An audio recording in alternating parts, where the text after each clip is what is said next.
One day, the sky suddenly grew dark as if the end of the world had arrived. It was on that very day that countless bizarre stone pillars rained down from above. Shortly after, a massive barrier deployed and enveloped the entire world. Humanity watched in terror as towering pillars of stone shot straight up into the sky. Then, monsters known as calamity spirit beasts shattered the barrier and invaded the human world. A gigantic apocalyptic demon appeared, casually trampling all living things beneath its feet. Following closely behind it were countless other demons, as dense as a swarm of ants. They brutally slaughtered humanity. Piercing cries of panic echoed throughout the space. Many people were killed instantly, while others desperately fled from their claws. The major crossroads had lost their original appearance, leaving behind only ruins, corpses scattered everywhere, blood splattered across the ground, and ferocious monsters. It was as if they had been granted destructive power, sweeping across everywhere and unleashing streams of energy toward any survivors they laid eyes on. A mother was running away while holding her child. In the face of imminent danger, she pushed her child forward to protect them. Suddenly, a voice called out in Itsuki's ear, "Itsuki." Startled, Itsuki turned to look at Seiya standing beside him. She asked curiously, "What's wrong? You just zoned out." He replied, "It's nothing." Seiya looked at Itsuki with a suspicious attitude. "Really? Look at your face, it's covered in tears." Then she asked further, "So why are you crying?" Rimuru walked up from behind and threw a friendly arm around Itsuki's shoulder. "Are you sleepy? Normally you'd be asleep by now. Plus, we had this sudden whole school assembly today, and besides, that teacher, he really dresses pretty weirdly." On the stage, teacher Thufeng, dressed completely from head to toe in tight-fitting clothing, spoke up. After the spirit beasts appeared, individuals possessing the strength to fight back emerged within society. They are called awakeners. 10 years ago, when the largest spirit beast attack occurred on the north bank of the Blue River, awakeners from all over the world gathered together, crossed the river, and pushed them back. That is the battle known as the River Crossing War. Ever since then, the attacks have decreased, but recently the number of falling stone pillars has skyrocketed. A large-scale attack similar to the River Crossing War is very likely to happen in the near future. Rimuru looked at him in surprise. That man is the commander-in-chief of the northern continent, Nento. Itsuki silently engraved that name in his heart. Nento? I've definitely heard that name before. I thought he'd be some hunchbacked old man with a long beard, but he looks even weirder than I imagined. Rimuru continued, despite his appearance, he's actually the first awakener.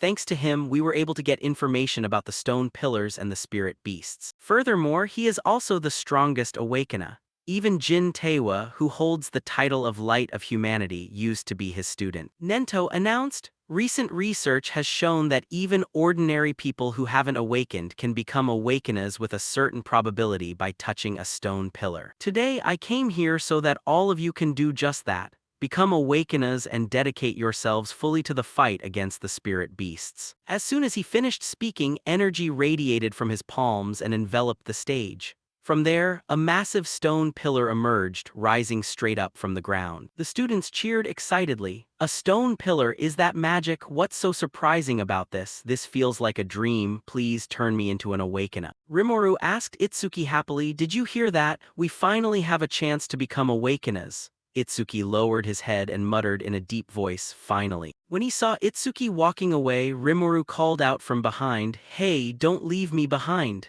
Seiya stepped forward to block his path, stopping him. "Wait, Itsuki, wait for your turn." But Itsuki ignored her and brushed past her. His eyes flashed with a deeply sinister red glow, his voice failing to hide his excitement. Finally, this day has come. On the stage, the students took turns placing their hands on the stone pillar to be tested. The bodyguard standing nearby announced, "No good, next." The classmates expressed their worries. That guy set a record in his freshman year and even an athlete like him couldn't do it. "So how am I supposed to pull this off?" a girl advised. "Maybe an athlete's physical ability has nothing to do with it. It's too early to give up." The bodyguard's calm voice echoed, "Next," but failures were called out one after another. The group of friends chatted, "No one has awakened yet. I thought it would be easy. Is our school going to completely fail at this?" The next name was called out, "Next, Hikaru Oishi." A girl spoke up, "I really don't want that guy to become an awakener." The girl next to her agreed, "He's already a bully. If he awakens, it'll truly be a nightmare."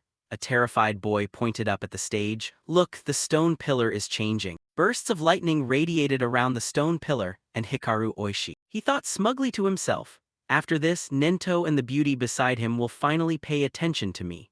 The scoreboard displayed Hikaru Oishi Level 0 Human Class, Thunder Elementalist Talent, Private Second Class Stats, Attack 5, Speed 3, Defense 2, Mana 2, Total 12. Ageha said with a hint of annoyance, "We finally got a level 0, total stats are usually 5 but he has 12, must be a bit better than average." Hikaru Oishi was extremely conceited. "Doesn't old man Nento have something to say to me, the first awakener right here?" But he was shoved aside as Itsuki stepped forward. Hikaru Oishi was so furious that veins popped on his face. "What do you think you're doing? You're touching me with your filthy hands. Do you want to die?" The students below whispered among themselves, "Who is that guy? He just cut in line." Someone recognized him. "That's Itsuki from Class 5. He's done for once Hikaru Oishi targets someone, there's no escape." Ageha whispered, "I can sense an immensely intense emotion coming from that student." Itsuki raised his hand and touched the stone pillar. He thought to himself, "I've burned every single detail of that day into my mind so that I'll never forget my hatred for the spirit beasts. My determination is completely different from everyone else's." Nento's eyes showed a look of astonishment. Behind Itsuki's back, an extraordinary guardian deity seemed to manifest with an imposing aura. The energy around the stone pillar shifted violently, and the space seemed to freeze. An overwhelmingly powerful force like a giant flower enveloped the entire stage and spread across the entire school. The students covered their mouths in fear, some falling backward onto the ground.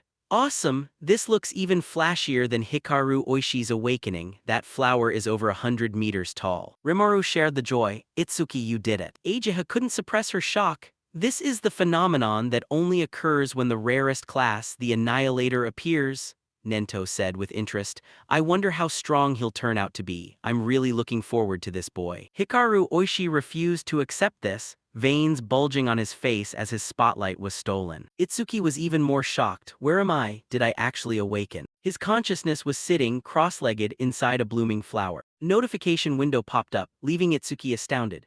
Itsuki Unfixed Level Human Class Annihilator Talent Special Grade Nirvana Fixed Level. Stats increase upon acquiring new skills, removes all negative effects and fully restores health.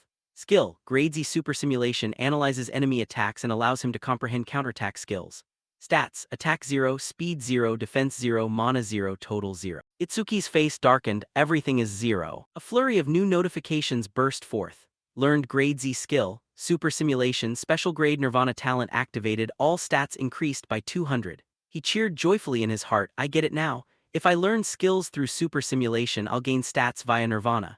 Even though I can't level up, I can still grow stronger in my own unique way." This gave Itsuki an intense surge of belief. "I don't know what level this equivalent is, but I've definitely become an awakener. I'm going to wipe out all the calamity spirit beasts." The beam of light from the flower radiated in all directions, making everyone gasp. "So bright, my eyes." Amidst that dazzling light, Itsuki's back stood tall and majestic. That was something Hikaru Oishi simply couldn't accept. Driven mad with anger, his eyes bloodshot, he yelled, "This bastard, no way." He discharged lightning that cut straight through the crowd of students. "A loser like you should have just stayed in your place." The electrical current crept from behind and surged toward Itsuki on the stage. Hikaru Oishi swore, "I'm going to wipe you out with the skill I just learned, Silver Serpent." Just as the first bolt of lightning reached him, Itsuki's notification window popped up. Detected Grade C Skill, Silver Serpent, Super Simulation activated. Analysis progress 27%, 57%, 69%. In a flash, Itsuki turned into a streak of blinding white electricity and vanished from the stage. The students gasped in astonishment. "Where's Itsuki?" There was a flash of electricity and he just disappeared. When the progress reached 88%, Itsuki appeared behind Hikaru Oishi like the Grim Reaper.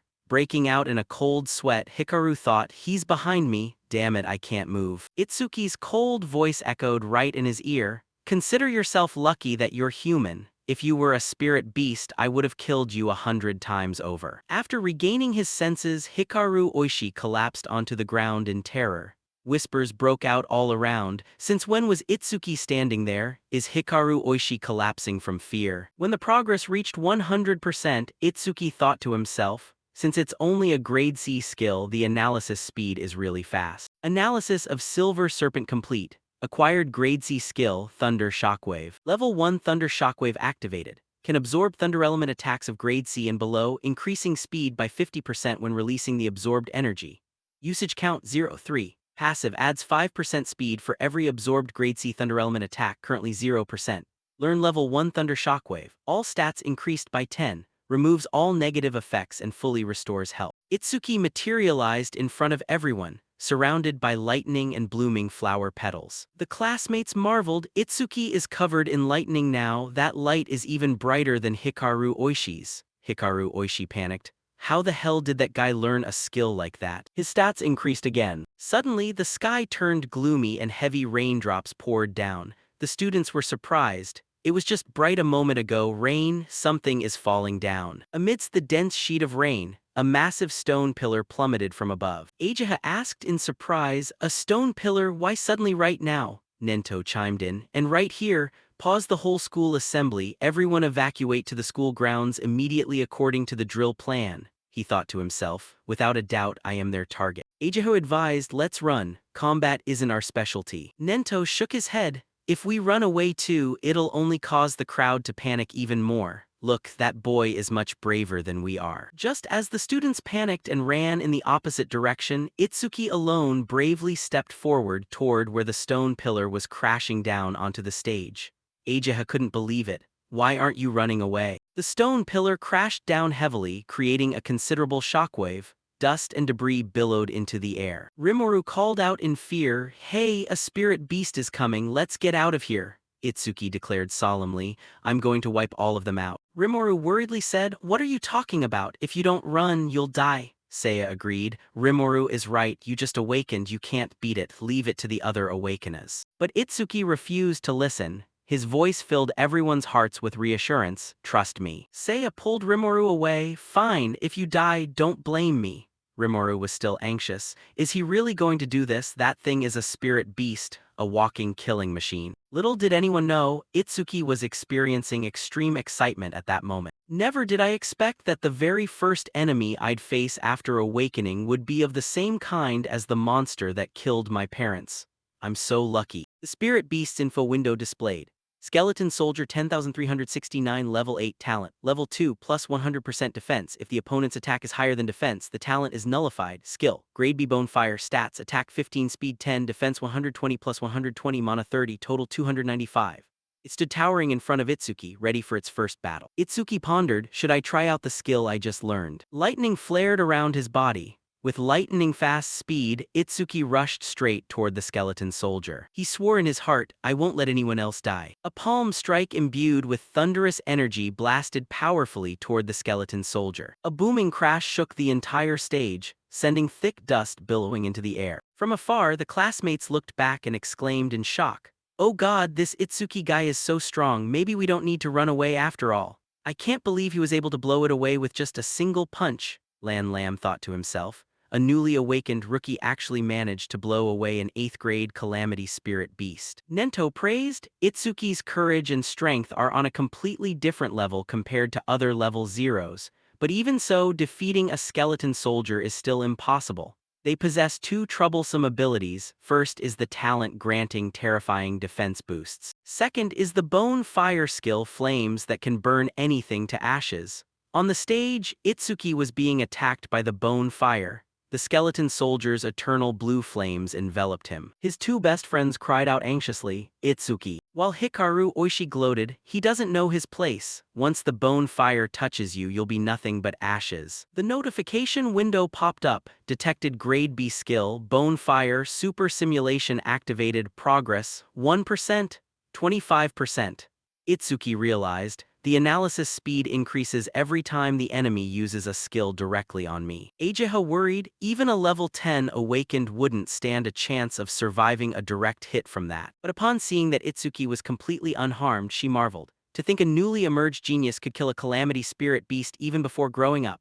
Analysis progress, 77%, 81%, Itsuki tore off his outer shirt. Beneath it, white bones resembling those of the skeleton soldier were revealed. He thought to himself, so this is what it feels like to have your body burned. It must hurt terribly. His mother's familiar face flashed in his mind, half of her face burned away by bone fire. Nento observed and realized, Itsuki hasn't even gone all out yet. He declared coldly, right, once the analysis is complete, you die. update notification, analysis progress 100%. The group of friends began losing faith. Isn't this a bit too much for someone who just awakened? I was so foolish to place my hope in that boy. But one boy still held on to a glimmer of hope. Look, that lotus flower has appeared again. If it's Itsuki, he'll pull off another miracle. Itsuki grew eager. Now what skill will I learn this time? System update, analysis of bone fire complete. Acquired grade 2 black ice secret. Activation effect, consumes mana to continuously generate ice on the body's surface. Has the ability to block fire element skills of grade B and below. Passive effect, increases defense by 10% when blocking grade B and below fire element skills, currently 0%. Acquired grade 2 black ice secret. All stats increased by 20%. Removes all negative effects and fully restores health. New stats, attack 230 plus 21, speed 230 plus 21, defense 230 plus 210, mana 230 plus 210, total 920 plus 840. Itsuki was certain even though I used my full strength earlier I couldn't break through its defense, but now that my attack stats have increased this much, I'll succeed. His body returned to perfection, without a single wound. Itsuki stood enveloped by the brilliant blue flower. The students cheered happily. Oh my god, he's still alive. That's right, I knew he could do it. Complete recovery is nothing short of a miracle. Ageha wondered, he has a healing skill, but didn't he use a thunder element skill just now? Nento pondered. They say the Annihilator is the most mysterious class. But Itsuki is an exception. I never expected him to recover so perfectly. Will he recover even if his limbs are severed or his brain is destroyed? I'm curious about the limits of this skill. The skeleton soldier continued to discharge bone fire, attempting to eliminate Itsuki. The blazing blue flame surged forward. The blue flower enveloped Itsuki's entire body, radiating intense heat. A layer of ice armor manifested around his body for protection, revealing only his eyes flashing with a dangerous red glow. Just as the bone fire struck down, Itsuki flashed behind it with lightning speed. A towering giant arm covered in lightning was raised. He had transformed into his combat form, a larger body encased in complete armor. Itsuki unleashed his second attack, a bolt of heavenly lightning like a blade slicing horizontally across the skeleton soldier's body. The onlookers were stunned. He flew behind the spirit beast in the blink of an eye, like teleportation. Only an Awakener could catch his movements. Hikaru Oishi was terrified. I didn't see anything, just like last time. Aja had doubted, is this person really a rookie? Not only does he have sturdy armor protecting his body, but he can also create weapons in any shape. That's a god-tier skill for both defense and offense. Suddenly a voice rang out, causing Itsuki to pause. Rimuru rushed over and hugged him tightly. Itsuki, I'm so glad you won. I was so worried. He asked with concern, where's Seiya? Only then did Itsuki realize she wasn't by his side. Wait, she's not here, seeing the look on his face as if he were about to cry. Rimuru comforted him. She probably went to the memorial because she was afraid of falling behind. Itsuki thought to himself, is she angry? Ageha marveled, to think that boy defeated a skeleton soldier that even a level 10 Awakener would struggle against. Nento reminded Ageha, stay here and help with the cleanup. By the way, tell the principal I'm taking that boy with me. Rimuru patted Itsuki's shoulder. There's no way Seiya would be mad when you win. Suddenly a voice came from behind. You're Itsuki, right? He turned back and saw Nento approaching. From afar, the students buzzed. Look, Nento is talking to him. Is he planning to take him as a disciple? No way, his only disciple is Kazunari Satsumi, the strongest person in history. Rimuru sensibly withdrew, then I'll go look for Seiya. When it was down to the two of them, Nento evaluated, you're quite special. Itsuki was surprised to hear those words. He continued, I can feel your heart is consumed by rage and hatred. That's what makes me curious, I want to know the reason. Itsuki lowered his head, his voice sounding distant. 10 years ago, my parents were killed by a spirit beast while trying to protect me. Back then, I was just a little boy watching that horrifying scene unfold. He recounted, I almost died too, but an Awakener saved me right before my eyes. I watched my mother burn to death, and then she said, you'll have to walk the rest of the road on your own. Back then, I could only stare blankly and utter, Mom. I blamed myself, my mom and dad died because of me. Nento refuted, you're wrong. The source of everything in front of you back then was that cruel spirit beast. Hatred surged within him. Itsuki gritted his teeth.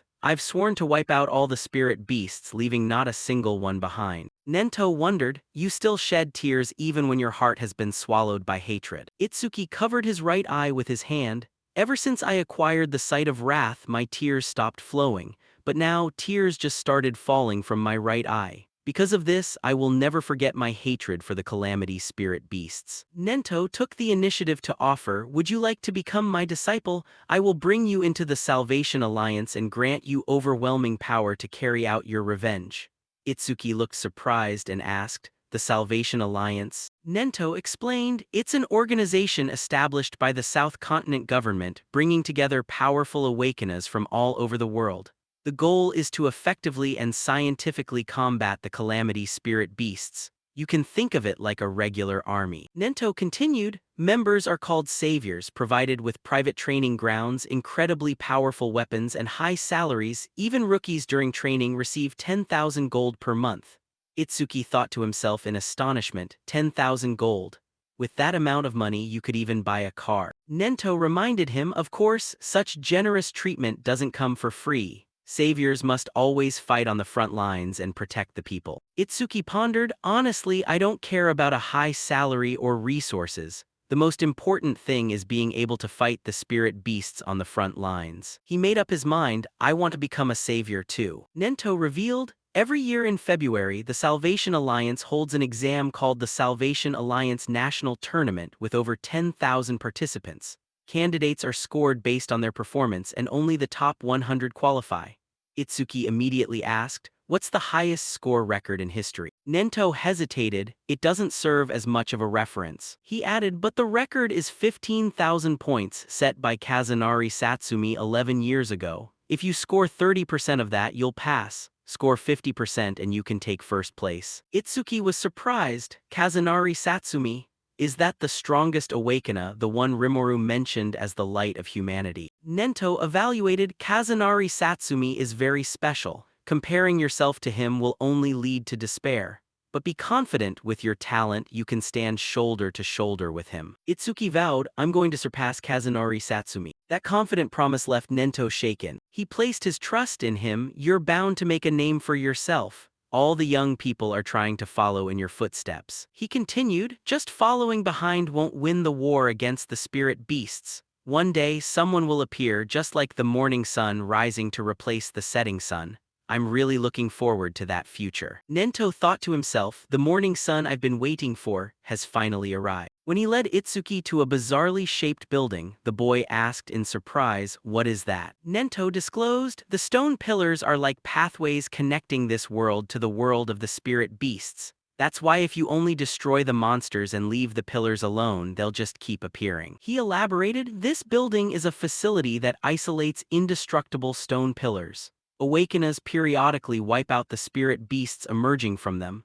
Thanks to that, the scale of the barrier is kept in check, and it also serves as a training ground." Itsuki figured it out, "So this is a training area?" Nento confirmed, "Yes, we call them stage levels. The number of spirit beasts that appear is uncontrollable, so it's very dangerous inside." He emphasized, "In particular, the stage right in front of us has the highest mortality rate for rookies. It's also known by the name Rookie's Graveyard." He recounted, "Back then, Kazunari Satsumi, when he was just a fledgling awakened, cleared it in only 3 minutes and 14 seconds. Itsuki stated, "I want to surpass him. Let me finish it in 3 minutes." Nento set a condition, "If you clear it in 3 minutes, I'll take you as my disciple." The story pauses here with a major challenge awaiting Itsuki ahead. Nento's appearance caused a buzz of awe and whispers among the crowd. "Look, it's Lord Nento. Is that the rumored rookie next to him? No way, unless he's an awakener on Kazunari Satsumi's level, there's no way he could walk side by side with Lord Nento." Itsuki glanced at the person beside him, thinking to himself, "Is this guy really that famous?" At the door ahead, a sign clearly displayed, "Level 10, 2 levels higher than a bone soldier." Itsuki wondered, just how strong is that? He sensed something unusual. No one around here had any intention of entering the stage. Behind him, the crowd chattered, "Is that guy really stepping into a stage even though he's just a rookie? That calmness definitely means he has a high-level awakener with him. I wish they'd take me in too." Someone said disdainfully, "No way, he's just here to flirt with the pretty receptionist. What a delusion just because he's got a bit of looks." Meeting the receptionist, Itsuki announced, "I want to enter the stage." She agreed, "Fine, how many challengers?" Itsuki casually replied, "Just me." Those words left the surrounding area dead silent. with no one uttering a sound. Out of kindness, the receptionist advised, "Stop joking around, it's not funny. Are you just here to look, or if you're here to hit on girls, it's useless. This is an artificial stage, but it's a dangerous place that could get you injured or even killed." She thought to herself, what on earth is this guy talking about? The mocking whispers behind him flared up again. As expected, he came here to hit on girls. There are always guys like that who treat stages like dating spots. Usually they just get chewed out and slink away. Itsuki repeated, "Looks like you've got some misunderstanding. I have zero interest in you. I'm genuinely here just to challenge this stage." She said helplessly, "You don't have to act tough just to save face. I'll give you my contact info, so please just go home already." Itsuki's attitude turned intimidating. "Don't make me repeat myself. I don't care about your contact info, just let me in, that's all I want." Terrified, the receptionist handed him the wristband. "All right, if you die, I'm taking zero responsibility." Itsuki thought with annoyance. Letting me in from the start would have been fine, why make me repeat myself over and over? People watching him put on the wristband looked at him with contempt. What an absolute idiot, he actually tried to hit on her. This isn't the time to act tough. A level 0 rookie challenging a level 10 stage is just committing suicide. They started betting. I bet he runs away in under a minute. Still, he's pretty confident. He has an S-rank talent too, so maybe he's actually. Someone read his information panel. Itsuki undefined human class Slayer talent special private skills private stats private.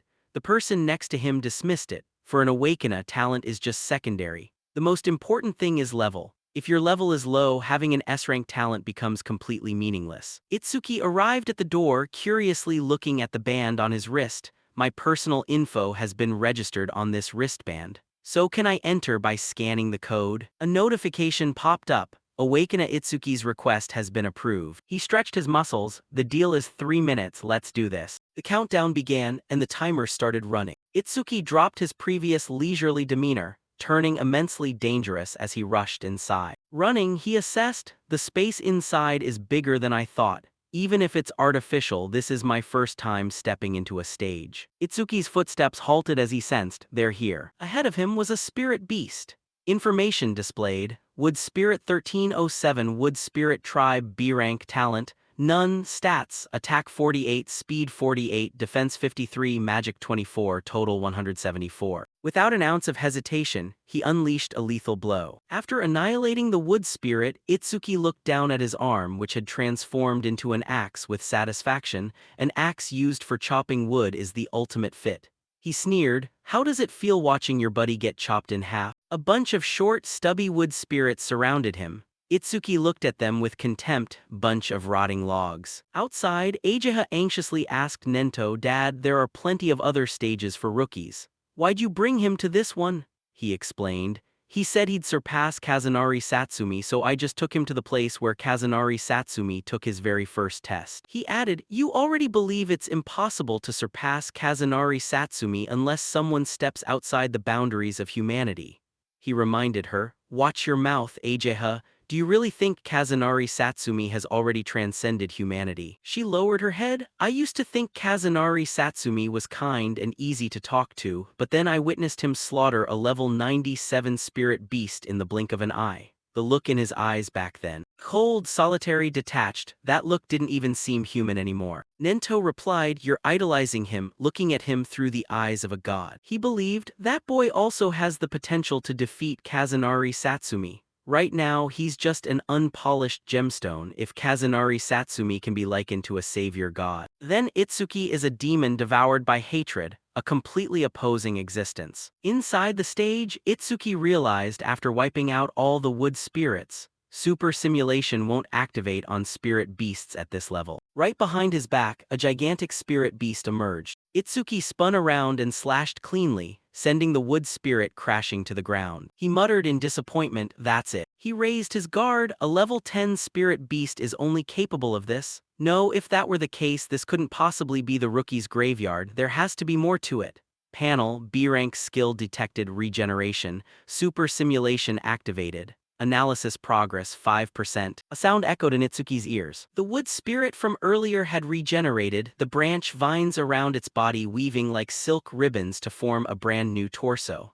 Itsuki's body was instantly bound by them. He was surprised, it can still regenerate even after I chopped off half its head. Notification? Reborn Wood Spirit 520 Wood Spirit Tribe Level 10 Tier 2 Talent. Defense minus 50%, regeneration ability increased significantly, stats. Attack 110, Speed 100, Defense 60, Magic 180, Total 450. Itsuki activated Black Ice Secret, driving a frost-armored punch right through the wood spirit's body. He accelerated like a speeding arrow. I need to deal massive damage in an instant so it can't regenerate. When the progress hit 19%, he battered the wood spirit to pieces. At 21%, a sharp axe slash swept out, cutting its body cleanly in two. Itsuki declared, "Not yet, I'll hack you to pieces until you can't regenerate anymore." Countless slashes rained down on it continuously, tearing the wood spirit's body into scattering debris. Itsuki let out a breath, retracting Black Ice Secret. "That should do it.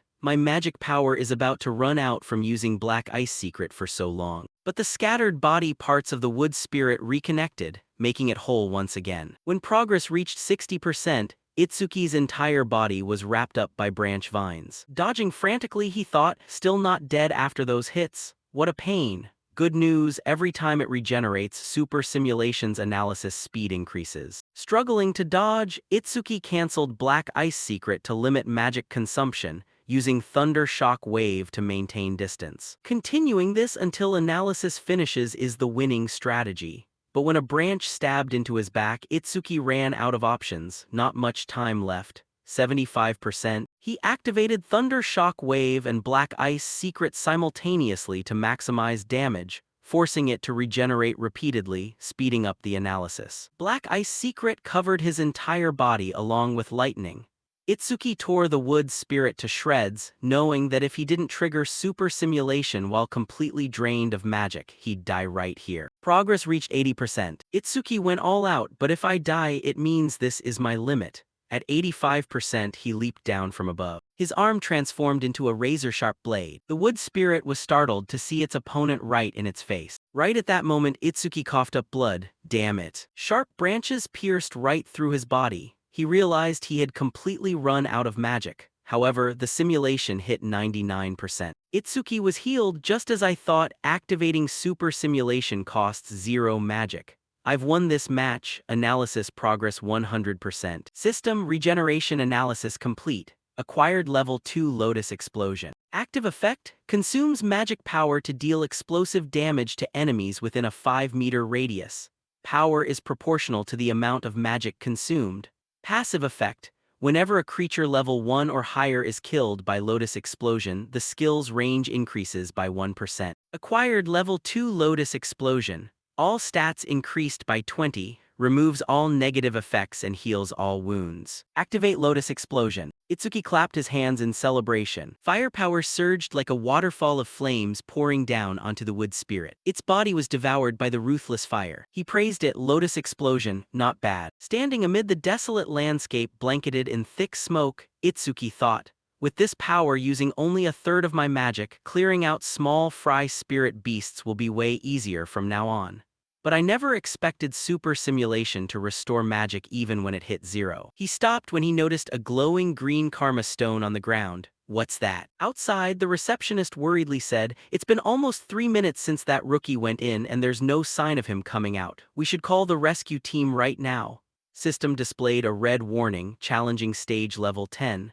Challenger, Itsuki. Challenge time 2 minutes 9 seconds. Ageha was surprised. I didn't think he'd lose to a level 10 spirit beast, but wiping it out in 3 minutes is impossible. The notification turned blue, new record achieved, everyone present was shaken, no way. He actually killed it, and it hasn't even been 3 minutes. Update notification, challenge successful, stage level 10, challenger Itsuki. Challenge time 2 minutes 14 seconds, clear record updated. Itsuki walked out of the spatial gate, looking tattered after a grueling struggle in the jaws of death. Those who had just looked down on him now had to wipe their eyes in disbelief. He's actually alive. Is that blue liquid spirit beast blood? He was a whole minute faster than Kazunari Satsumi, and that was a level 10 spirit beast. What the hell, and that rookie is level 0? Are you kidding me? Itsuki stepped in front of Nento. "Nento-san, will you officially mentor me now?" Smiling with confidence, he paid his respects. "Master." Nento was very proud. "Well done, truly my disciple."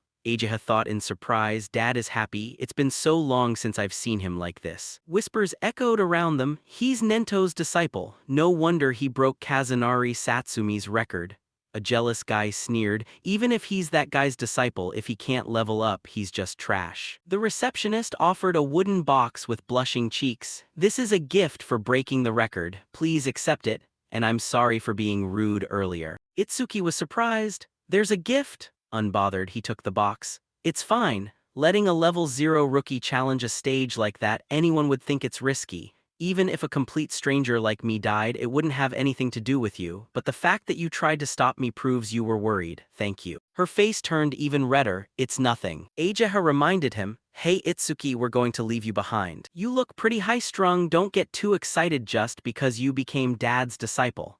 Itsuki wondered. Yeah, it seems this level was just compared to yours. Should we crank up the difficulty? Nento revealed. With your current ability, you can try high-level stages. Itsuki was astonished. High-level stages. Walking, he explained. Level isn't the only factor determining a spirit beast's strength. The most important factor is race. Races without intelligence that only move on instinct are very easy to deal with. But there are races with intelligence equal to or even surpassing humans. They are troublesome existences incomparable to regular spirit beasts. Ageha added, basically, awakeners and spirit beasts are almost the same kind of creature, but it's said that currently only we humans possess classes. In other words, stats vary depending on race. A high-level stage contains powerful spirit beasts like that or ones with intelligence. The difficulty is several times higher than normal stages, and since most high-level stages in the northern continent are located in North District B, that's your next destination. Any other questions? Itsuki frowned, thinking, so the one I just beat didn't have brains and it didn't scream when attacked? Meaning it didn't feel pain, he asked. If it's a spirit beast with brains, it'll feel pain, right? Ageha beside him felt a murderous aura, thinking, what kind of terrifying pressure is this? What on earth is he thinking? News about Itsuki spread quickly and people discussed. Hear the news, Nento-sen is letting him challenge a high-level stage. If it's the guy who broke Kazunari Satsumi's record, he'll be fine. High-level stages are totally different from normal ones. Above all, the stages in North District B are basically under that man's control. Every awakener who enters a high-level stage goes missing. Rumor has it they're killed by that guy. Someone asked in surprise, you mean Kinoshita Ryuji? While another blanked, who's that? Does Kinoshita Ryuji think he's a king or something? His buddy panicked and covered his mouth, signaling him to hush. Quiet, if he hears you, you'll die too.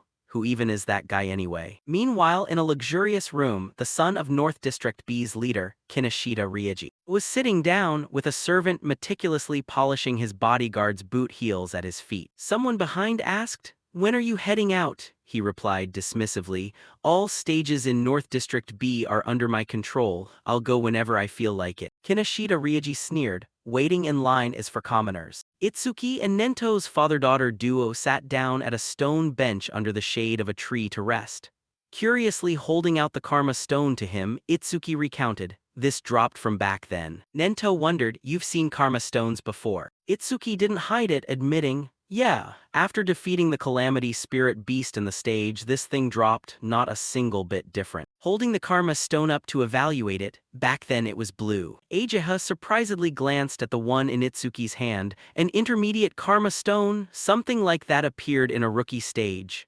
Itsuki, hearing about it this whole time, was still clueless. What exactly is a karma stone? Ageha suddenly remembered. Right, you're new, let me explain. She fed him knowledge. Another name for a karma stone is an experience stone. Put simply, after a calamity spirit beast or an awakened dies, an invisible substance called karma, or you could say experience points, is released from the corpse. When you absorb that, you level up. Karma stones are simply stones containing karma inside them. Using a karma stone to absorb karma is one way to level up. Ageha felt confused. But it's weird, karma stones don't drop very often. Why was it in this stage? Nento had the answer. It seems to be due to the influence of Itsuki's talent. The other two surprisedly spoke in unison. Talent. He explained, normally, the karma of a defeated enemy is absorbed by the victor. However, even after defeating two calamity spirit beasts, Itsuki didn't level up. In other words, he didn't absorb it. Yet karma once manifested doesn't simply vanish without a reason. If I'm not mistaken, the karma from the monster that attacked the school was absorbed by the awakeners present, meaning it was absorbed by us. On the other hand, a stage is a sealed space. Itsuki couldn't absorb the generated karma and there were no other vessels for it. That's why it solidified into a lump and became a karma stone. Ageha wondered curiously, he really can't level up. If he doesn't level up, then how on earth do his stats increase? Itsuki hesitated. About that, Nento's attitude turned somber, reminding her, Ageha, an Awakena's talent is a secret. You must never reveal it to others. Did you forget? Realizing she broke a major taboo, Ageha hurriedly apologized. I'm sorry. Nento gave Itsuki full authority. I'll let you decide whether to sell that karma stone or keep it. I have a meeting with the high command of the 5 continents, so I'll be leaving for a while.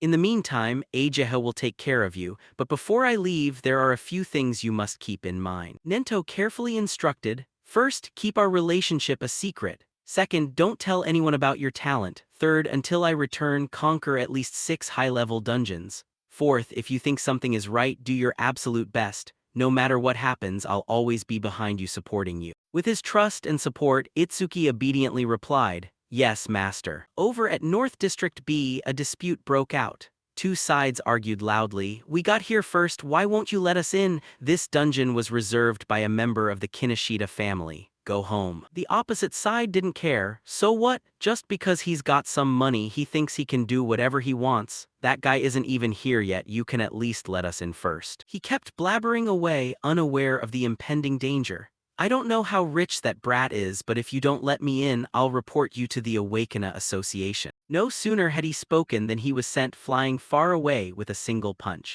The person who struck him was a tall, muscular young man with rippling muscles, Auga. Tightly toned muscles bulged across his arms. A sharp branch of spikes came shooting toward him. Auga leaned to the side and dodged it. The person who just attacked was stunned. Impossible! My grade B skill Earth Spike had no effect. Auga sneered dismissively. That's not even enough to scratch an itch. He was terrified. Earth Spike is a skill that can pierce through anything. This guy must be a monster. Both of his hands were grabbed tightly by Auga. Auga poured his strength into squeezing the opponent's wrists. His face took a punch from Auga, and blood gushed out from his nose and mouth. This horrified the onlookers. Those 2 guys were level 7 and level 8, yet they were killed instantly without a chance to do anything. That big guy is way beyond overpowered. Someone who knew his background said, That's one of the 4 pillars under Kinoshita Ryuji, a level 12 metal element elementalist. Auga declared, I won't spare anyone who dares to enter the dungeon without Ryuji's permission. If you guys intentionally defy me, I'll make sure you end up exactly like these 2. His hand was still tightly gripping the other guy's neck. These people are going to rot right here, don't even think about trying to rescue them. His comrade reminded him, Auga, don't overdo it, those pieces of trash are watching us. If you beat up a weak student, I'm going to get snitched on to the teacher. Auga immediately let go, dropping the guy down to the ground. He was just in time to be caught by Itsuki, while covered in blood. Itsuki's presence sparked curiosity among the crowd. Who is that guy? Didn't he hear that helping them is forbidden? A level 0, he's totally doomed. A beautiful woman beside him felt, it's like I've seen that somewhere before. Auga darkened his expression. Hey newbie, I said nobody passes through here without Ryuji's permission. If you don't want to end up like those 2 fools, obediently go home. Itsuki uttered, I see, so I have to defeat you to enter the dungeon. Ageha patched through, I'll contact the administrator of North District B. This kind of selfishness cannot be permitted. Itsuki refused, no need. My master told me that if I think something is right, I have to give it my all. He handed the injured person over to the woman watching. Please take care of the others. The murderous intent radiating from Itsuki made someone wary. This guy, what kind of freak is he? Information about him was completely hidden. Itsuki, unfixed level human class, annihilator talent, special grades, skills, private, stats, private. Auga was surprised. Even though he's level 0, he faces me without trembling at all. Is it because of a rare class? He felt something was off. Wait, why am I feeling this kind of pressure? Even with a rare class, I'm still 12 levels ahead. The difference in stats is impossible to bridge. Information about this guy displayed. Auga, level 12 human class, metal element elementalist, secondary talent. Effect after turning to metal in a stationary state, defense increased by 50%, skill. Metallization stats, attack 110, speed 100, defense 250, mana 145, total 605. Auga was stunned to see his opponent's actions. His eyes revealed hard-to-conceal astonishment. The image of Itsuki rushing forward was reflected in his pupils. A punch struck him straight on, both powerful and precise. This sight horrified the onlookers. So fast, is he really level 0? Even at level 8 I'm not sure I could keep up. Itsuki's fist was smoking because the opponent's face had turned into metal. He was surprised. He blocked it with metallization. Aoga's two arms covered in metallization tapped against each other, fast. Two punches landed, but they lacked so much power. Itsuki dodged backward. He realized, to succeed in ambushing an enemy over 10 levels higher, I probably really need to boost my speed with Thunder Shockwave. Itsuki's updated info. Itsuki Unfixed Level Human Class Annihilator Talent. Special Grade Nirvana Skills. Grade Z Super Simulation Level 1 Thunder Shockwave Level 2 Black Ice Secret Level 2 Lotus Burst Stats. Attack 250, Speed 250, Defense 250, Mana 250, Total 1000. Detected Grade C Skill Metallization. Super Simulation Activated. Analysis Progress 1%. Itsuki was surprised. A skill threatening enough to trigger Super Simulation? I have to get serious. Itsuki rushed forward once again. Normal attacks can't break through metallization's defense, so I'll just target the flesh instead. Aoga's footsteps slammed heavily onto the ground to anchor himself. His body fully metallized with an extremely arrogant attitude. A weakling with neither strength nor speed. Itsuki's plan was half successful. He thought, that was my fastest speed. Aoga was complacent. Itsuki accelerated with Thunder Shockwave, lightning coating his body. He raised his fist. Seen the new skill yet? Aoga was shocked. Thunder Element? Itsuki swore. I won't give you a chance to use metallization. Simulation increased to 59%. Itsuki unleashed a flurry of punches on him. The others froze. How can that guy use a skill from another class? He's so fast my eyes can't catch him. Can that level 0 really beat Aoga? Aoga was now biting his teeth, trying to endure the pain. This is bad, I don't have a chance to metallize. Even though he's level 0, why is he this fast? If this keeps up, I'll lose. Aoga needed help. Damn it, I can't even speak. Don't just stand there watching, save me. Since things had come to this, he had no choice but to try that move. A formidable power erupted from his entire body, and his body became completely metallized. Itsuki was surprised. This guy! He metallized his entire body. Updated info. Analysis Progress of Grade C Skill Metallization 88%. Aoga gritted his teeth. I'm very grateful. I've never succeeded in fully metallizing my body before, but thanks to you pushing me, I finally did it. He smiled, looking at his current result. A single body part being metallized increases defense by 50%, and my talent grants an additional 50% defense when stationary. In other words, my current defense has exceeded 500. I intended to slice you in half, but as a reward for helping me successfully pull off this new skill, I'll let you die a painless death. Two spectators chatted. Level 12 with a defense over 500, not a single person at the same level can break through his defense. He's truly a monster. I thought a level 0 would win. Itsuki calmly smiled and asked, if I'm not mistaken, fully metallizing the body consumes a massive amount of mana. If you dumped all your stat points into defense, your mana pool can't possibly be that high. Progress reached 99%. Aoga was annoyed. What kind of nonsense are you talking about? He had to admit Itsuki's intuition was really sharp. The lotus flower had enveloped his body. Itsuki reassured, don't worry, I won't use such a tedious tactic to drain your mana down to 0. I'll end this right now.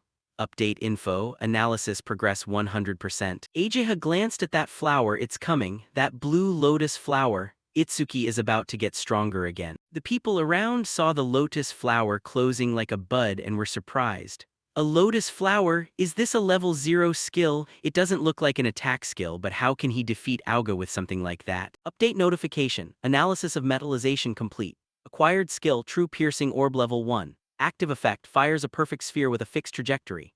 The sphere flies at a speed of 1 ms and pierces through all enemies in its path, ignoring all defense stats. Passive effect, every time an enemy with higher defense stats than the user is defeated by this sphere, its flying speed increases by 100%. Current increase, 0%.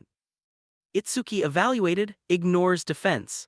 If this hits, I can definitely deal damage. The problem is the flying speed is only 1 ms, even an ordinary person could dodge it. Timing the attack is extremely crucial.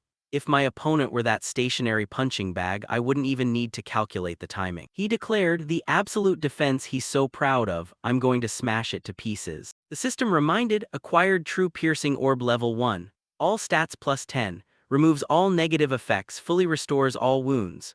New stats: attack 260 plus 10, speed 260 plus 10, defense 260 plus 10, mana 260 plus 10, total 1040 plus 40. Itsuki was pointing at the true piercing orb hovering inside the flower. Even he was looking forward to it. Try dodging this. System notification: activate true piercing orb. The surrounding people buzzed with discussion. That's a skill I've never seen before. So this is the Annihilator, reputed to be the most mysterious class among the four. Can a skill unleashed by a level 0 Annihilator pierce through the defense of that level 12 defense expert? That confident look. It must be an extremely terrifying move. The true piercing orb flashed, radiating a halo around it. It hovered midair. Those people stood frozen, seeing no reaction from Auga. Someone wondered curiously, just a tiny sphere, that's it? Are you kidding me? What a disappointment. Auga mocked, you think you can force me to move and nullify my talent effect with such a tiny sphere? How naive. He walked toward the true piercing orb, confidently declaring, if this is your trump card, then you're about to die a miserable death. But he stood frozen as the orb pierced straight through his body. In the blink of an eye, fresh blood gushed profusely from the wound. Itsuki coldly reminded, I told you to dodge. Since you're human, I only took your right arm. If you were a spirit beast, I would have aimed for your neck. Auga writhed as he fell, clutching his severed arm, screaming in pain. My arm. Itsuki glanced at the people behind and called out, what are you guys still standing there for? Go take him to the hospital, didn't you hear? Seeing they made no move, Itsuki repeated in a cold tone, I said scram. They silently carried Auga away from the scene. The remaining people celebrated and cheered. He won. He actually won. Well done, serves him right. Two people immediately came over to recruit him. Do you want to form a party with us? There are 3 of us, so we can quickly conquer the dungeon. No, form a party with me. There are only 2 of us, so there will be more experience points to share. They fell into an argument over recruiting him. Someone else interrupted. All 3 of you are Auga's members. Are you really planning to challenge yourselves at the flaming magma execution ground? The spirit beasts there have defensive capabilities on par with that guy. The person next to them replied, we have Sister Priestess. We can restore mana for him and let him cast that orb infinitely. Itsuki was surprised and thought to himself, their defense is on par with Auga? Even better. The vacuum-piercing purifying spirit sphere, its flying speed increases every time it defeats an enemy with higher defense than myself. I can increase the flying speed of the true piercing orb inside this dungeon. The 2 groups expectantly looked at Itsuki. Speak up, which side will you choose? He rejected both, having been used to acting alone. I'll go by myself. A few people behind couldn't believe their ears. Soloing a tier 15 high-level dungeon, he's gotten arrogant after defeating Auga. The 2 recently rejected people said disappointedly, I admit he's strong, but he's too full of himself. Someone left. Looks like we don't meet his standards, we'll go look for someone else. Choha kindly reminded, all the spirit beasts here have defensive power on par with Auga. We saw you have the skill to defeat them, but can you sustain the mana consumption? Itsuki calmly reassured, it's fine, don't worry. She blushed deeply, stubbornly scolding him, who's worried? I only asked because if you die here, Dad will blame me. I'm going to take care of the injured. Do whatever you want. Choha still felt uneasy and added, also, the Stone Clan lack intelligence, but they move in groups, so be careful about your mana consumption. Itsuki replied, got it. Afterward, he walked over to the dungeon gate. A notification from the touch screen popped up when he connected his bracelet to the scanner. The request of Awakena Itsuki has been approved. Upon stepping into the dungeon, he got his answer. There are actually more of them than I thought. Inside was a barren wasteland full of gravel and rocks. Itsuki glanced at the spirit beasts inside, truly a high-level dungeon. The stats and levels of the spirit beasts are much higher than before. Update notification. Stone Statue 927, Stone Clan Level 9 Secondary Talent. Converts all mana into defense stats. Attack 115, Speed 50, Defense 295, Mana 0, Total 460. He used the true piercing orb to attack the first stone statue that rushed forward, to see if these guys met the skill's passive requirement. The true piercing orb activated, blooming like an eye-catching flower. The sphere shot toward the stone statue, piercing straight through its body. Notification displayed, defeated level 9 stone statue. True piercing orb speed increased by 100%. Itsuki breathed a sigh of relief, just as I thought. He continued his previous action, sweeping through with the true piercing orb. Two giant stone statues aggressively rushed forward in succession. Itsuki calmly dealt with them. These guys are very slow and don't know how to dodge. They're perfect supply sources for the true piercing orb. Until the whole mob went down, notification displayed, defeated level 9 stone statue. True piercing orb speed increased by 100%. Update progress, mana 110-260. Itsuki estimated a true piercing orb consumes 50 mana, so I have about 2 shots left. Only 2 uses left and the boss hasn't even shown up yet. So there are 3 left. If that's the case, he decided, I have to take down 2 of them at the same time with a single true piercing orb. Itsuki leaped high into the air, aiming down at the stone statue below, leaning his entire body forward to hurl the orb. His eyes flashed with a dangerous red glow. Receiving the blooming flower containing the true piercing orb, lightning burst from it, bringing the enlarged true piercing orb crashing down. Before long, the remaining stone statue was eliminated. Notification displayed, defeated level 9 stone statue. True piercing orb speed increased by 100%. Itsuki wearily lay down, breathing heavily, sweating profusely like rain, feeling exhausted right before running out of mana. So tired! Hopefully one day I can get a healing skill. After resting enough, Itsuki sat up to check the system. It's at 5 ms now, it can even catch up to running targets. While he was absent-mindedly checking the info, a giant stone beast ambushed from above his head. A strike from it slammed down, causing the ground to shake. It activated the Grade B skill, Gigantification. Its info displayed, Giant Stone Man 28 Stone Clan level 15 secondary talent, converts all mana into defense stats, attack 239, speed 60, defense 478, mana 0, total 777. The size of the giant stone surprised Itsuki. It's huge. He immediately activated Thunder Shockwave, adding 50% speed. With lightning speed, Itsuki climbed onto the giant stone. In his heart, he felt a bit uncertain. Can a single true piercing orb take down something like this? That's why he had to aim for its weak spot. Maybe if I aim for the head. Taking advantage of the giant stone's distraction, Itsuki threw the true piercing orb into its exposed head. Seeing the giant stone turn toward him, he hurriedly retreated. Not good. The true piercing orb is too small. Even if it pierces through, it won't deal much damage. Its fist was closing in on Itsuki. He stressed, bad news, I can't dodge midair. To block this blow, Itsuki activated Black Ice Wall. The collision caused an explosive shockwave there. He was blasted into the cliff behind, fresh blood oozing from the corner of his mouth. He gritted his teeth and uttered, this brute of a giant is tougher than I thought.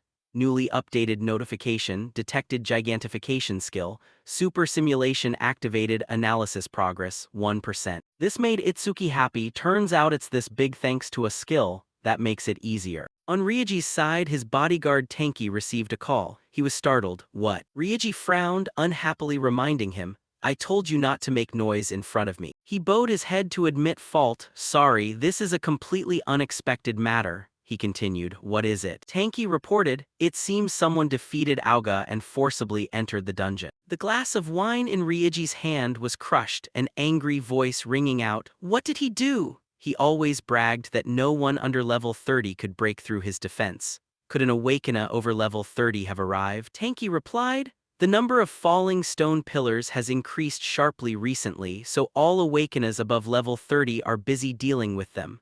They don't have time to come here. Besides, the actual challengers at the Flaming Magma Execution Ground are just newbies around level 10. He refuted, there's no way a level 0 could defeat Auga. He pleaded, that's right, naturally if you give me more time I'll investigate more thoroughly. Ryoji stood up calmly saying, that's unnecessary. Even if the opponent is level 30 you're still here right. The Flaming Magma Execution Ground is famous for its tenacious calamity spirit beasts and conquering it takes an extremely long time. Even if we set off for there now, it'll still be in time, right?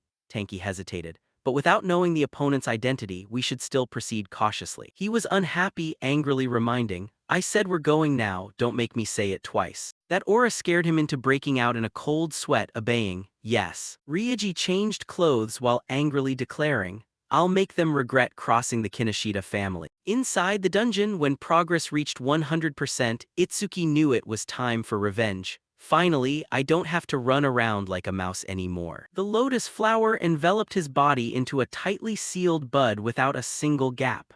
Notification displayed. Analysis of grade B skill. Gigantification complete. Itsuki was surprised, didn't get a new skill. True Piercing Orb leveled up to 2. Let's see if it has any new effects. System reminder. True Piercing Orb level 2 active effect. Fires a perfect sphere along a fixed trajectory. The sphere flies at a speed of 5 ms, piercing through all enemies in its path and ignoring their defense. New feature after activation. The user can adjust the size of the sphere by consuming extra mana. Passive effect. Every time the True Piercing Orb destroys an enemy with higher defense stats than the user, its flying speed increases by 200%. Maximum flying speed can increase up to 500%. He realized the passive effect had increased from 100% to 200%. Above all, I can now adjust the size of the True Piercing Orb using mana. Itsuki eagerly said, let's test it right now. Newly updated info. Acquired True Piercing Orb level 2, all stats plus 20, removes all negative effects and heals all wounds. Stats: attack 280 plus 20, speed 280 plus 20, defense 280 plus 20, mana 280 plus 20, total 1120 plus 80. The lotus flower infused with energy by Itsuki had grown gigantic, nurturing the largest True Piercing Orb he could currently create by consuming all his mana. The flower bud gradually bloomed, carrying a formidable surge of energy. The energy pillar pierced straight through the giant stone's body, tearing it into pieces of rubble. Itsuki marveled, maybe I went a little overboard. Current mana is at 0 to 80. After the giant stone was eliminated, a new notification appeared. Defeated level 15 giant stone man. True Piercing Orb speed increased by 200%. Itsuki was extremely astonished. Consuming all mana, I didn't expect to unleash such a huge True Piercing Orb. He estimated, the flying speed of the True Piercing Orb is now 7 ms. If I clear this dungeon 2 more times, it'll be as fast as a car.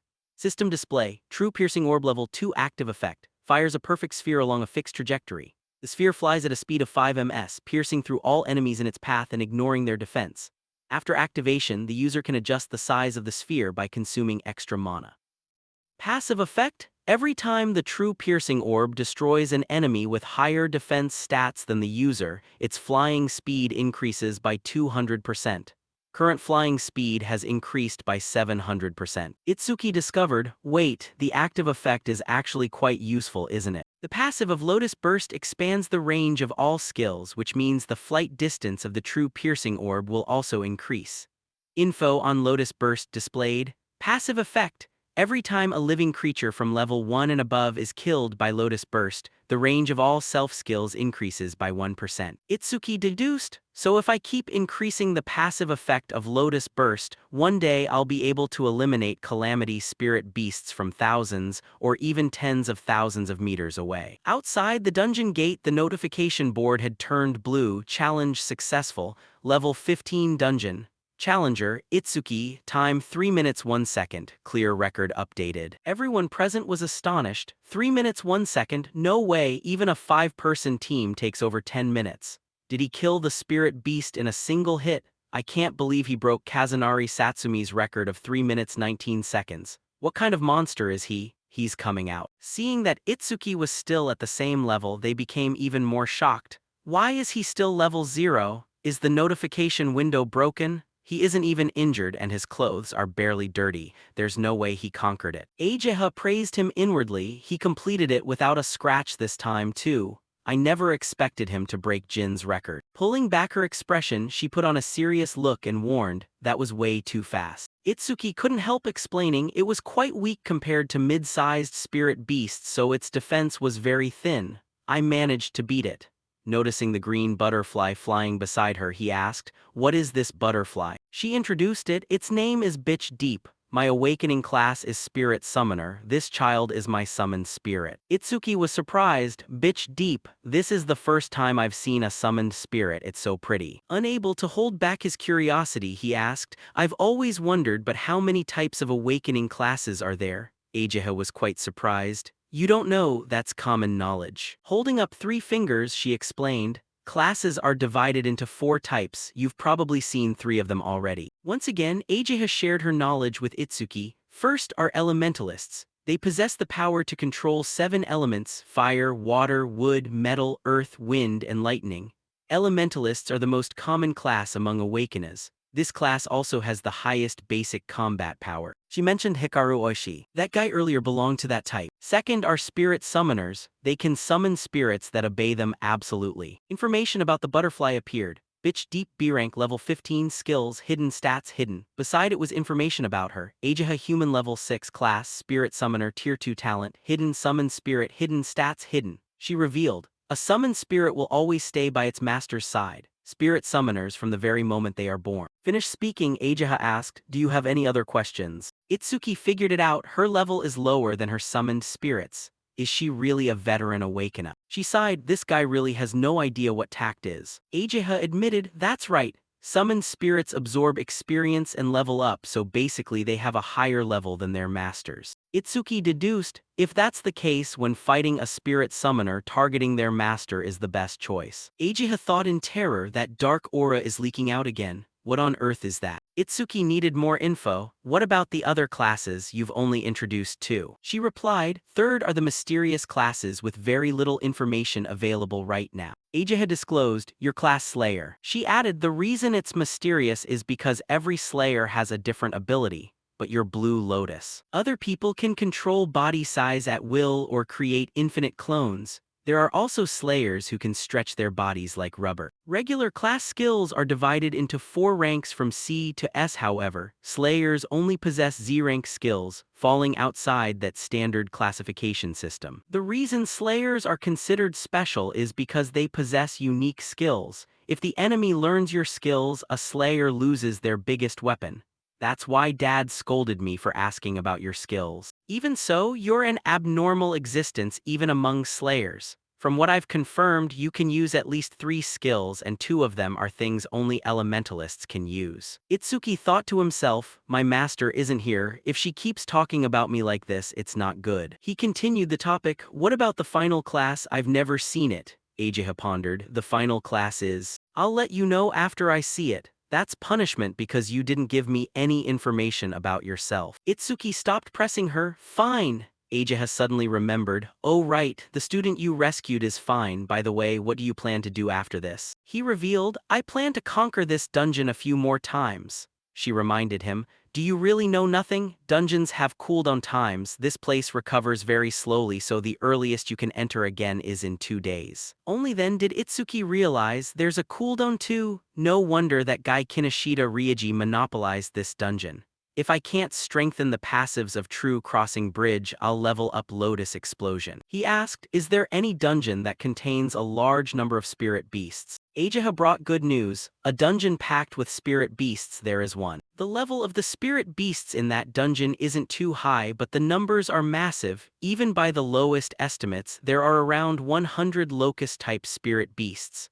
Many awakeners back down when they see that number. She was curious. Without an AoE skill, what do you plan to do? AoE means area of effect attacks. He replied, of course I'm going. Thinking to himself, come to think of it, I haven't used Lotus Explosion in front of her yet. Does she not know I have an area of effect skill? Ageha gave up. Seriously, with someone lacking AoE skills like you, it's going to be really tough, you know. Itsuki calmed her down. It's fine, don't worry. The people behind who overheard this got scared. That guy, is he heading to the Locust Wasteland? Does he know no fear? Forget it, if Kinoshita Ryuji finds out about this, he'll definitely show up. They decided, let's get out of here before we get dragged into the fight. When Ryuji arrived, the place was completely deserted. Nobody here. Tanky confirmed, yes, it seems the target went somewhere else. Ryuji's face darkened. It's only been 30 minutes since then and he already conquered the fiery rock execution ground. He worried, hard to believe, but it seems so. What do we do now? Ryuji could only curse. Damn it, daring to make a fool out of me. He ordered, if he used skills, he must have left traces of magic. Contact the hounds and track him down. From this moment on, I've got a score to settle. We must capture him alive. I'll make him taste living hell. In a desolate alleyway, Charles was hiding, thinking to himself, I've never heard of Kinoshita Ryuji having such a powerful guy by his side. Damn it, I shouldn't have accepted this assassination request. Breathing heavily, he hid behind a wall. If I didn't have the earth escape technique, I would have been killed by him. Charles peeked out. Since I've come this far, I must be safe now. Right behind him, a death hound lunged forward with its hideous mouth wide open. It clamped down tightly on Charles's neck without letting go. Behind it, the death hound's master, Charles Waite Sarley, stepped forward and ordered, "Looks like you have something to say. Death hound, loosen your grip a bit." Charles wheezed, "How the hell did you find me?" Sarley revealed so he could die in peace. "My nose is really sharp. That deadly scent you guys give off, I can smell it." Charles begged in terror, "Please don't kill me." Sarley refused, "Can't do that. Lord Kinoshita would take his anger out on me. Besides, the Death Hound hasn't eaten human flesh in a long time, you know." He commanded the Death Hound, "Eat, chow time." It opened its mouth and lunged toward tonight's feast. After eating, the Death Hound broke through its limit. Sarley happily stroked its thick fur, finally leveled up. System notification: Death Hound B rank level 16 skills. Death Chi C rank sense all magical traces in the area to locate and track the magic source. Desire of Death B rank: after the summoned spirit dies, the resurrection time is significantly reduced. Stats: Attack 250, Speed 250, Defense 150, Magic 150. Afterwards, he made a phone call to report, "Things are done on this end." Sarley received new news: "Badly injured, that stubborn Auga. Did someone hit his weak spot? Understood, I'm on my way." He left. Let's go, Grim Reaper. A new prey has appeared. Itsuki was currently in the Locust Wasteland. Looking at the golden wheat fields stretching before him, he asked curiously, "Is this the place? Do these wheat fields stretching as far as the eye can see really have that many locusts?" Ajaha explained, "Spirit beasts tend to choose environments they prefer when invading this world. Therefore, deducing the type of spirit beast based on the environment is one of the essential skills for an awakener." He confirmed, "Got it." Itsuki looked around. "There isn't even a reception desk here," she helplessly revealed. "That's right, the danger level of this dungeon is so high that they even considered dismantling it." He was confused. "It has a lower level than the fiery rock execution ground though. Why go as far as dismantling the reception desk?" Ajaha replied. "In a normal dungeon, if you can't win, you can run away, but here, the calamity spirit beasts are unusually aggressive and numerous. If you let your guard down even a little, you'll be surrounded by countless locusts and eaten alive." She stated the end result, down to the bones. Itsuki focused entirely on one thing: "So there really are a lot of spirit beasts here. Awesome." Ajaha was surprised. "What, do you want to die that badly?" He answered seriously, "I'm not desperate enough to get eaten alive by bugs and die." She watched Itsuki step into the dungeon, thinking to herself, judging by his attitude, he should be fine. Ajaha lowered her eyes, sadly uttering, "He stepped into the dungeon on his own and I've warned him plenty. If anything happens, he'll take responsibility for himself." She suddenly remembered something important. "Wait, what am I doing? I forgot to tell him that the locusts keep spawning endlessly until he defeats the boss. I have to go inside and let Itsuki know." Suddenly she felt someone stepping up behind her. Charles and his death hound had tracked them down here. Sneering, he asked the girl, "I'm looking for someone." Inside the dungeon, Itsuki looked at the vast, quiet wheat field and assessed, "It's pretty deserted here." He clapped to make some noise. "Wake up, you bugs, I'm here to wipe you out." Hearing the noise, the swarm of locusts flew out. Itsuki was unbothered. Their level is surprisingly low. They meet the conditions for Lotus explosion, so it doesn't matter. Masses of dense locusts flew toward him. They were demon locusts, insect tribe, stats hidden, talent none. Itsuki sighed with emotion. They really are packed. He created a Lotus explosion made of fire. Even better. If they bunch up, it saves me the hassle. Once they enter the range of Lotus explosion, I'll crush them all at once. Waiting until the locusts swarmed thickly, Itsuki decided, activate Lotus explosion now. A flash of light pierced through the dark space. A flurry of notifications popped up as the explosion erupted and incinerated them. Defeated level 1 demon locust using Lotus explosion. Range of all skills increased by 1%. Itsuki stood amidst the thick smoke and dust, having effortlessly wiped out the first wave. Notification update: Level 2 Lotus Explosion. Active effect: consumes magic power to deal explosive damage to enemies within a 10.5-meter diameter. Power is proportional to the magic consumed. Passive effect: whenever a living creature level 1 or higher is defeated using Lotus Explosion, the range of all skills increases by 1%. He deduced, currently at 110%. 110% means I killed 110 of them at the same time. With spirit beasts at this level, spending 10% magic to trade for 10% firepower is fine. Considering remaining magic and combat regeneration, I can probably fire about 10 more times. Even if each time wipes out 100 enemies, I can boost total skill range by another 1000%. Looking at the upgraded magic notification, Itsuki evaluated. Magic 252-28. If this dungeon didn't have a cooldown, things would go much smoother. Curiously looking at the band on his wrist, strange, the challenge successful notification didn't appear. Notification reminder, C-rank skill detected, Mother's Will, super simulation activated, analysis progress, 1%. Itsuki turned back alertly, still more enemies. Larger locusts swarmed to surround him. Itsuki hurriedly activated a layer of black ice secret to protect himself, shocked inwardly. Mother's Will is the boss's skill here. I let my guard down thinking there wasn't a boss. He stayed alert. It's lucky I could increase my skill range with Lotus Explosion again. But the problem is I don't know where the boss is. Itsuki activated Lotus Explosion. If that's how it is, I'll just wipe out all the small fry until the boss shows its face. A second explosion erupted as the locusts were caught in it. Notification update, defeated level 1 demon locust using Lotus Explosion. Range of all skills increased by 1%, currently plus 220%. Itsuki rejoiced silently. Lotus Explosion's radius is 16 meters now. The effect is amazing. He continued reading the notification, level 2 Lotus Explosion. Active effect, consumes magic power to deal explosive damage to enemies within a 16-meter diameter. Power is proportional to the magic consumed. Itsuki impatiently stared at the sea of locusts ahead. I've wiped out 110 small fry, but the boss still hasn't shown up. Another dense swarm of locusts flooded in. Itsuki saw them flying up from cracks in the ground. They're appearing again. Notification update, analysis progressed 27%. He figured, I can only use Lotus Explosion 9 more times. Looking at current magic reaching 232-280. Itsuki used Lotus Explosion again. No matter how many times you appear, I'll wipe you all out. Blazing fire surged, radiating intense heat. After the third attack, he reaped a pile of accumulative results. Defeated level 1 demon locust using Lotus Explosion. Range of all skills increased by 1%. Itsuki unleashed 7 consecutive Lotus Explosions to attack. The fiery blaze swept across the entire area. Newly updated info, active effect, consumes magic power to deal explosive damage to enemies within a 54.5-meter diameter. Power is proportional to the magic consumed. Passive effect, whenever a living creature level 1 or higher is defeated using Lotus Explosion, the range of all skills increases by 1%.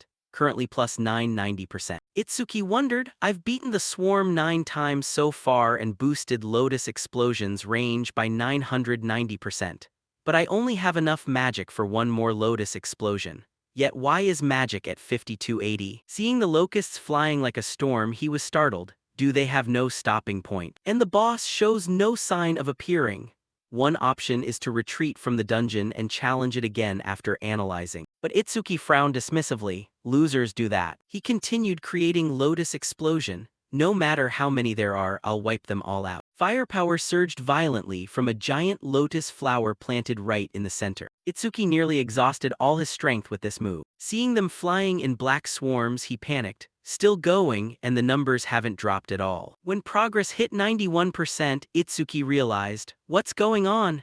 Ever since the first wave, every spirit beast that appeared was level 1 and their bodies were as small as if they were just born. He woke up to the realization, I see. The boss's ability is infinite reproduction. Information on the mother locust displayed. Queen Locust 279, Insect Tribe, level 13, first-tier talent. Trait of spawning a massive amount of demon locust eggs. Skill, mothers will C-rank, remotely control hatched demon locusts up to 110. Itsuki understood the logic. If it reproduces infinitely, no matter how hard I try, it's useless. Unless I destroy the boss, I'm out of magic. But when progress ticked from 98% to 99%, Itsuki felt confident. It should finish analyzing soon. When analysis hit 100%, the lotus formed a sphere wrapping around him. Newly updated info, finished analyzing Mother's Will, acquired level 1 Magic Sense. Level 1 Magic Sense active effect. After activation, continuously consumes mana to sense the flow of mana within a 100-meter diameter. Effective range expanded to 1100 meters thanks to Lotus Explosion's passive effect. Passive effect, upon detecting an enemy unit, restores 10% of personal mana. Itsuki was amazed. A scouting skill with Lotus Explosion's passives. The effective range is now over 1000 meters. Furthermore, I can recover magic every time I sense an enemy. He couldn't hide the joy rising in his chest. This is the perfect passive effect for this dungeon. Ignoring the boss and continuing to hunt small fry isn't a bad idea. But I've kept Ageha waiting, so I have to finish this dungeon now. System reminder, acquired level 1 magic sense, all stats increased, all negative effects removed and wounds fully healed. New stats: attack 290 plus 10, speed 290 plus 10, defense 290 plus 10, magic 290 plus 10, total 1160 plus 40. Itsuki placed his hand on his shield, the lotus turning red. Find the boss's location using magic sense. Waves of sensory pulses rippled outward in concentric circles in all directions. Finally, the Queen Locust's location was uncovered. Itsuki opened his eyes wide and uttered, "Found you." He created True Crossing Bridge to destroy it. A sphere carried dark energy outward. Itsuki said casually, "Trying to use your children as shields." Lotus Explosion unleashed a massive surge of lightning toward the target. He firmly believed, useless. With Lotus Explosion's passive applied to True Crossing Bridge, its flight distance will definitely reach it now. Notification reminder, True Crossing Bridge range, 120 meters. True Crossing Bridge plunged straight down into the ground. The Queen Locust hurriedly flew out of its hiding spot. Itsuki lunged from behind, not letting it escape. He smiled coldly, checkmate. A strike pierced straight through the Queen Locust's body. Green slime splattered everywhere. The baby locusts flew around erratically like headless flies. Itsuki observed, losing their queen has thrown them into chaos. He activated Black Ice Secret, firepower surging on his arm. "Don't worry, I'll send you to meet your mother soon." After a sweep, Itsuki estimated. With all skill ranges increased by 10%, Lotus Explosion's explosion radius is 65.5 meters, and True Crossing Bridge's flight distance has also increased. True Crossing Bridge's current flight distance is 131 meters. Reward update notification. Level 2 Lotus Explosion. Active effect. Consumes magic power to deal explosive damage to enemies within a 65.5 meter diameter. Power is proportional to the magic consumed. Passive effect. Whenever a living creature level 1 or higher is defeated using Lotus Explosion, the range of all skills increases by 1%. Currently plus 1210%. True Crossing Bridge flight distance, 131 meters. Itsuki picked up a karma stone. This really is a bumper crop. Once the cooldown is over, I'll challenge it again, and this time I'll push Lotus Explosion's passive effect into the 5-digit numbers. The notification outside the gate displayed, new record achieved.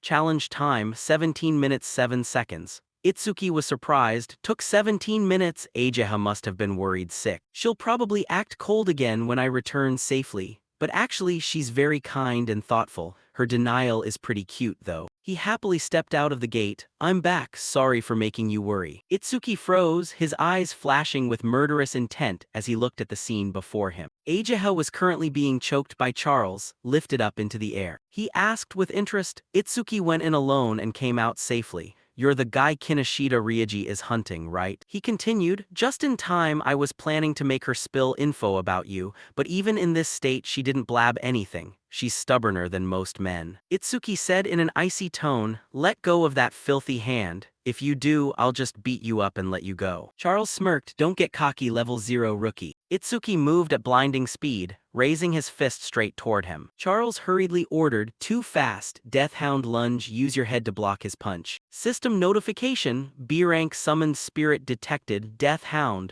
Super simulation activated, analysis progress, 1%. From that, Itsuki realized, this dog is a summoned spirit, meaning the guy in the hat is a spirit summoner. Charles had his own conclusion. He makes no wasted movements and his speed is terrifyingly fast. No wonder even Auga lost. He probably didn't even have time to use goldification. He said calmly, "But I have the Death Hound and a hostage." Ageha's throat was squeezed tightly by Charles until it hurt and she let out a soft groan. Itsuki worried for her safety, shouting loudly, "Ageha!" Analysis progress reaching 34%. The Death Hound broke free from Itsuki's restraint and lunged savagely. Charles thought confidently, Zai's bite force can crush any defense with stats below 300. The best he can hope for is just having an arm ripped off. But reality turned out completely different from expectations. Charles gasped in shock. What? Itsuki had activated Dark Ice Veil covering his arm, while his other hand was forming penetrating True Sphere. Lotus Bloom was placed right beneath the Death Hound's throat. Penetrating True Sphere shot straight through its head. He recalled the saying, without a Shikigami master is fundamentally weak. Analysis progress reached 77%. Charles wondered curiously, is this guy a rookie so he doesn't know that Shikigami can resurrect? Zai possessed the B-rank skill, Death's Urge, which could shorten its resurrection time. Seeing the Death Hound rushing up from behind, he gloated, keep being careless and become Zai's meal. Itsuki activated magic perception, the sensory waves expanding as the progress reached 89%. He concluded, continuously activating magic perception ever since acquiring it seemed like the right choice. The progress was rising to 91%. Itsuki spun around, delivering a powerful kick to the Death Hound. Glancing at Charles behind him, he thought, the analysis is almost done. If Azure Lotus appears due to super simulation, he might get suspicious. His strength and speed surpass Zai's, and he even has a scouting skill. I couldn't even pull off a sneak attack like that. He used Ageha to threaten him. Resist anymore and this woman is dead. Itsuki's plan was, I want to finish the analysis without Azure Lotus showing up. Notification reminder, analysis progress 100%. Death Hound analysis complete. Acquired rank 2 Devouring Shikigami. Devouring Shikigami rank 2 active effect. By directly touching a Shikigami from H rank and below you can make it your own. Passive effect, usable Shikigami slot, 02. Itsuki was surprised. Turns out I can steal Shikigami? I finished the analysis without Azure Lotus showing up. Notification reminder, acquired rank 2 Devouring Shikigami. All stats increased by 20. Because super simulation was not fully activated, the removal of debuffs and wound healing did not take place. New stats, attack 310 plus 20 speed, 310 plus 20 defense, 310 plus 20 magic power, 310 plus 20. He deduced, so there's a price for skipping Azure Lotus and losing the healing effect. But since I recovered from the dungeon just now, I can still go all out without needing healing. It seems I can steal other people's Shikigami with this skill. Seeing the Death Hound open its jaws and charge, Itsuki formed a new plan. The lotus flower bloomed in the palm of his hand. If that's the case, Itsuki slammed the flower hard against the Death Hound's head. I'm taking your dog. The Death Hound's entire body was restrained by a mysterious force. He leaned to the side, lifting his leg to kick hard toward it. A single kick sent the Death Hound crashing to the ground. Charles cursed angrily, useless dog, what did I feed you all those experience points for? He increased the pressure on Ageha's neck. Hey, if you resist anymore, I'll slit this woman's throat. Not wanting to affect Itsuki, Ageha whispered, don't worry about me. Itsuki raised both hands in surrender. Fine, don't touch her. Charles reminded him, if you had behaved like this from the beginning, this woman wouldn't have had to suffer. Itsuki asked coldly, why are you targeting me? I recall not holding any grudge against you. He replied, still trying to fish for information? Well, I suppose I can tell you since you'll be meeting him anyway. Kinoshita Ryuji is furious with you for trespassing into the North B district without permission. I am the Dogman Charles and I'm here to arrest you by his orders. Itsuki held a grudge. Kinoshita Ryuji, it's that guy again. I have to meet him personally and settle this. Charles warned him, you'll meet him soon enough. Just as your body gets chewed up, Zai is about to rip your legs right off. If you value this woman's life, don't use that weird ice layer to protect yourself this time. He commanded, Zai, bite his legs off for me. Itsuki issued an order. Zai, prove that you deserve to be my Shikigami. The Death Hound immediately bit down hard on the arm gripping Ageha's neck. Itsuki rushed forward quickly, catching the dying woman in his arms. Charles screamed in agony, damn it, why are you attacking me, your master? A lotus flower imprint appeared on the Death Hound's forehead. Itsuki gently stroked it, good boy. He formally declared, I will return the pain Ageha suffered 100-fold. No, I'll pay it back 1,000-fold. Terrified now, Charles stammered, wait, let me explain, I was just following Ryuji's orders, I had no choice, right, let's team up, I'll lure Ryuji out for you. Itsuki replied, that's a decent proposal. He rejoiced inwardly at having bought time, fooled you. Charles lunged forward, hurling a sharp projectile at his opponent, die brat. Itsuki leaned to dodge, but I prefer killing Kinoshita Ryuji myself. He commanded, Zai, make him experience Ageha's pain. Terrified to the point of tears, Charles pleaded, it was just a slip of the hand, I'm sorry, give me another chance. The Death Hound bared its fangs, slowly advancing toward him. Charles tried to wake it up. Zai, have you forgotten? I'm your master, I fed you so much. The Death Hound opened its massive jaws toward him. Once it finished dealing with Charles, Itsuki asked with a gloomy expression, you've been tracking me ever since I left the dungeon, haven't you? Itsuki looked back over his shoulder. How long are you planning to hide? Why don't you show yourself? Over there, someone was hiding thoroughly. Iberia stepped out awkwardly and asked, "You noticed?" Itsuki's voice remained as cold as before. "Are you an accomplice of that guy just now?" He started in surprise at being misunderstood. "No, I'm not an enemy, please let me explain." Itsuki couldn't care less. "Fine, I don't have time to talk to you. Zai, follow me once you're done eating." Seeing the death hound obey Itsuki to that extent, Iberia harbored a glimmer of hope. He can even make a mad dog like that obey. This guy might be able to save me. He followed outside, walking beside Itsuki and introducing himself. "My name is Iberia, and you, that fight just now was amazing even if there were a few close calls." Itsuki didn't reply. Iberia continued, "You're the mysterious guy who took down Auga, right? He made a request. Can you help me with something? I'll reward you if you want. I can even pay in magic stones or weapons, how about that?" But Itsuki ignored him and walked straight ahead, leaving Iberia surprised. What the hell, wouldn't people be super happy when I offer a full reward? Did the old man lie to me? Back then his father had said, just like in the desert, a simple cup of water is worth more than a treasure. Rewards need finesse. Handing a sword to someone craving revenge, handing medicine to someone who is injured. To them, that is already a worthy reward. This logic made Iberia snap to realization. I get it. He followed behind, calling out, "You walked all the way here, right? You can't move fast carrying an injured person, and besides, the nearest hospital is dozens of kilometers away. If you stroll like that, that woman is going to die." Iberia took out a healing bandage scroll. "I still have a recovery scroll." Seeing Itsuki stop, he knew he was halfway successful and added, "I can save her." Itsuki turned back and asked anxiously, "Really?" He replied, "I can't fully heal her, but I can save her life." Itsuki laid Ajiha down on the ground for Iberia to bandage. He worried, "Is it okay to use it right over her clothes?" He explained, "This isn't ordinary gauze, it's a rare artifact made from the bandages of the Shadow Clan and the skin of the Kodama tribe." Itsuki didn't understand. What's an artifact? Iberia realized he used a slightly confusing term. Given your level, you must have just awakened, so it's natural you don't know. He introduced, "Modern weapons don't work on spirit beasts, which is why we can't use firepower against them. But artifact crafters can create special artifacts to counter spirit beasts using parts of the spirit beasts. Artifacts are divided into 4 tiers depending on the crafter's skill and materials. Common, rare, epic, unique. Common artifacts, not much different from ordinary weapons except they can deal damage to spirit beasts and awakened beings. Rare artifacts enhance a few stats for the user. Example, rare ocean sword increases magic speed. Epic artifacts not only raise stats but also possess special abilities. Example, epic blood sword increases attack power, special effect.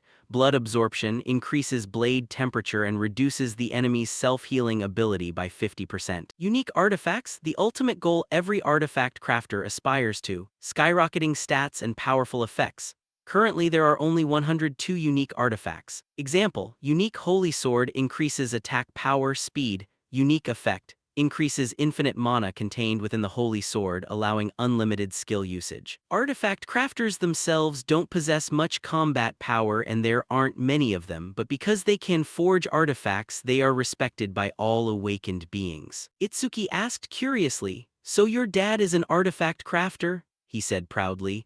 "Not a normal artifact crafter. There are many artifact crafters who can't forge a single unique artifact in their entire life. Currently, there are only 10 such items across all 5 continents, and 3 of them were made by the old man at my home. That's why people call him the Artifact King of the Northern Continent." Seeing Itsuki turn his back, Iberia wondered, "Are you listening?" "Hey, I poured my heart into explaining this, don't ignore me." Itsuki was taking out an item. "This is the crossbow that guy named Charles used earlier." He stepped closer to observe. Is he not surprised at all when hearing my father's name? Any awakened being would have latched onto me right away.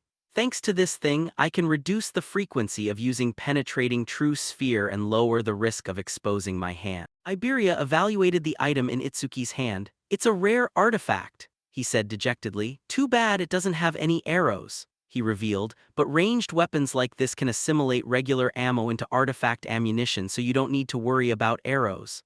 Item info displayed, Hunter's crossbow, rare speed +50. Seeing it vanish from his hands, Itsuki was surprised. It disappeared. Seeing that skeptical expression, Iberia explained, "That's another function of artifacts. Once it binds with its master, it gets stored away and you can summon it back whenever you need to use it." Itsuki was polite, "Pretty convenient, thanks for healing her. If you need help with anything, just let me know. Once I'm done here, I have to go find Kinoshita." Iberia gossiped, "Hearing that name now, I thought I misheard. Daring to pick a fight with Kinoshita Ryuji in North B District takes real guts." Itsuki sighed and asked, "What, you want me to give up?" Iberia denied, "No, if it's Kinoshita Ryuji then we have a common goal." Itsuki wondered, "Did you piss him off too?" He beat around the bush to mention another matter. "Not really, but I want you to team up with me to enter the preliminary round of the Savior Alliance National Tournament the day after tomorrow." Itsuki thought in surprise, "Preliminaries? The dog mentioned that. I heard only the top 10 get to advance to the official tournament. I've been way too busy over the past few days preparing for that." He asked suspiciously, "What do the preliminaries have to do with Kinoshita Ryuji?" He confirmed, "The preliminaries are held by continent and the northern continent's location is in North B District." As the son of the regional administrator, Kinoshita Ryuji is clearly aiming for the official tournament. Actually, his older brother is also a savior, so if he fails to make the top 10, it'll be a huge humiliation for the Kinoshita family. That's why he's monopolizing all the dungeons in North B District to level up. Itsuki didn't understand, "Why team up with someone like me?" He explained simply, "Because you're strong, my instincts tell me that if we team up we'll definitely pass the preliminaries." Itsuki reminded him, "You're younger than me, right? You'll have plenty of chances in the future, so why must it be this year?" He hesitated, "Why?" Iberia recounted, "Ever since I was a kid, I watched my old man craft artifacts. Every finished piece was like a flawless work of art and my admiration for him just kept growing. So I always dreamed that one day I would become an awakened being and fight spirit beasts using equipment forged by my own father. Then a month ago I finally awakened, thrilled. I asked my dad to forge an artifact for me, but he refused with the excuse that only saviors can use my artifacts." He continued, "Even so, I kept begging, and finally he set a condition. If you pass this year's preliminaries, I'll give you a masterpiece. That's why I absolutely must win this year's preliminaries." Itsuki was curious. With such a great dad, there should be plenty of people wanting to team up. "You don't need to team up with a level 0 like me." Iberia replied, "My dad thought so too, that's why. Before I left he said, 'Listen, pass the preliminaries with your own strength. If you rely on a strong teammate, I won't give it to you.'" Itsuki admired, "Your dad is strict." He continued helplessly, "Based on my info, most of the promising candidates have already been bought out by Kinoshita. The rest are lone wolves who don't like teaming up or already have teams, so there's no one left to ask. But 2 days ago I heard about someone who defeated one of the pillars and even broke a record. I searched for info and that's how I found you." Itsuki cut him off, "All right, I'm not interested in teaming up, but first I want to take her to the hospital." Iberia understood, "I'll go with you, from now on we're teammates." He went on babbling about names. "We should think of a team name too. You're Itsuki and I'm Iberia, so how about Ibaton?" "No, sounds like a store name. eBay doesn't sound that great either. Or Tenria." Itsuki carried Ageha in his arms, fed up. Good grief, this guy talks even more than Rimu. He only just remembered. Come to think of it, how are Ryger and Seo doing? They both became awakened beings, right? Are they participating in the preliminaries? Behind him, Iberia was still enthusiastically talking. "Since both our names start with I, how about double I?" The person he was thinking of was currently training. Seo on the opposite side frowned and asked, "Are you sick?" Rimu denied, "No, maybe someone is talking about me, probably Itsuki." Seo worried, "Itsuki, how long has it been since that attack? I didn't think we'd be apart for this long. I wonder if he's doing okay." Rimu sidled closer teasingly, making her face flush. "You're really something. If you're that worried about Itsuki, why didn't you go see him after he beat the spirit beast?" Too embarrassed, Seo suddenly launched a sneak attack on him. Rimu retorted, "Sneak attacks are playing dirty." Seo didn't care whether it was dirty or not. "We're training for combat, right? It's just because you let your guard down, right?" Someone walked over, they happily greeted, "Master." He sternly reminded them, "The Savior Alliance National Tournament preliminaries start the day after tomorrow. There's no time for messing around." Seo rejoiced, "Finally another awakened being to spar with. I'm so sick of fighting Rimu." Info about her displayed. Seo Hisaragi, level 11 human class. Aqua Elementalist first tier talent. Hidden stats, attack 110, speed 160, defense 125, magic 160, total 555. Rimu replied, I've never been to North B District. I heard it's a bustling city. I'm so excited to see it with my own eyes. Info about him appeared: Horino Rimu, level 10 human class, elementalist second tier talent, hidden stats, attack 100, speed 100, defense 100, magic 183, total 483. On Ryoji's side, he was inspecting the suitcase containing karma stones in front of him. Then asked casually, where's that hound? Being this late doesn't seem like him. Tanky worried. Could an incident have occurred? Hearing this, Ryoji went furious. Again, those useless subordinates. He crushed the karma stone in his hand, gaining experience. He awaited instructions. Should we send subordinates to look for him? He answered. Forget him. The preliminaries are the top priority. If I lose, the old man will lock me in the isolation room. By the way, how did the thing I asked for go? Tanky reported. Out of 3113 candidates in the northern continent, we've convinced 887 people. As requested, all of them are level 5 or higher. He praised, good, you really are a reliable subordinate. Tanky looked at Ryoji absorbing the power of the karma stone and said, this is the last magic stone. He was in the middle of leveling up, lightning crackling around his body. Ryoji said with confidence, to crush a bunch of commoners, this is more than enough. Info about him displayed: Kinoshita Ryoji, level 12 human class, lightning elementalist second tier talent, hidden stats, attack 135, speed 168, defense 130, magic 170, total 603. On Itsuki's side, he had just stepped outside and teleported. When he met Nento, Itsuki felt apologetic. I'm sorry, master, for putting Ageha in such grave danger. He replied, nothing we can do about it. I can eliminate him if you want. He refused the offer. No, leave it to me. Seeing Itsuki act so independent, Nento was satisfied. Very good, tell me the whole story later. Seeing this, Iberia nearby thought happily, turns out the supreme commander of the northern continent is his master. No wonder he wasn't surprised when I mentioned Dad. Nento is a mysterious person. I should ask for his autograph later. Currently they were in the hospital room. Ageha had been treated and was resting and recuperating on the bed. Itsuki spoke up to announce, and that's why I decided to participate in the Savior Alliance National Tournament preliminaries together with Iberia, so I didn't stop him. He asked about her health condition. I see. How are you feeling, Ageha? She glanced at the butterfly resting on her finger. Bichio healed me, so I've recovered. This is thanks to Iberia treating me with a rare artifact. Nento looked over in surprise and asked, you possess the wood spirit bandage artifact made by Aiden, so you're his son, right? Iberia thought in surprise, he doesn't just know about artifacts, he knows about my dad too. I should behave properly in front of the Artifact King's eldest son. He proudly pointed at himself and introduced, that's right, I am Aiden's father. Itsuki reminded him, you said it backwards. Iberia's face flushed red with shame and he hurriedly corrected, sorry, Aiden is my father. Nento didn't mind the recent blunder and cleared his throat. Anyway, thank you for saving my daughter. After the preliminaries end, let me take Itsuki to greet Aiden with you. You two must be preparing for the tournament, right? You can go now. Tomorrow Ageha and I will watch as well. Itsuki replied, yes. Iberia swore, please rest assured, I will definitely show everyone that we can pass the preliminaries. Ageha could tell that her father genuinely liked Itsuki. Back when it was Kazunari and her dad always brought her to meetings. He explained the reason. Itsuki has a strong self-destructive urge when facing spirit beasts due to childhood psychological trauma. But that urge weakens when there are people he wants to protect by his side. That's why I'll let you stay by his side. Ageha pondered on this, becoming his close friend, becoming his weakness, and then becoming the person he wants to protect. The person Itsuki wants to protect. Before leaving, Nento reminded them, speaking of the spirit beast attack at school, it's been confirmed not to be an accident but a planned plot. What did Dad say? The number of traitors siding with spirit beasts is increasing. Although the scale varies, there have also been attacks targeting supreme commanders on other continents. As of now, humanity's future is bleak. He firmly believed Itsuki will definitely destroy it and become the light of hope. The next day, in North B District, the Savior Alliance National Tournament preliminaries. Itsuki stepped into the arena looking at the packed crowd, fairly surprised. There are more people than I thought, Iberia replied.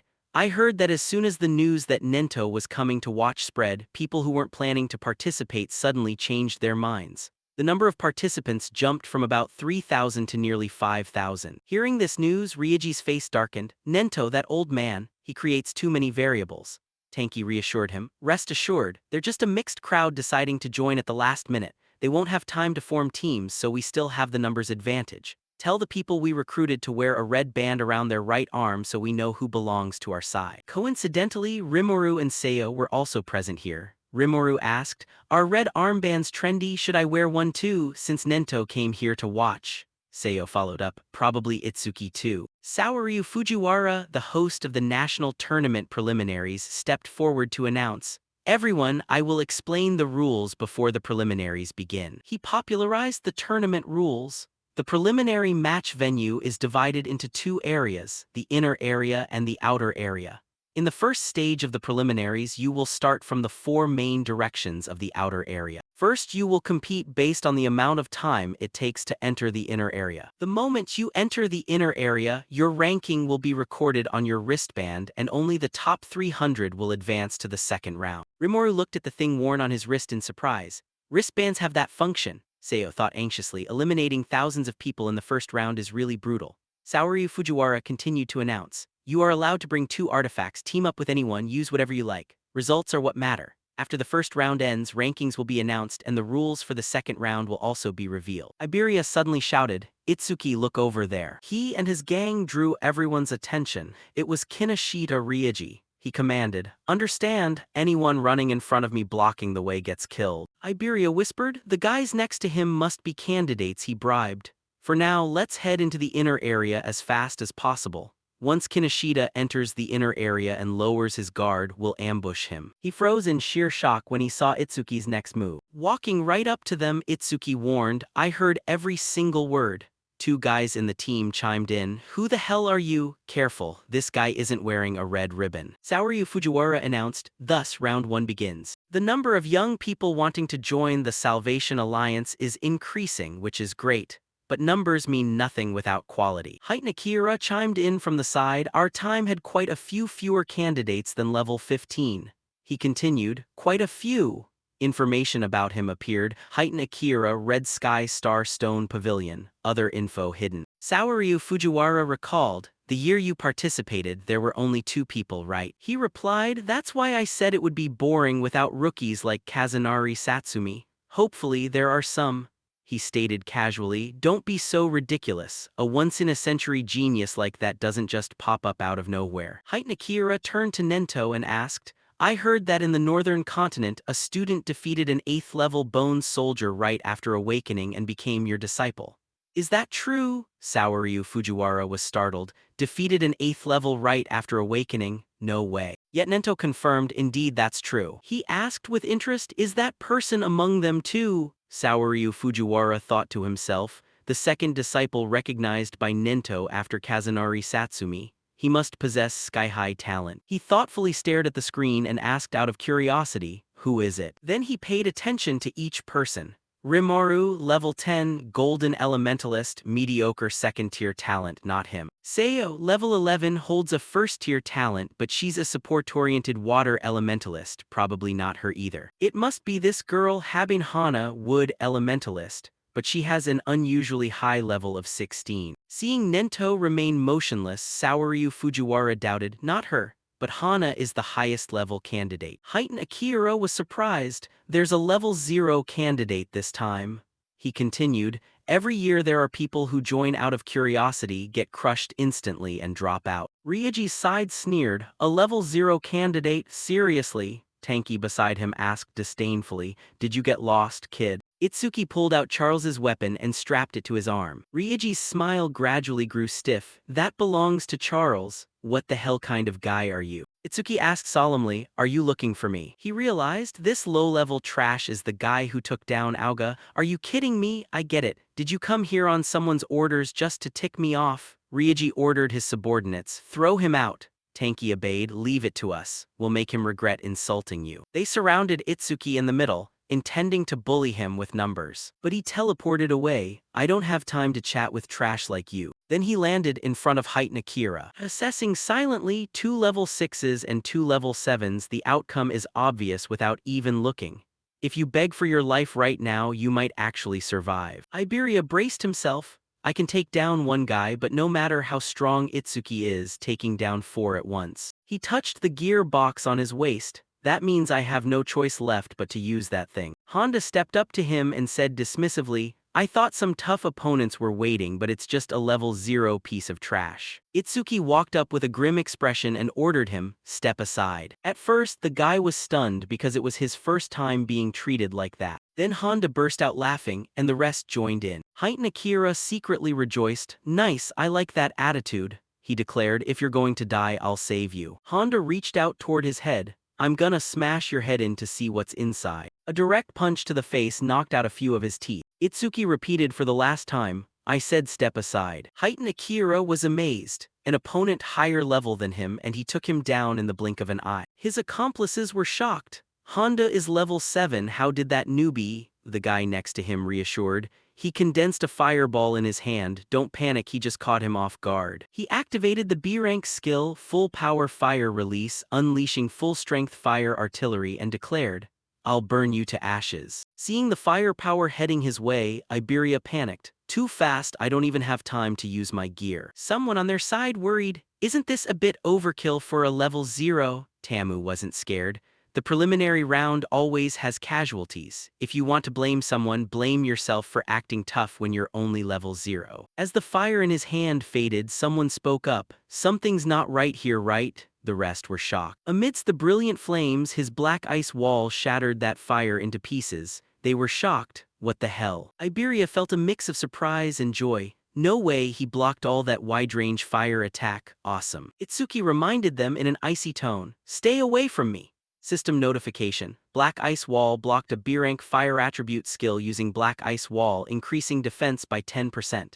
Attack 310, Speed 310, Defense 341, Magic 310, Total 1240 plus 31. He thought to himself, defense increased by 33, not 234. So it's calculated based on the defense value before enhancement. Tamu panicked upon seeing Itsuki completely unharmed. Is that his ice attribute skill? Where did a water elementalist come from? How can he use ice skills? He challenged the opponent, try using that move again, I won't block it this time. He continued generating fireballs. Are you mocking me? A real man never goes back on his word. Itsuki replied casually, yeah, I promise. He unleashed a stronger move. B-rank skill, overheated fire artillery. This time I'll definitely finish you off with my strongest move. A rolling wave of firepower surged down toward where he stood, radiating intense heat, making Itsuki realize its firepower was stronger than before, but it was still a fire attribute skill. Amidst the blazing fire, his figure vanished. An accomplice reminded him, you went overboard. Tamu was confident in this firepower. It even took down a level 8. He thought regretfully to himself, it drained all my magic. This is the finishing blow, kind of a waste on a level 0 opponent, but this little play is over. Having barely felt smug, Tamu panicked and backed away. What is this? He appeared right in front of him. So if it's a skill from the same person, Black Ice Wall's passive doesn't trigger anymore, got it. Itsuki stated leisurely, verification complete, time to end this. Tamu fell backward to the ground in fright. He blocked my ultimate skill that easily? No way. Sama in the back was generating firepower to counter. Yeah, that ice skill is strong, but I found its weakness. He poured in more power to hold off Itsuki. This guy's B-rank skill is Lotus Fire, when hit by fireballs. Itsuki realized, trying to overwhelm me with numbers, activate Black Ice Wall. Where he stood, the firepower flared up violently into an explosion. Sama believed, even if he has a powerful skill, a level 0's magic pool has limits. If we can drain his magic until he can't make that ice shield anymore, we win. However, Itsuki's hand tightly grabbed his hand, causing the flames to extinguish. Sama broke out in a cold sweat, unable to believe it. What? He closed the distance in an instant. He wrapped his body in Black Ice Wall, reminding him, even after blocking multiple fireballs, the passive only triggers once. The muscles all over his body tensed up. If your advantage is speed, ours is strength. Itsuki asked dismissively, are you even trying? First, he landed an uppercut straight to Sama's jaw. You look like you're struggling, so I'll make it easier. As he collapsed, Itsuki calculated mentally, a 33-point defense increase, not 234. So it's calculated based on pre-enhancement defense? System update. Black Ice Wall blocked a B-rank fire attribute skill using Black Ice Wall, increasing defense by 10%. Defense 310 plus 62 from Black Ice Wall. Itsuki glanced at the remaining two more elementalists. Come on, I'll use you guys to boost Lightning Shockwave's passive.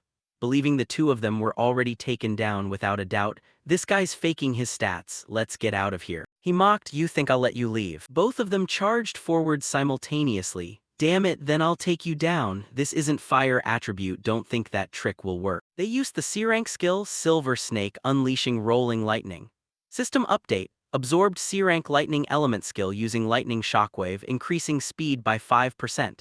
Attack 310, Speed 341, Defense 372, Magic 310, Total 1333. Heighten Akira was amazed. He's taking down Awakeners of higher levels than him like it's a joke. He mused thoughtfully, who on earth is he? Itsuki thought to himself, so Lightning Shockwave's passive works just like Black Ice Wall, it doesn't stack for skills from the same target. Iberia looked at the guys collapsed on the ground and uttered in a daze, they're all down. He admired, I thought this would be a tough fight, I didn't expect Itsuki to be this strong. What kind of ability are you using? Tamu in the back doubted, what the hell kind of guy are you? You can't possibly be level 0. Iberia chuckled coldly, you're asking who are we? Itsuki was surprised, we. He grandly introduced, we are Team E, remember that name because one day we'll be the strongest couple in the northern continent. He dragged Iberia away by the collar, forget about that, let's go chase Kinoshita. He yelled flusteredly, we were just getting into the groove. Tamu was left speechless by the name, Team E, so lame. Ryoji's side assumed, pretty noisy, that level 0 guy must have gotten beaten down. But that crossbow is definitely Charles's, I'll have to investigate it later. No one in this northern continent could catch Charles except a savior. While deep in thought, veins popped on his face in anger as someone zoomed past. Kan had just overtaken him. Ryoji thought smugly to himself, overtook another one, unlike those muscleheads I switched to speed after all. While gloating, his entire body was struck by lightning. Kan fell to the ground trying to look up, attacking us at full speed, what kind of monster? Ryoji happened to land right on top of his head. He arrogantly announced, that's the consequence of running ahead of me. Ryoji turned back to remind his group behind, snap out of it, I need to conserve stamina for round 2, don't waste my time with trash like this. Nento observed the situation and asked, is that the son of North District B's administrator Kinoshita Ryoji? Saoryu Fujiwara judged, such arrogance, wonder how he was raised. He gave up, yet he didn't break any rules so we can't do anything. Ryoji's side was recovering strength. Thanks to them clearing out all the trouble, my stamina is almost fully restored. Not a single person in the crowd behind dared to step forward. Ryoji looked at the building ahead, thinking confidently, with this, I can breeze through round 2. So the inner area is up ahead, this is way too easy. Behind his back, lightning rumbled as it struck down. Someone called out, Kinoshita. He was startled and glanced behind him, not expecting a variable in this critical moment. Ryoji turned back to look at the crowd behind and demanded, who dares call my name straight like that? They panicked. Not me, don't look at me like that, I didn't do anything. Someone in the back recognized him. It's him, the level 0 newbie. They lined up in 2 rows, clearing a path for him to walk forward. Ryoji had a bad feeling. Level 0, don't tell me. Seeing him walk up, he got his answer. It really is him. Ryoji was annoyed by his subordinates' incompetence. Seriously, he took them all down. No way a level 6 and a level 7 couldn't handle him. He concluded, I get it, he must have bribed them. Ryoji spoke up, how long have you been stalking me, level 0 trash? Itsuki got straight to the point, you're staying right here until we're done. Iberia secretly felt lucky. Basically, Itsuki brought me all the way here and every opponent we faced got taken down instantly. Without Itsuki I would have been eliminated halfway through. He turned around without taking him seriously. I'm busy, I don't have time to mess around with you, but I've prepared a few opponents for you. He ordered his subordinates, you guys deal with him. The group looked down on him, what? Just for a level 0 brat daring to call Kinoshita by his name, wake up, we'll teach you some manners. Don't worry, I'll show those two what hell looks like. Iberia miscounted. 80, 78, 79, there are over 100 of them, what do we do? Itsuki grabbed the back of his collar and instructed, cover your head." With those words, he teleported away from the spot. Rieji's collar was also grabbed by Itsuki from behind. He threw Riegi out while throwing Iberia in. Riegi was caught by his subordinates while he stood there in utter shock. He faced the guy. "Looks like you didn't understand my words. Let me repeat, until we're done, you're not going anywhere." Seo and Rimuru tiredly entered the inner area, the notification showing. She ranked 4th and he ranked 5th.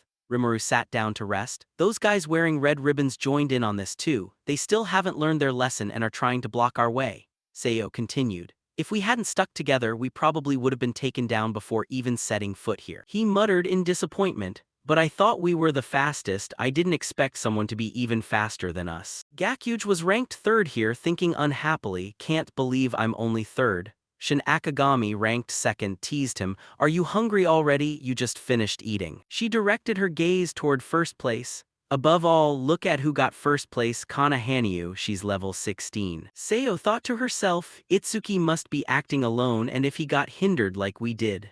Rimuru dropped his jaw in shock. "Look, is someone flying toward this way?" Hearing that, she frowned and looked over. He crashed down heavily onto the ground. System notification. Iberia has reached the inner area, ranking 6th. At that moment, Iberia anxiously called out, "Itsuki." Rimuru was stunned. "Did that person just say Itsuki?" Seo confirmed. "That's right, I heard it too." They looked into the distance and saw his heroic back facing over 100 people.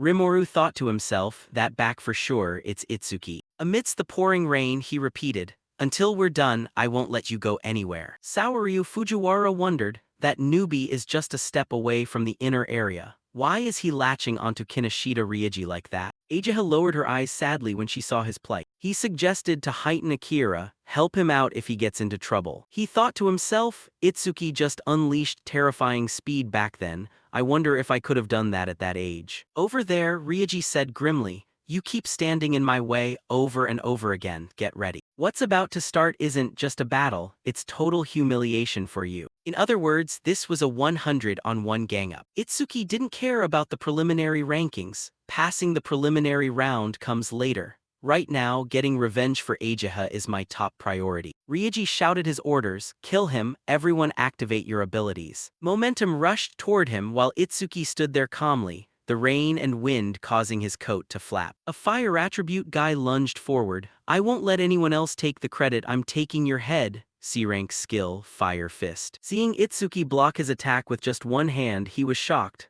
What? He counterattacked, delivering a punch straight to the opponent's face. That fire attribute guy crashed down to the ground, his teeth and lips mixed up together. The charging crowd stopped in their tracks. "He took him down with one punch," someone reassured. "Don't panic, we outnumber him, we can't lose to a pathetic level 0. They regained their momentum. "That's right, everyone charged together." Itsuki stated casually, "Even better." Black Ice Wall blocked a B-rank fire attribute skill using Black Ice Wall, increasing defense by 10%. He dealt wide-range damage using Lotus Fire. "Let's wrap this little play up quickly." Activate Lotus Fire. Streams of fiery power radiating scorching heat wrapped around Itsuki's arm. A wave surged toward the crowd, sending them blasting backward. Rimuru, who hadn't seen him in a while, was shocked. "That's Itsuki's skill." Seo and Iberia were left speechless. Gakuge paid attention to the commotion over there. "What the hell was that explosion?" Shin stroked the cat in her palm, unbothered. "An explosion of this scale is nothing to me." Kana hugged her sword alone in a corner, seemingly deep in thought. Saoryu Fujiwara looked at the shockwave in that area and was horrified. That explosion was unleashed by a level 0 boy? Firepower is one thing, but how on earth could he use a skill that doesn't belong to his class? Heighten Akira fell silent in front of that shocking scene. Meanwhile, Ageha thought to herself, I didn't expect Itsuki to possess an area of effect skill. That's why he was so confident in the Locust region. Just how many trump cards is he hiding? Itsuki was calculating 30% firepower should be enough. My opponent is human, so I must hold back so they don't die. Rieji stared blankly at the devastated scene in front of him. Our side is completely wiped out, the enemy side is completely fine. He coldly settled accounts with him. Your turn is next. Rieji staggered. We had over 100 people and you took down every single one in the blink of an eye. What on earth are you? Why are you so obsessed with me? Itsuki felt it was utterly ridiculous. Obsessed? You're the one who targeted me first and severely injured my friend. Today I'll return the pain she suffered to you. He burst forth with power. I am the son of the prestigious Kinoshita family from North B District. Every dungeon around here belongs to me. I don't need to struggle against calamity spirit beasts. By using the karma stones provided by my family, I can easily reach levels ordinary people never dare to dream of. Our foundations are different. I'll kill you, I will definitely win. B-rank skill, purple thunder cannon activated. System notification detected B-rank skill, purple thunder cannon. Activated super simulation analysis progress, 1%. He dashed straight into Ryuji, slamming into his body. Ryuji clutched his stomach, trembling all over, thinking to himself, he dodged it, this speed. Is he really level 0? This match cannot be won. He called out for help. What are you doing? Hurry up and help me. Tanky understood clearly, breaking the rules, but I don't need to care about saving face anymore. He was confident Tanky is a level 35 awakened being. Prepare to go to hell. Nento's side made preparations. Heighten Akira excitedly cracked his wrist joints to warm up. Got it. He sensed someone coming up behind him. Magic resistance. My magic perception is reacting. Someone is approaching at high speed. System notification analysis progress 19%. Naturally, Itsuki noticed, and it wasn't just one person. A considerable shockwave came from right in front of him. Itsuki calmly glanced at the situation over there. He quickly pinned Tanky beneath him. Reminder, keep going. Itsuki continued what he left unfinished earlier, killing intent enveloping his body. He glanced at Ryuji at his feet. It seems your subordinate isn't going to make it. Terrified, he blurted out his background. Wait, my dad is the administrator of North B District and my brother is a member of the Savior Alliance. Do you know the consequences of daring to touch me? He didn't care. Who cares who your father and brother are? A single punch knocked Ryuji completely unconscious. Itsuki felt relieved. With this, Ageha has been avenged. Knowing everything he did today was for her, her face flushed red with emotion. Saoryu Fujiwara was astonished. That boy actually defeated Kinoshita Ryuji. Why is he looking this way? Itsuki calculated silently. If I stop the analysis at 99%, I can recover my stamina when entering the second round once the simulation reaches 99%. System notification. Stop analysis. A call from Seo echoed from behind him. Itsuki. He was startled to hear that voice. Itsuki turned back and saw Seo. She had been standing there waiting for him for a long time. Hurry up and go inside. You're going to get disqualified. Seo's voice was infinitely gentle. He stepped inside and greeted. Long time no see. System notification. Itsuki has entered the inner area in 7th place. Iberia and Rimuru rushed over and hugged him tightly. Itsuki, I missed you. You bastard, I'm so glad you're safe. The two of them glared at each other with sparks flying. Rimuru asked unhappily, Who are you? Why are you crying over Itsuki? He replied nonchalantly, Me. He proudly introduced, I'm Itsuki's teammate Iberia. Rimuru turned angrily and yelled at Itsuki, I never heard you were teaming up with someone else. Traitor, Seo was surprised. It's rare for Itsuki to make friends. Iberia retorted, Itsuki is a traitor. Are you two a couple or what? What's your team name? He replied, Team name, who cares about that, we're not kids. Do you have one? Iberia blurted out smugly. Of course, he coaxed, tell me. Itsuki had to stop them, stop before things get worse.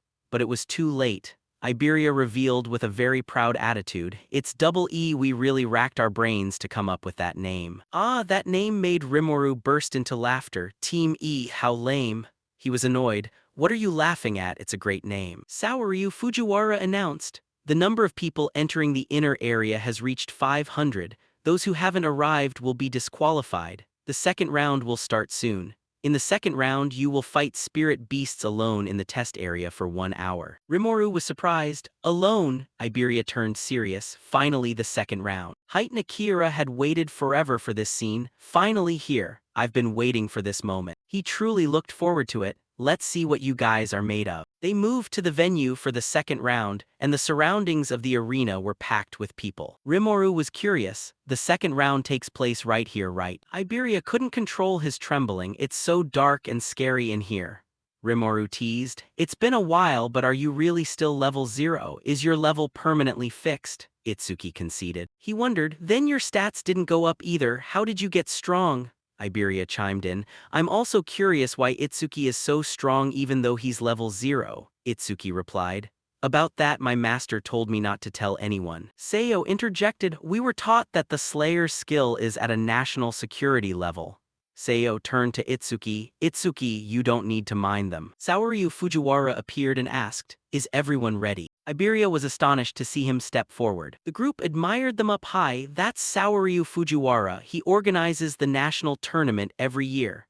Next to him is Heitan Akira, a veteran of the River Ice War who possesses the strongest physique. And that masked person is the legendary Nento. It's a reunion of legends. He spoke up. Now I will explain the rules for the second round. Listen carefully. Many calamity spirit beasts will appear in the challenge area. Kill points are based on difficulty.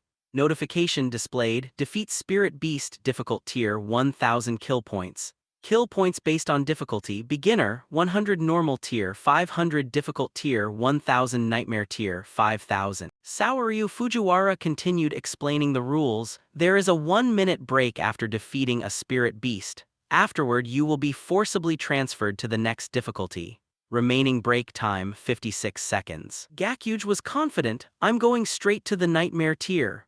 Info about him displayed, Gakuge level 13 human class Earth Elementalist second tier talent hidden stats hidden. Itsuki suddenly blurted out, I have a question. The others whispered among themselves, this guy is level 0, how did he pass the first round? He must have been carried. Did you realize the second round is solo and started getting cold feet? Definitely. Saoryu Fujiwara permitted, what is it? Go ahead and ask. He didn't beat around the bush. Is the nightmare tier the highest difficulty? Heitan Akira laughed upon hearing that, while he stared in stunned silence. The rest of the crowd scorned immediately. What's with the boasting? A level 0 stands no chance in front of a nightmare tier spirit beast. I bet he can't even beat a beginner one, let alone nightmare.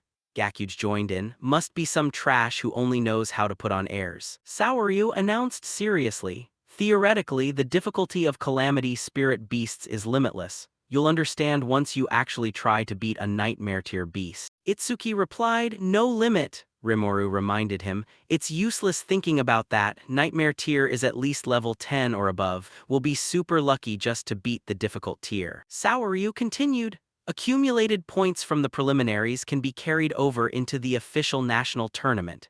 In other words, whether you can join the Savior Alliance later depends heavily on today's performance. Rimuru rejoiced, points earned here count towards the official tournament too. Itsuki made a silent decision, I have no choice but to use that thing. Kazunari Satsumi's record is 115,000 points. I must seize this opportunity to surpass him. Notification reminder echoed, enter the challenge area everyone. The second preliminary round begins. He stepped inside and felt, so this is the challenge area, it's not much different from a normal dungeon. In the darkness, countless glowing red eyes were staring at Itsuki. They stepped out. System reminder, beginner spirit beast, calamity hound level 1, 10 monsters kill points, 100 Itsuki rejoiced inwardly, finally get to fight spirit beasts. System notification, activated black ice wall. He intended to finish quickly, I can't raise my stats with these mobs so let's end this fast. Itsuki's image was broadcasted on the big screen. Saoryu asked Heitan Akira with interest, are you watching him again? He replied, I wanted to see that girl Kana Hanyu fight too. Heitan Akira, this boy is more interesting. His eyes didn't leave the screen, here it comes. He was curious, is there really anything surprising? Inside, Itsuki slaughtered the entire pack of calamity hounds in one go. System display, duration, 1 second earned, 100 points. Saoryu was shocked, 1 second, it usually takes a few minutes. He said cheerfully, didn't I tell you? Heitan Akira, this boy is more interesting. I don't think a level 8 fire dragon is much of a threat. Nento stepped over to ask how the other candidates were doing. He apologized awkwardly. Sorry, we got too focused, I'll switch to multi-screen mode, this way we can simultaneously observe the top 10 candidates. Ageha figured out Nento's purpose. Dad, is he trying to shift attention away from Itsuki? Saoryu observed briefly. It seems most of the other candidates are still fighting beginner ones. Seiyo used water attribute superpower to attack spirit beasts. Gakuge engaged in close combat, swinging his mace to smash them to death. Kana used wood attribute superpower to strangle the spirit beasts. Saoryu compared, Kana Hanyu is the only one keeping up with Itsuki. Ageha blurted out anxiously, oh no, Itsuki is, he's getting scorched by the fire dragon's flames. Saoryu stepped forward, Did he use up all his stamina fighting the Calamity Hounds and have no energy left to dodge? He'll be heavily injured if he takes those flames directly. Call the medical team. Heitan Akira stopped him. Wait, let's observe a bit more. He firmly believed. With that speed earlier, dodging an attack like this is a piece of cake. System notification. Activated black ice wall. His entire body was enveloped in the black ice wall without taking any damage. A single slash cut the fire dragon's body in half. As it fell, the system updated. Duration, 5 seconds earned 500 points. Saoryu was shocked, unscathed. That ice armor covers his entire body. He could have killed it instantly, but why did he bother taking the hit? System reminder, blocked a C-rank fire attribute skill with black ice wall, defense increased by 10%. Itsuki calculated silently, I must make the most of every opportunity to raise my stats. He checked his stats, my defense is 434 now. Character info refreshed. Itsuki human level unfixed class, Slayer talent, special Nirvana skills. Z-rank super simulation level 1 thunder tremor wave level 2 black ice wall level 2 lotus bloom level 2 penetrating true sphere level 1 magic perception level 1 devouring shikigami stats. Attack, 310 speed. 341 increased by 30% from Thunder Tremor Wave, defense. 434 increased by 40% from Black Ice Wall, magic. 310 total, 1395. Screen displayed, remaining break time, 58 seconds skip break. He clicked yes, looking forward to it inwardly. Let's test my defense against the next Calamity Spirit Beast. Heitan Akira knew that this difficulty tests the candidate's speed and combat senses.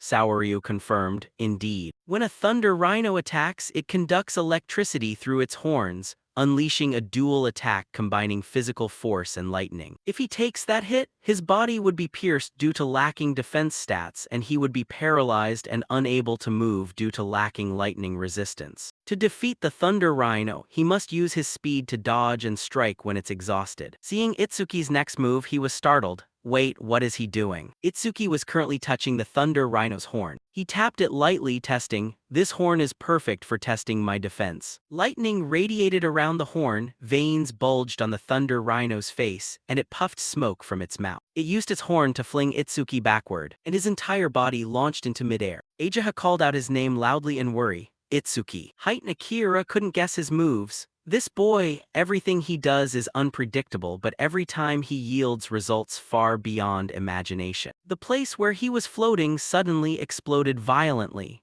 System notification, blocked a C-rank lightning attribute skill with thunder tremor wave, speed increased by 5%. He realized, test completed. It seems attacks from level 10 or lower spirit beasts cannot harm me. Itsuki lost interest in playing with it anymore. Time to end this. He activated Thunder Tremor Wave, speed plus 50%, dashing swiftly toward the Thunder Rhino. It arrogantly raised its head to face the enemy. Itsuki swooped down from above like a shooting arrow, with one hand wrapped in black ice wall stabbing straight into the Thunder Rhino's head. System notification, duration, 7 seconds earned, 1000 points. Heitan Akira smiled in disgust. So far his total time is under 15 seconds. Not only is he faster than I was in my youth, it feels like he hasn't even gone all out yet. Saoryu worried, but next is fast hand movements and sharp claws tearing enemies apart in a split second. A giant mouth spitting out iron chains to swallow everything. And a massive body covered in armor like hard shell. It possesses all those traits. The strongest and most ferocious calamity beast in the preliminaries, the ultimate goal of all candidates. Itsuki was facing the Nightmare Tier Spirit Beast, Purgatory Giant level 15 kill points, 5000. Itsuki activated Penetrating True Sphere, the sphere piercing straight through its head. System updated, defeated level 15 Purgatory Giant. Penetrating True Sphere flight speed increased by 200%. The viewers of this scene were stunned. He read the info, Penetrating True Sphere flight speed, 9 ms total increase, 900%. Itsuki was interested, on to the next one. Saoryu had to change his view of this teenager. Even the Nightmare Tier Purgatory Giant, he kills it in seconds. System display, duration, 3 seconds earned, 5000 points. Scene shifted to Seo's location.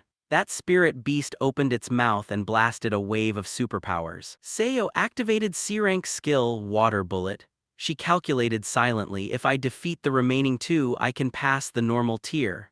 System update, beginner 1, completion progress 80%. Gakuge assumed confidently. I skipped the break. The first one to reach the normal tier will definitely be me. Sidebar notification displayed, normal tier completion progress 0%. She calculated silently, I will recover the magic power I consumed before moving on, until normal tier completion progress reaches 100%. Notification echoed, conquered nightmare tier. Duration 21 seconds, rank 1. Seo cheered joyfully, that must be Itsuki. Gakuge was surprised. Someone faster than me, is it Kana? The person mentioned, Kana, was silent upon hearing this result. Itsuki had finished dealing with that spirit beast. Let's head to the next floor. Saoryu Fujiwara still couldn't believe it. He killed the purgatory giant in a flash, piercing through its armor. What is that dark sphere? Heitan Akira instructed, raise the difficulty, let's see how far that brat can go. Notification reminder, Nightmare Tier Stage 2, Level 15 Purgatory Giants, 2 monsters kill points, 10,000. He looked disappointed at the surrounding spirit beasts. I was wondering what would happen, but they just increased the number. The ferocious spirit beasts roared, wave after wave of shocking sounds echoing out. Itsuki calculated, while it's roaring, I'll take out one first. System reminder, activate penetrating true sphere. The sphere pierced through one's head, accompanied by notification, defeated level 15 purgatory giant. Penetrating true sphere flight speed increased by 200%. Penetrating true sphere flight speed, 11 ms flight speed increase value, 1100%. Saoryu Fujiwara was confused. In one hit, what is that sphere? Is there no limit to using it? Heitan Akira evaluated, indeed very strong, but that skill has a fatal weakness. He didn't quite understand weakness. Currently Itsuki was facing the last spirit beast. He frowned and compared, this speed. It's faster than any spirit beast I've ever faced. Outside, Heitan Akira explained logically, due to their massive bodies, people usually misunderstand that they are very slow. But Saoryu Fujiwara didn't get it. What are you trying to say? Inside, Itsuki was condensing the sphere. System reminder, activate penetrating true sphere. The sphere was truly negligible compared to the spirit beast's massive size. Heitan Akira continued, as a racial trait, they possess no magic power, but in exchange, their other stats are significantly enhanced. Despite that huge body, it actually belongs to the speed attribute. Just as I predicted, it dodged the penetrating true sphere. Spirit Beast info displayed, Purgatory Giant 1008 Giant Clan level 15 second tier talent, cannot use magic but all stats increased by 25% skills. None stats, attack 320 speed, 300 defense, 320 magic, 0 total 940. Only then did Itsuki realize the situation became dangerous. It dodged. Heitan Akira conceded, sure, that dark sphere deals a massive amount of damage, but the flight speed isn't very fast. He takes advantage of their habit of roaring before launching an attack to preempt them. That brat, his combat intuition is really good. But if he can't increase the flight speed of that black sphere, he probably won't be able to clear this stage. A blow from the spirit beast sent Itsuki flying far away. He was struck hard against the stone cliff behind him, causing a massive tremor, thick dust billowing up and leaving a deep indentation in the rock face. Itsuki dragged his aching body, thinking, it can dodge at medium range. Saoryu speculated outside, knowing it won't hit yet still trying, meaning he must be hiding yet another trump card. He thought to himself, is that really the case? Seeing Itsuki's unusual expression, they wondered, then why is he smiling? Because he now has a solution. Fast, if that's the case, I'll close the distance. Instantly, Itsuki activated Lightning Shockwave, and instead of staying in the same spot, he shot forward like a rocket toward the spirit beast. It aggressively raised its gigantic fist, preparing to smash it down. A single punch sent shockwaves rippling across the area,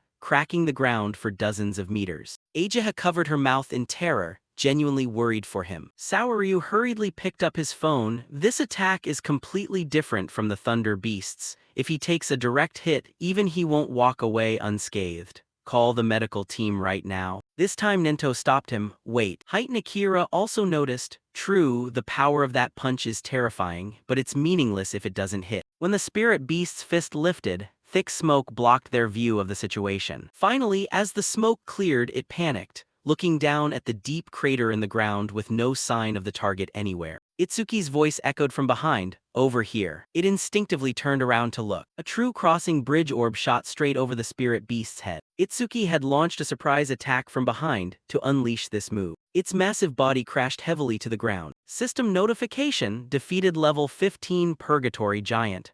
True crossing bridge flight speed increased by 200%.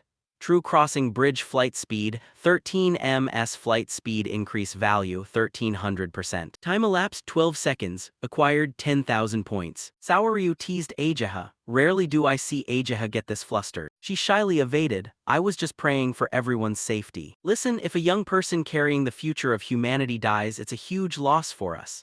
His family would be very sad too. I just want everyone to be safe, that's all. I completely didn't think Itsuki looked cool when beating up those purgatory giants or anything. Because Itsuki would react the same way, so don't misunderstand. It's not like that either. Saoryu reminded her, Ageha, compared to the last time we met, you've become a lot more talkative.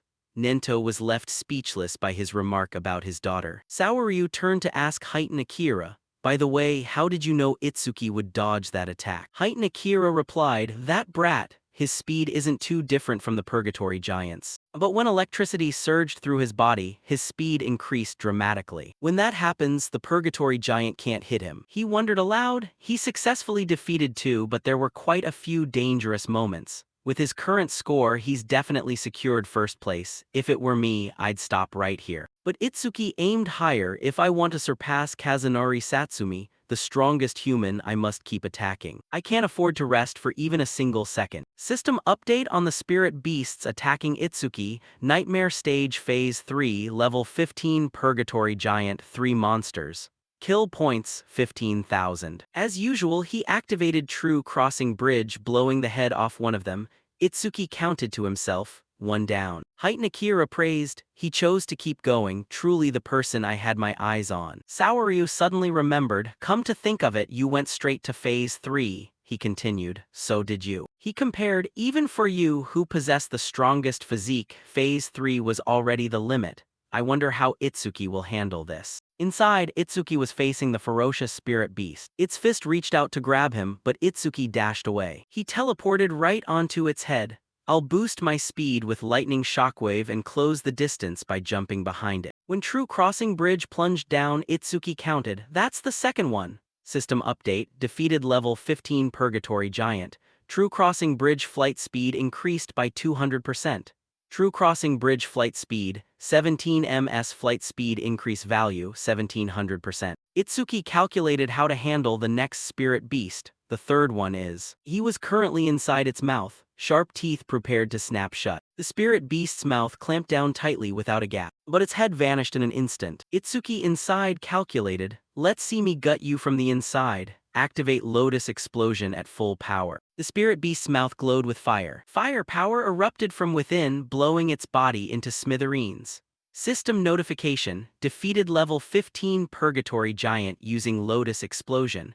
Range of all skills increased by 1%, currently plus 1101%. Time elapsed 13 seconds, acquired 15,000 points. Saoryu couldn't believe his eyes. That's the skill that blew away many candidates in Phase 1. Itsuki thought to himself upon seeing the notification. Magic pool below 310. My magic has completely bottomed out, but as long as calamity spirit beasts keep spawning, magic senses passive will replenish my magic.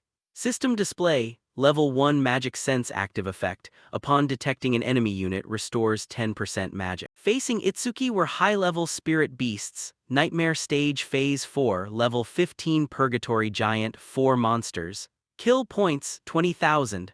Current magic 124,310, detected 4 enemy units restoring 40% magic. Saoryu discussed, Phase 4 has begun. If he clears this stage, he'll surpass your past self. Heitan Akira acknowledged, that's right, only Kazunari has ever cleared Phase 4, no one else has. I want to see how far this kid can go. Inside the qualifier, he was tumbling to dodge the spirit beast's attacks. Every time True Crossing Bridge's flight speed increased, Itsuki noticed a pattern. Accuracy increased too.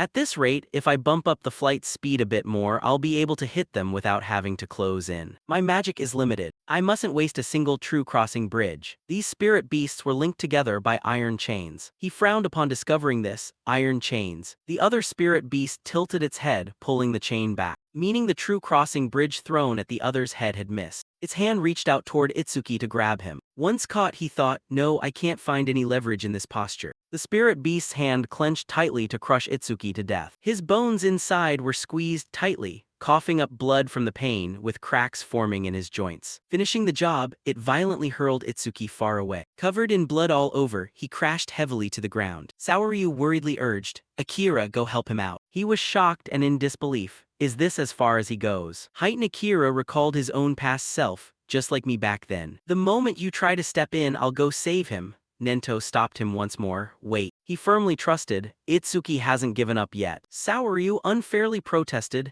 Nento, this isn't the time to talk about whether he gave up or not. Ageha chimed in, that's right, if we don't intervene, Itsuki is going to die. Heightened Akira added, he's in a desperate situation. Nento calmly faced everyone's criticism, but I know he still has a trump card. Saoryu was startled. A trump card, how do you know? He emphasized, those aren't the eyes of someone who has accepted their fate. Itsuki doesn't give up that easily. To kill it, I've done everything possible to forge myself. System display, super simulation activated, continue analysis. He recalled during the battle with Kinoshita Ryuji, super simulation had triggered on his skill, but he decided to cancel it at the very last second. Analysis progress, 99%.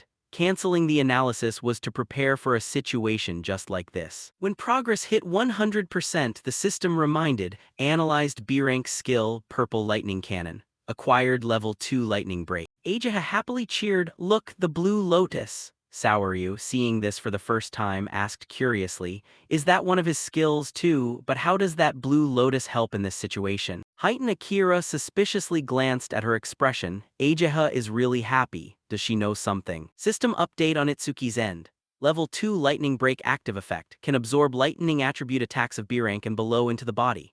When releasing the absorbed lightning energy, self-speed increases by 100%. Absorption capacity 0.5. Passive effect, every time a B-rank lightning attribute attack is absorbed, self-speed increases by 10%, currently plus 15%. His hand was covered in a layer of black armor, clenching his fist tightly to absorb the power. System notification, acquired level 2 lightning break. All stats increased by 20, cleared all negative effects and fully healed all wounds. The spirit beast's smashing fist was blocked by the blue lotus. Itsuki didn't have time to play around anymore. Warm-up is over, from now on I'll go all out. His stats were refreshed. Attack 330 plus 20, speed 330 plus 20, defense 330 plus 20, magic 330 plus 20, total 1320 plus 80. Saoryu was stunned. He was just beaten to a pulp yet recovered fully in mere seconds. That healing power surpasses even a merchant healer's. From that insane wide-range skill to this, exactly how many overpowered skills does he have? As True Crossing Bridge flew over its head, the system reminded, defeated level 15 Purgatory Giant. True Crossing Bridge flight speed increased by 200%. When another was defeated, the same notification repeated. System display, successfully passed Nightmare Stage Phase 4, time elapsed 31 seconds. Kill points, 20,000. Looking at the corpses piling up behind his back, Itsuki was confident in his current strength. No matter how many purgatory giants appear, I will still win. Itsuki lunged into the giant clearing spree. System notification, defeated level 15 purgatory giant. True Crossing Bridge flight speed increased by 200%. The next True Crossing Bridge flew over a giant's head. True Crossing Bridge flight speed, 27 ms increase value, 2700%. The next one was pierced straight through the chest, successfully passed Nightmare Stage Phase 5, time elapsed 57 seconds. Kill points, 25,000. The subsequent one was impaled vertically from bottom to top, successfully passed Nightmare Stage Phase 6. Time elapsed 1 minute 34 seconds. Kill points, 30,000. This scene was enough to terrify the viewers watching through the screen. Looking at the giants piled into a small mountain, someone couldn't help muttering, this place is completely wrecked. I'm starting to doubt who the real monster is, Itsuki or the Purgatory Giants. Itsuki noticed, where's the next stage? Hey, aren't the purgatory giants appearing anymore? Saoryu hadn't recovered his wits. Unbelievable, I can't believe my eyes regarding what's happening. He pressed the red control button on the side, then spoke into the announcement mic. Itsuki, it's over. You've defeated every single purgatory giant we prepared. Looking at the mountain of corpses, Saoryu repeated, you've wiped out all the purgatory giants we prepared. Itsuki couldn't believe it. I wiped them all out. Wasn't there no limit to the difficulty? Walking over the pile of giant corpses, I don't remember how many I defeated or how many points I earned. Since I've hit the limit, the gap with Kazunari Satsumi probably isn't that large anymore. Furthermore, I achieved another goal of increasing True Crossing Bridge's flight speed quite nicely. System notification, you have defeated 11 level 15 purgatory giants. True Crossing Bridge flight speed increased by 1100%.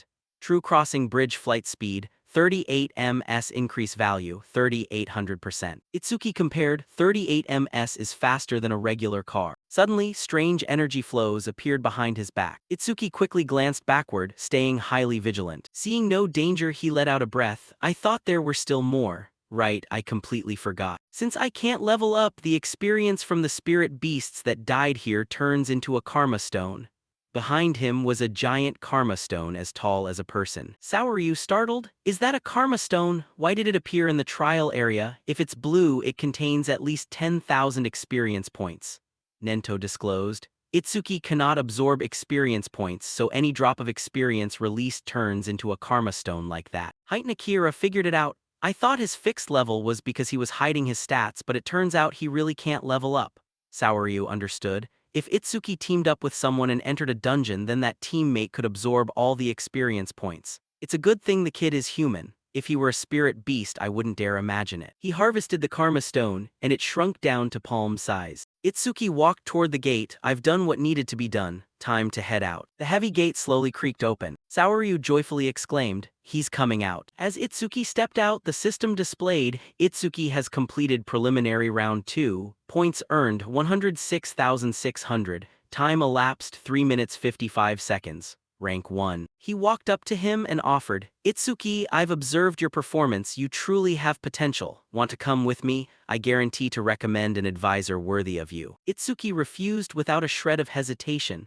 Thank you for the offer, but I already have a master, so I don't need one.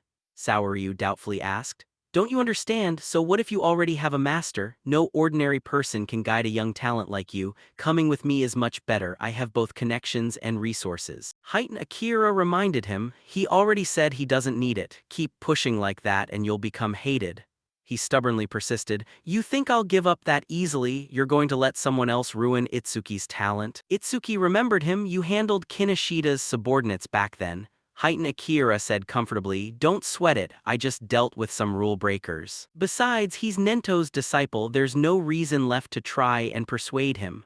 Right? Saoryu was startled. What did you say, whose disciple? Itsuki politely told him, thank you for back then. He still couldn't believe his ears. Itsuki is Nento's disciple. Nento in the background confirmed, yeah, that's right. He froze, turns out the monster that suddenly appeared is Nento's disciple. Itsuki finally had time to greet Nento, master. He was very satisfied with today's performance. Well done, I watched your performance closely. Are you injured anywhere? If so, I'll have Ageha heal you. Ageha unhappily uttered, he's even planning to challenge stage 7, you better not drag any injuries back here. Itsuki explained, not injured but running out of stamina. Resting a bit will make me fine. Saoryu balanced his mindset. If he's Nento's disciple, it makes sense. Another disciple of his also wiped out all the calamity spirit beasts we prepared. Do you know who that is? Did Kazunari Satsumi reach stage 6 too? Saoryu denied, no, back then stage 4 was the highest, so we upgraded it to stage 6 afterward, but if it's still not enough, we'll probably have to raise it to stage 8. He calmly requested, just sit down and watch with the other candidates. Round 2 is starting now. Inside the qualifier, Rimourou's side reached 100% stage progress. Shaking from exhaustion while fighting the Thunder Beast. I can't even lift my arms anymore. Nightmare stage seems a bit out of reach. System notification, Horino Rimuru finished stage 2 trial. Time elapsed 17 minutes 17 seconds. Points earned 1,600. Zeo's side was also exhausted, reaching 100% stage progress. Tiredly lifting the Thunder Beast trapped in water high up. Lacking high damage skills, I'm just trying to suffocate it by trapping it in a seamless water sphere. But this takes too much time and my magic is running dry. Higher difficulties are impossible. Upon running out of energy, system notification, Seo finished stage 2 trial. Time elapsed 19 minutes 1 seconds. Points earned 1,600. Itsuki was surprised. Rimuru and Seo are giving up at nightmare stage. I thought they could keep going. Saoryu reminded him, don't think everyone is as strong as you. Most candidates can't even clear regular stage. Those two took down the Thunder Beast so fast they'll definitely be in the top 10. He wondered, they should have failed, so why haven't they come out yet? He answered.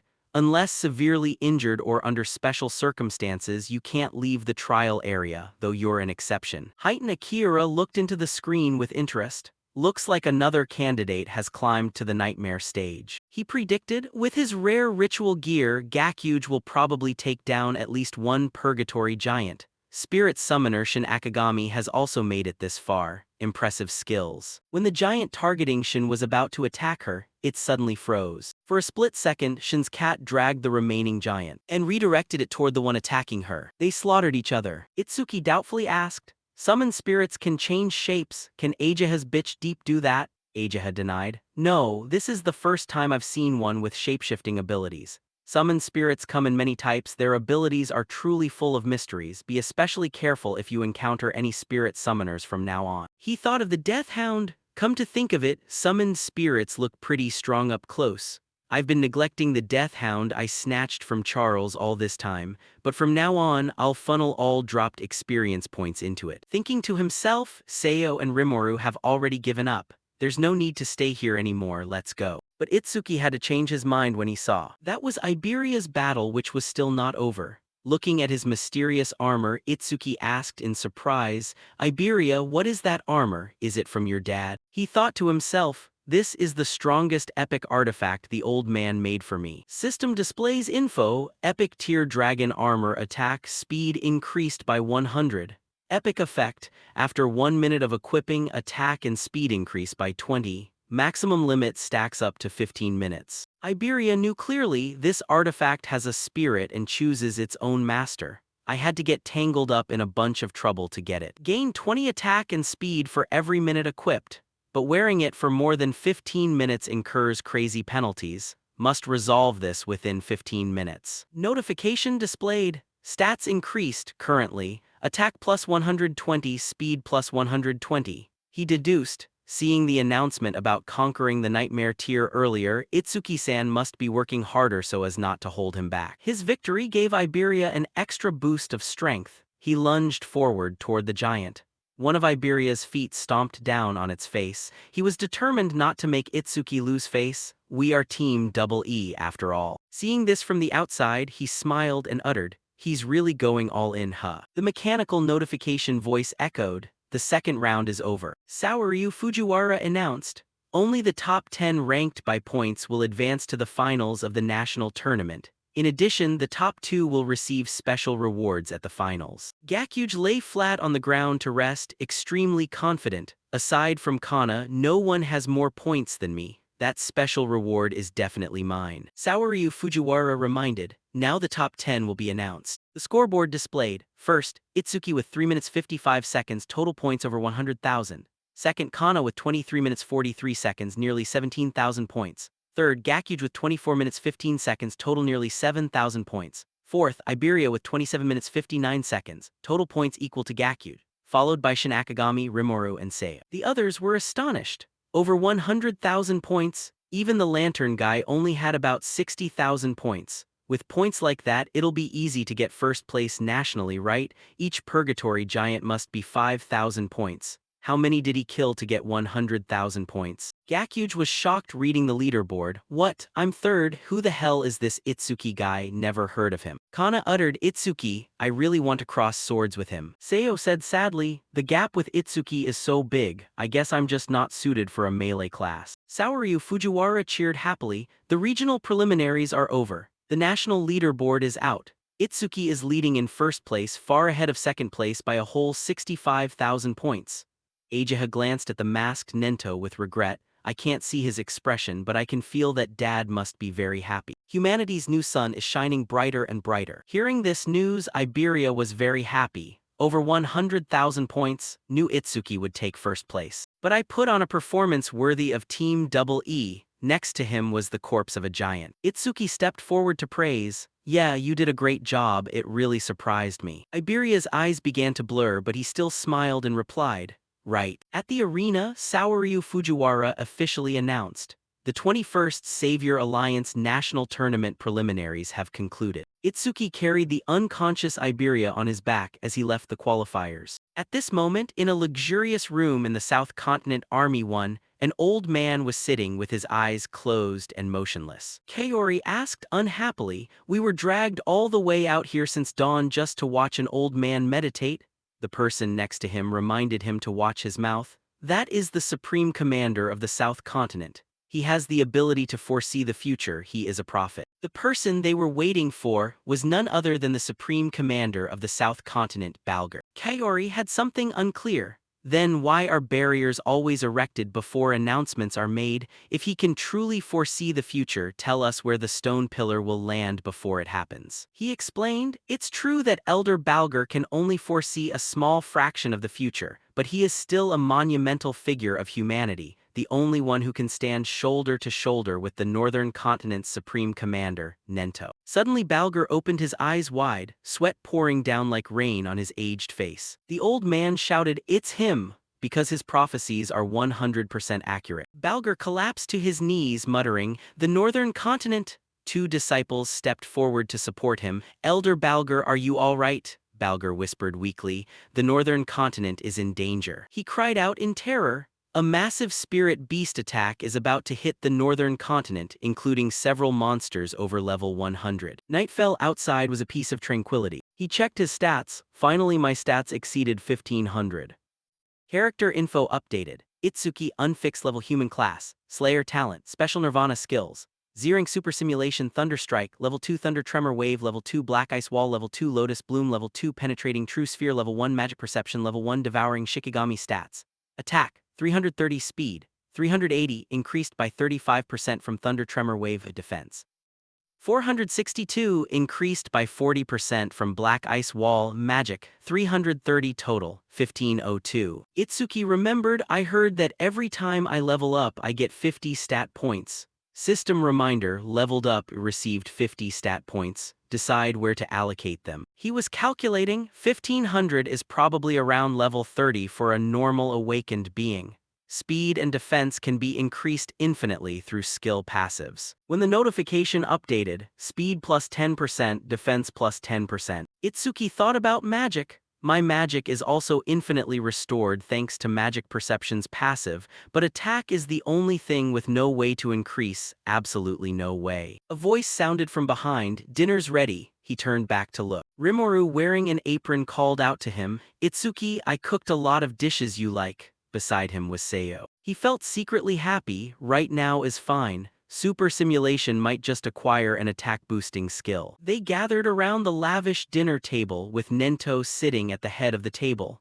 Itsuki expressed his sentiment, it's been a long time since I last had Rimuru's home-cooked food. Itsuki glanced around, where's Iberia still sleeping? Ageha reported the situation, I treated him earlier and all his injuries are gone. But it seems he pushed his stamina to the absolute limit so he's still fast asleep. Rimuru followed up, even so, I'm amazed. The nightmare tier that even Seiyo and I couldn't clear, yet a level 0 guy like him managed to conquer it. Seiyo snorted, he misunderstood.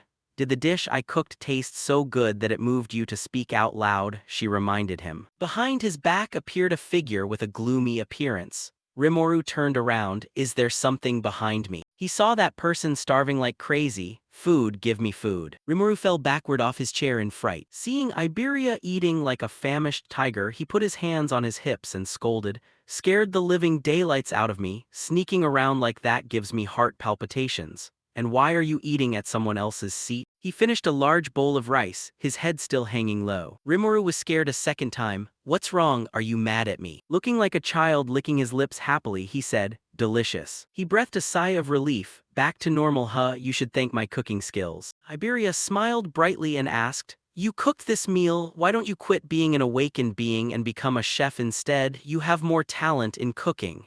Hearing this, Rimuru got irritated again. Was that even a compliment? Nento suddenly spoke up. You two also want to become saviors, right? Then I want to ask one thing. He posed a question to the two of them. What is the scariest thing? Rimuru rubbed his chin in thought. The scariest thing is probably the opposite of what I'm expecting. My dream is to become a savior, save lots of money, travel the world while young, and enjoy good food. The opposite must be aging. Once you get old, you won't have the energy to travel anymore, and your taste buds might even get so bad that you can't tell different flavors apart. He shook his head violently, grimacing. Just thinking about it gives me the shivers. Nento turned his attention to Seo. What about you? She recounted. Me, I was born into a family of doctors and grew up in a hospital. In my memory, ever since I was a little kid, I've seen countless people go through illnesses big and small. Some patients died right in front of the little girl. She continued, it became an obsession for me, so even a cold or a fever makes me feel extremely terrified. Itsuki understood the reason. So that's why she ran away the other day. Just because I sneezed a little bit. He recalled that day's action and her terrified expression. Nento spoke up. Awakened people have a lifespan about twice as long as ordinary people and almost never get sick. You can already say goodbye to the things you fear. Seeing him glance at him, Iberia panicked. Me. He hesitated. The thing I feared most was not passing the preliminaries. Now I'm afraid of not being able to fight side by side with Itsuki anymore. Iberia was curious. Itsuki, what is the thing you fear the most? Itsuki replied. Why are you suddenly asking me that? Seo looked at him and thought, I wonder if there's anything he's afraid of. From his side came the urging, speak up. Don't tell me you're not afraid of anything. Rimuru was curious, can't imagine what Itsuki could possibly be afraid of. Itsuki opened up. After my parents passed away, I was really worried about how I was going to keep living. Helpless, angry, sad, starved. My body was possessed by those negative emotions until Seo and Rimuru appeared in front of me. Back then, they came over to care for and check on young Itsuki. Why are you sitting here crying alone? The sky is so beautiful, it's a waste to keep your head down looking at the ground. Seo sat down and asked, are you catching a cold? Should we go to the hospital? While Rimuru held a lunchbox in his hand, eat something and all your worries will melt away. Itsuki said with emotion, the warmth I received from those two pulled me out of that negative world. Afterwards I met Master Ageha and Iberia too. Like having more teammates, everyone present looked at Itsuki gently. He compared, or like my family from before. This sense of peace is something I haven't felt in a very long time. Sometimes I think I wish this moment could last forever more than anything else. I've always been afraid of living alone. Ageha blushed and thought to herself, Itsuki's current atmosphere, it's very calm and peaceful. It's completely different from the hair-raising feeling from before. Moved, Iberia hugged him tightly. Itsuki, I will definitely never leave you. Itsuki denied. No, that's not what I meant. Nento explained. The reason I asked is to confirm whether when you two become saviors and face real danger, you will regret choosing this path or not. For a savior, regret is the only thing you must absolutely never allow to happen. Remember this well, a death without regrets is the goal of every savior.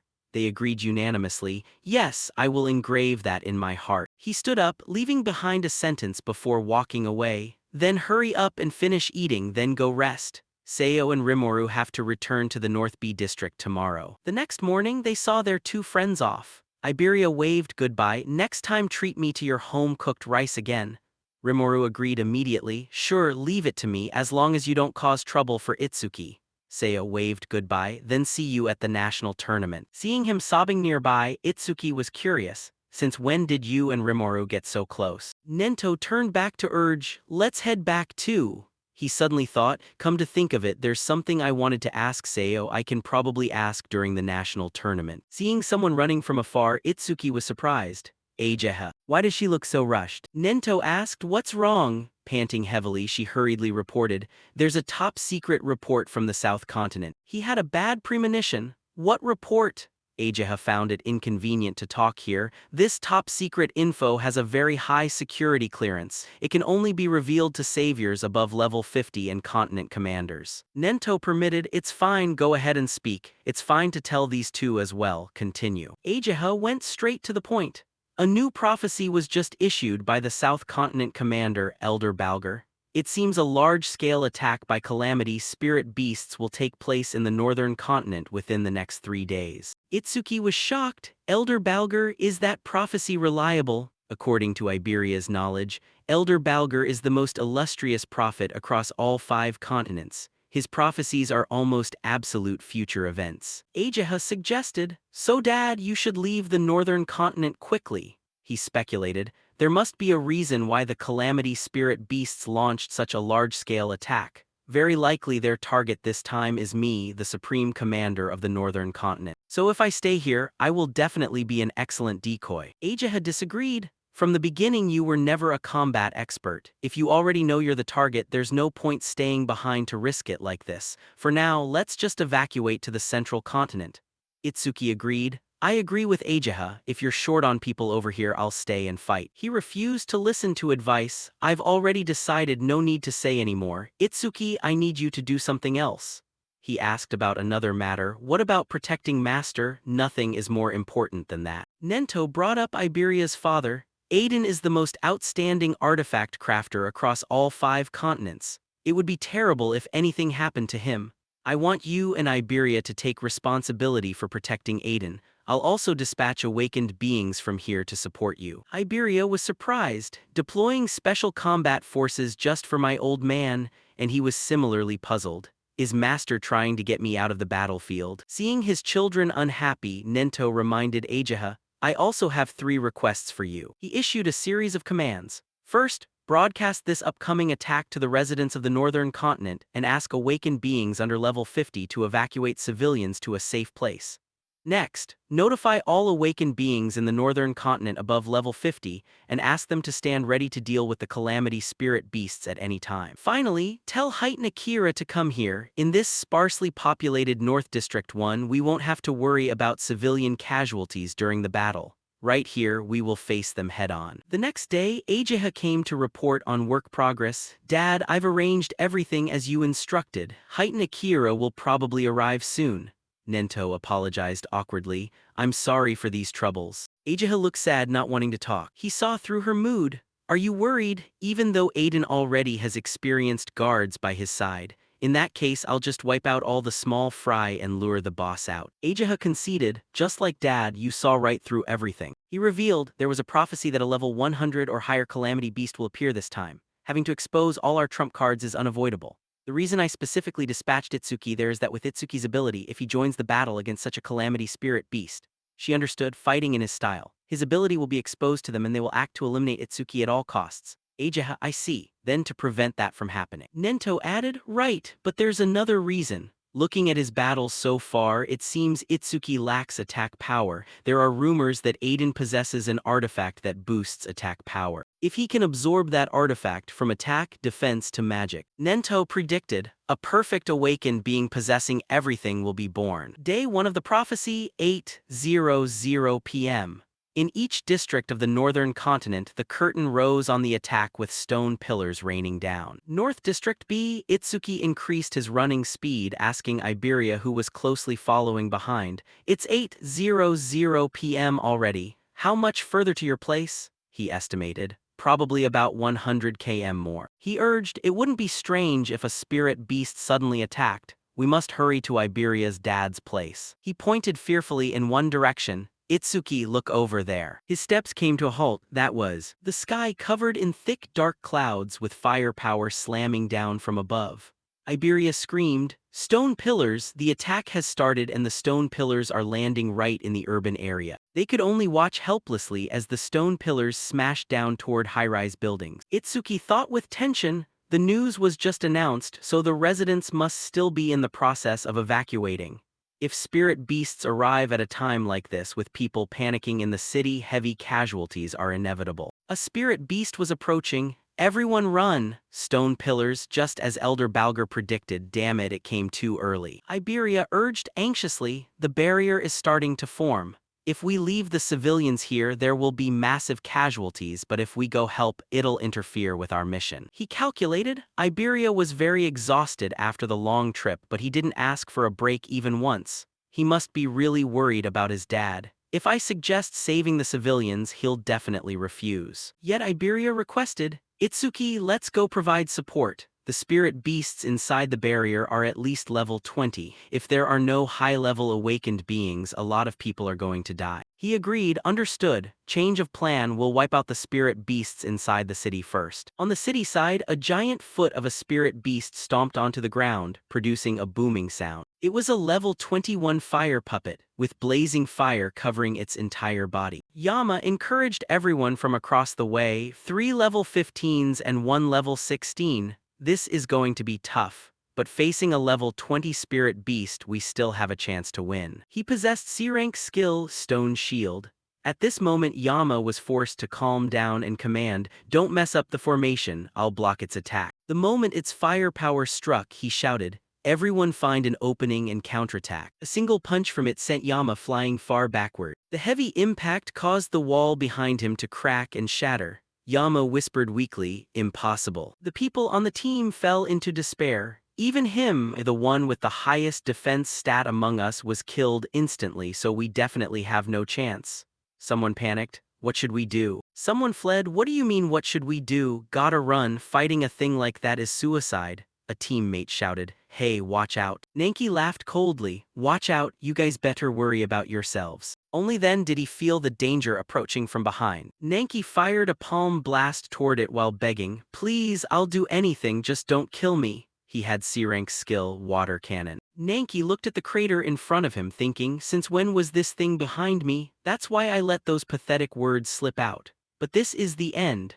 After all, I am a water elementalist, the natural nemesis of fire attribute calamity spirit beasts. The others cautiously approached to check. Did he really succeed? To be sure, I'll finish it off. Nanki stopped them. You guys don't interfere. I defeated this spirit beast all by myself. I have to be the one to finish it. The spirit beast had revived, blazing firepower radiating across its body. Terrified, he looked back at his teammates and urged, it revived, hurry up and kill it. Seeing the firepower resembling a sea of fire rushing toward them, they felt their end had come. What kind of giant flame is this? We're done for. Right at the nick of time, Itsuki appeared, using black ice wall to form a shield blocking the firepower. Iberia standing behind him announced, just leave this place to Team Double E. Itsuki directed, Iberia, don't worry, I'll handle this one, you go evacuate the civilians.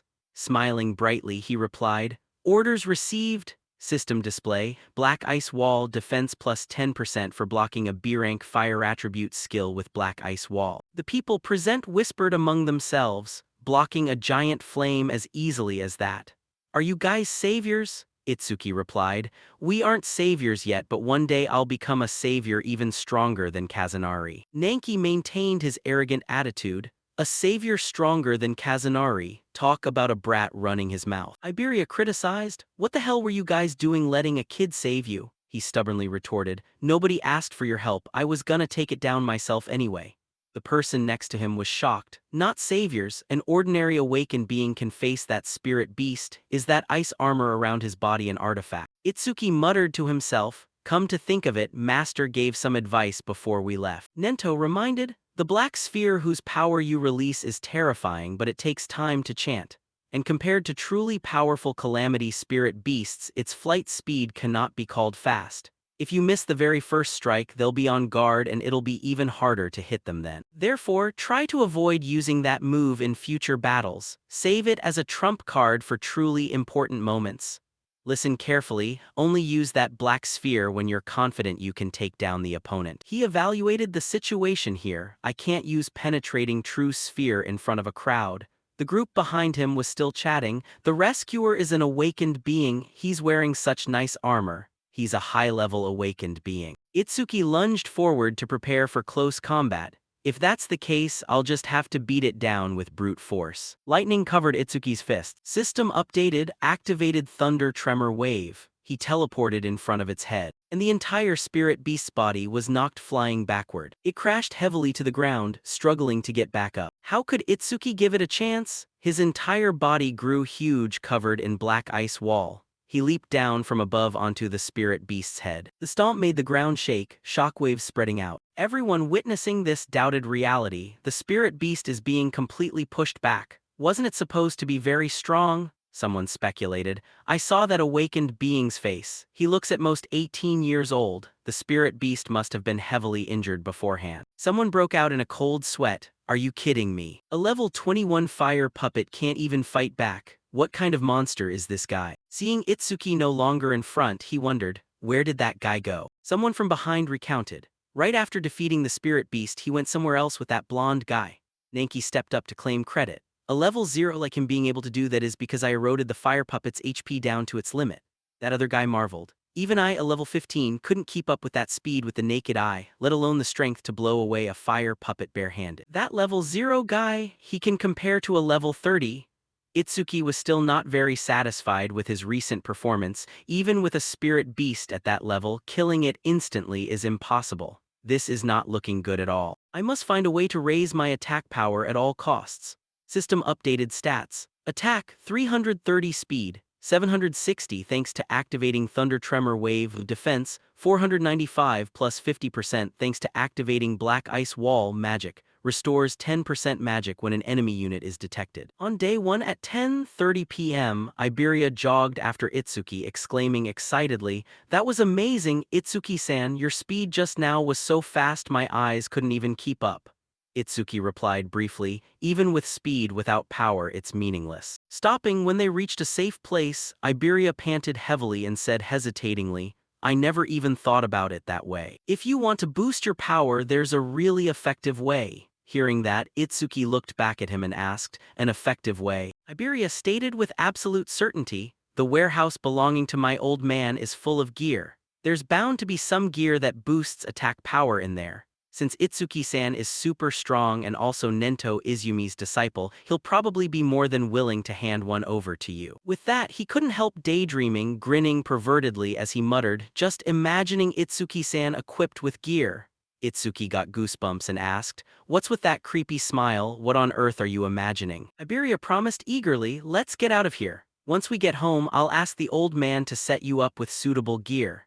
Itsuki was somewhat distracted, deep in thought. "I thought I had reined in my speed on the way here, but even so, with Iberia's speed, keeping up must have been the absolute limit of what he could do." Finished thinking, he suddenly walked over and scooped Iberia up horizontally. Iberia panicked, jolting in surprise as he shouted, "Itsuki-san, what are you doing?" Itsuki replied flatly, "If you're tired, stop pushing yourself. At this rate, even if you run into a spirit beast, you won't have the energy left to fight." Without dragging it out, he scooped Iberia up and leaped into the air. Iberia was dazed and complained again, "I wasn't ready yet." "You're too fast." Itsuki didn't slow down his pace, simply brushing it off with, "We've delayed way too much, just bear with it." Prophecy for day 1, 11:05 p.m. A clear moon and a cool breeze with a wooden cabin tucked deep within the dense forest. Before long, Itsuki and Iberia arrived at the spot. Iberia stretched his muscles while endlessly complaining, "We're finally here. I thought my arms were about to fall off." Itsuki surveyed the house for a moment before asking Iberia, "Why do you live so deep in the woods? It'd be safer in the city." He replied very confidently, "The old man said the city is too noisy and he can't concentrate on crafting." "Don't let the shabby look of this wooden cabin fool you, its defense system is no joke. There are dozens of traps the old man set up all around the house." Hearing him say that, Itsuki silently figured it out. "I see. No wonder I kept wondering why I could sense faint magical fluctuations." Thinking to himself, he quietly activated his magic sense. At that moment, Iberia took the lead, not forgetting to give a stern warning. "Anyway, if you follow right behind me, you won't trigger the traps, just stick close." Itsuki didn't dare speak aloud, only thinking, "I don't need you, I can dodge them just fine with magic sense." While Iberia walked leisurely ahead, Itsuki hesitated for a moment, wanting to warn him, "Hey, over there." But Iberia couldn't hear him at all. Inside, he was puffing his chest out and smiling secretly. "I finally get to take the lead." Hidden under a layer of leaves on the ground was a small switch. Iberia stepped on it unknowingly and without caution. Realizing he had triggered a trap, he panicked and yelled, "Oh no, I got too excited and forgot there are traps here." Itsuki was helpless and incredulous as he asked, "Is this seriously your house?" Right then, the ground began to shake violently. Iberia cursed loudly, "Crap, this is the most annoying trap." At that exact moment, Itsuki also realized, come to think of it, the magical fluctuations are getting stronger. Rising from the ground was a humanoid gear epic iron golem, attack 500, speed 300, defense 500, magic 200. Seeing it, Itsuki couldn't help being astonished and blurted out, he even has humanoid gear. At that moment, the iron golem threw a powerful punch straight toward Iberia before he could even collect his wits to counterattack. Itsuki quickly stepped in to push him out of the way, confronting the iron golem head-on. He powerfully threw a punch to block its fist. Unable to hold out for long, he was knocked flying backwards. Itsuki had to skid across the ground to steady himself while inwardly reflecting, even a piece of gear has a higher attack power than me. Because it's gear used to protect Iberia's father, I can't destroy it with true crossing bridge. This is a real pain. Tense, Itsuki immediately turned to ask Iberia, is there a way to stop it?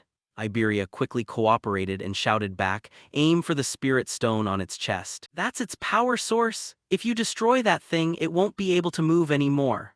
Hearing what Iberia said, Itsuki immediately looked over at the iron golem and instantly spotted the spirit stone he mentioned. Without further hesitation, Itsuki activated lightning shockwave. His entire body was instantly enveloped in flickering bolts of electricity as he boldly and confidently declared, if you know the weak spot, this is easy. Even if I lose in raw power, I'm faster. With that, he suddenly unleashed a powerful surge of electricity toward the iron golem. As it continuously brought its iron hands down to attack him, he easily and cleanly dodged every single blow, taking advantage of the iron golem's total focus on attacking without any defense. Itsuki nimbly dashed behind its back to mess with its reflexes, then seized the opportunity to snatch the spirit stone from its chest. Deprived of its power source, the iron golem ground to a halt just as the theory predicted. When Itsuki felt relieved and held up the spirit stone to ask Iberia, I guess this does it, right? At that exact moment, a dark figure appeared right behind him, its crimson eyes staring fixedly at him as it prepared to bring down a slash. Iberia immediately screamed at the top of his lungs to stop him, wait, Yusuke-san. Noticing something abnormal, Itsuki abruptly turned his head just as the sword was descending. Hearing Iberia's voice, the man quickly stopped his blade before it was too late. Itsuki looked at the sword inches from his face, panic-stricken as he wondered, when on earth did he get here? Bokudo Yusuke finally spoke normally to explain, Iberia, I thought some bandits were sneaking in. Itsuki kept staring at him, thinking incessantly, what the hell, while being targeted I didn't sense even a shred of magical fluctuation. Bokudo looked back at him and asked, who's this? Catching sight of the man instantly sheathing his sword in a split second, Itsuki was surprised all over again, thinking to himself, the sword vanished. Only then did Iberia step forward to shield Itsuki, smiling as he introduced him to Bokudo. This is my friend, Tenma Itsuki. He's level 0 but super strong. We're a team and our name is... Before Iberia could finish, Itsuki gently placed a hand on his shoulder and cut to the chase. More importantly, where's your dad? Hearing that, Iberia asked Bokudo, that's right, where's the old man? Bokudo answered honestly, completely unaware someone was approaching from behind. The master is right behind you, but be careful. It looks like he's in a pretty bad mood.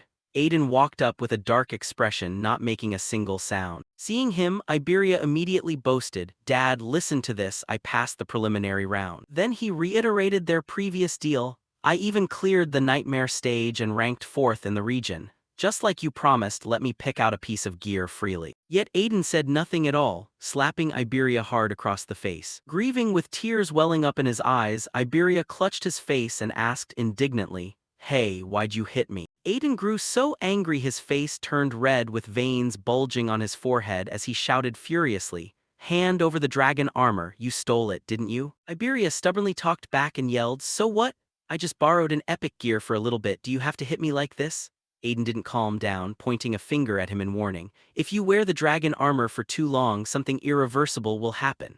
If you ever use it without permission again, I won't go easy on you next time. Pouting, Iberia threw his bag to the ground and snapped, fine, whatever, I get it, I'm never using your gear ever again, before storming off. While Itsuki stood dazed watching Iberia leave, Aiden called out to him, yes, I'm Tenma Itsuki, nice to meet you. Itsuki snapped back to reality and went straight to the point, telling him, a prophecy has predicted a large-scale attack by calamity spirit beasts in the northern continent, so my master ordered me to escort Aiden-san.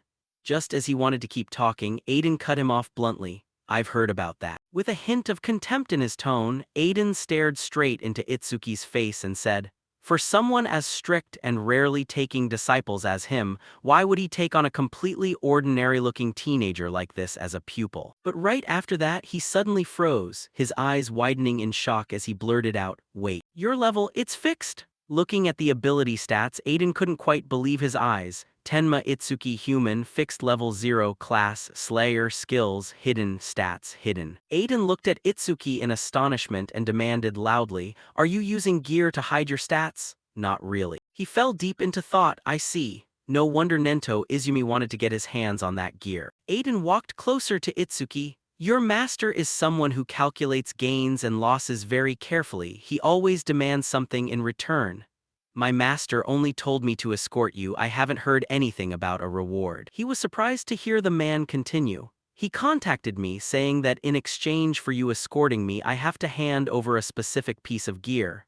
My master said that, well, it's fine, even without gear I'll still keep you safe. But Aiden immediately stopped him, then asked with curiosity, no, I've got plenty of them, giving you one is no big deal. I'm just wondering why he'd insist on picking out a piece of trash.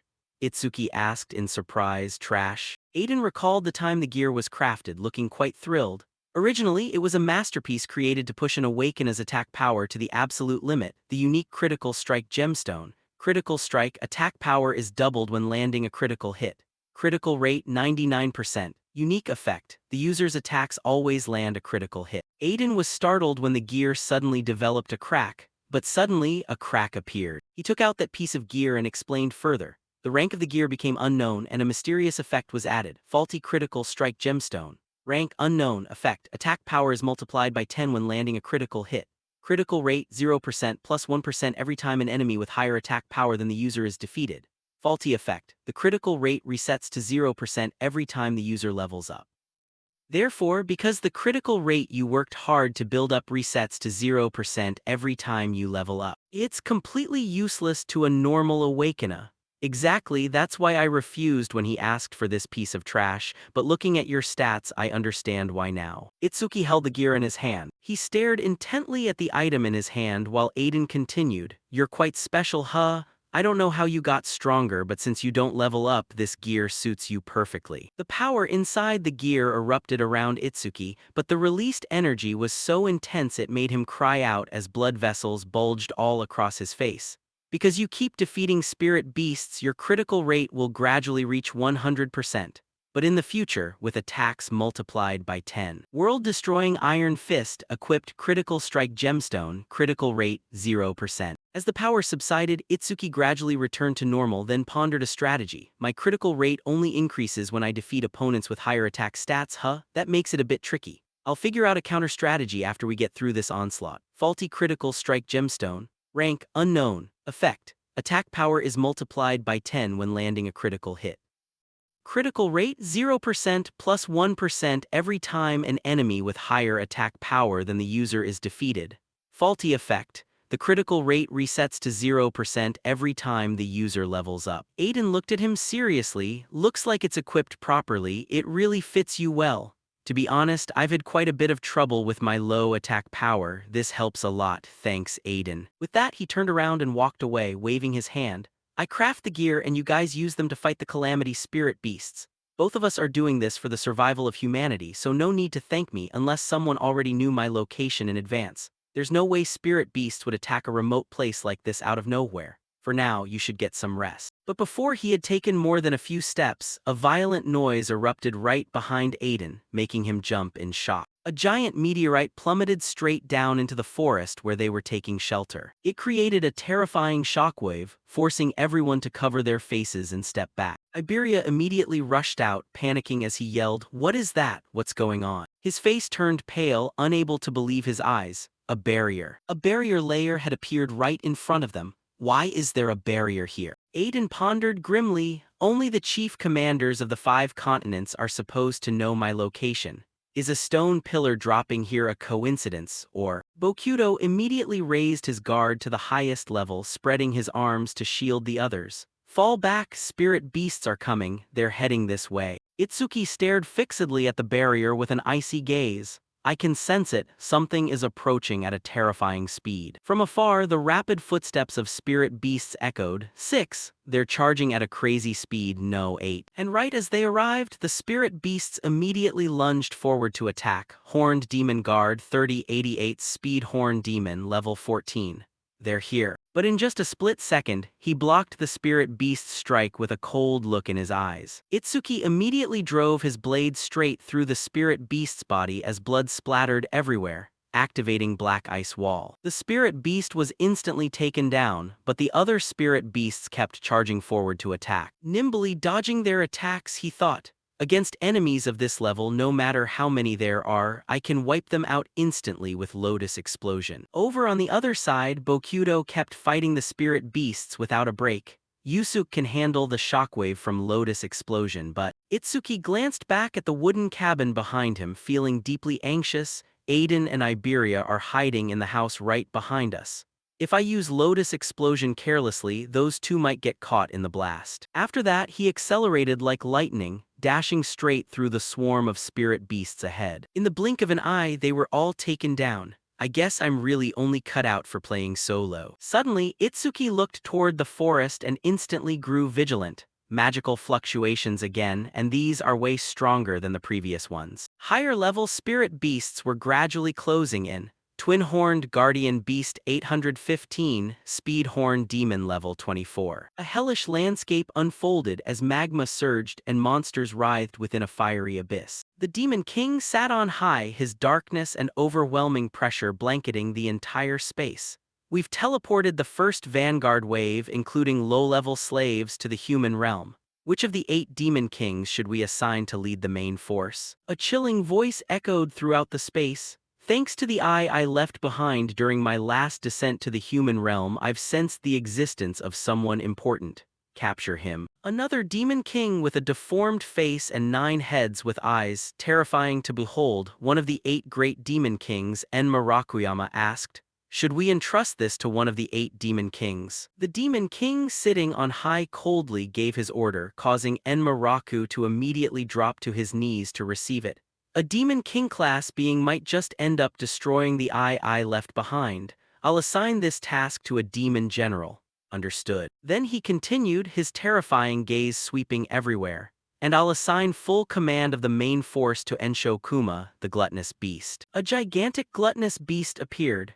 They usually ate rocks, and since it hadn't eaten living human flesh in a long time, he was sure it was about to starve to death. A scream rang out, startling Itsuki. That's Iberia's voice. Have the spirit beasts broken into the house already? A monster lunged straight toward him.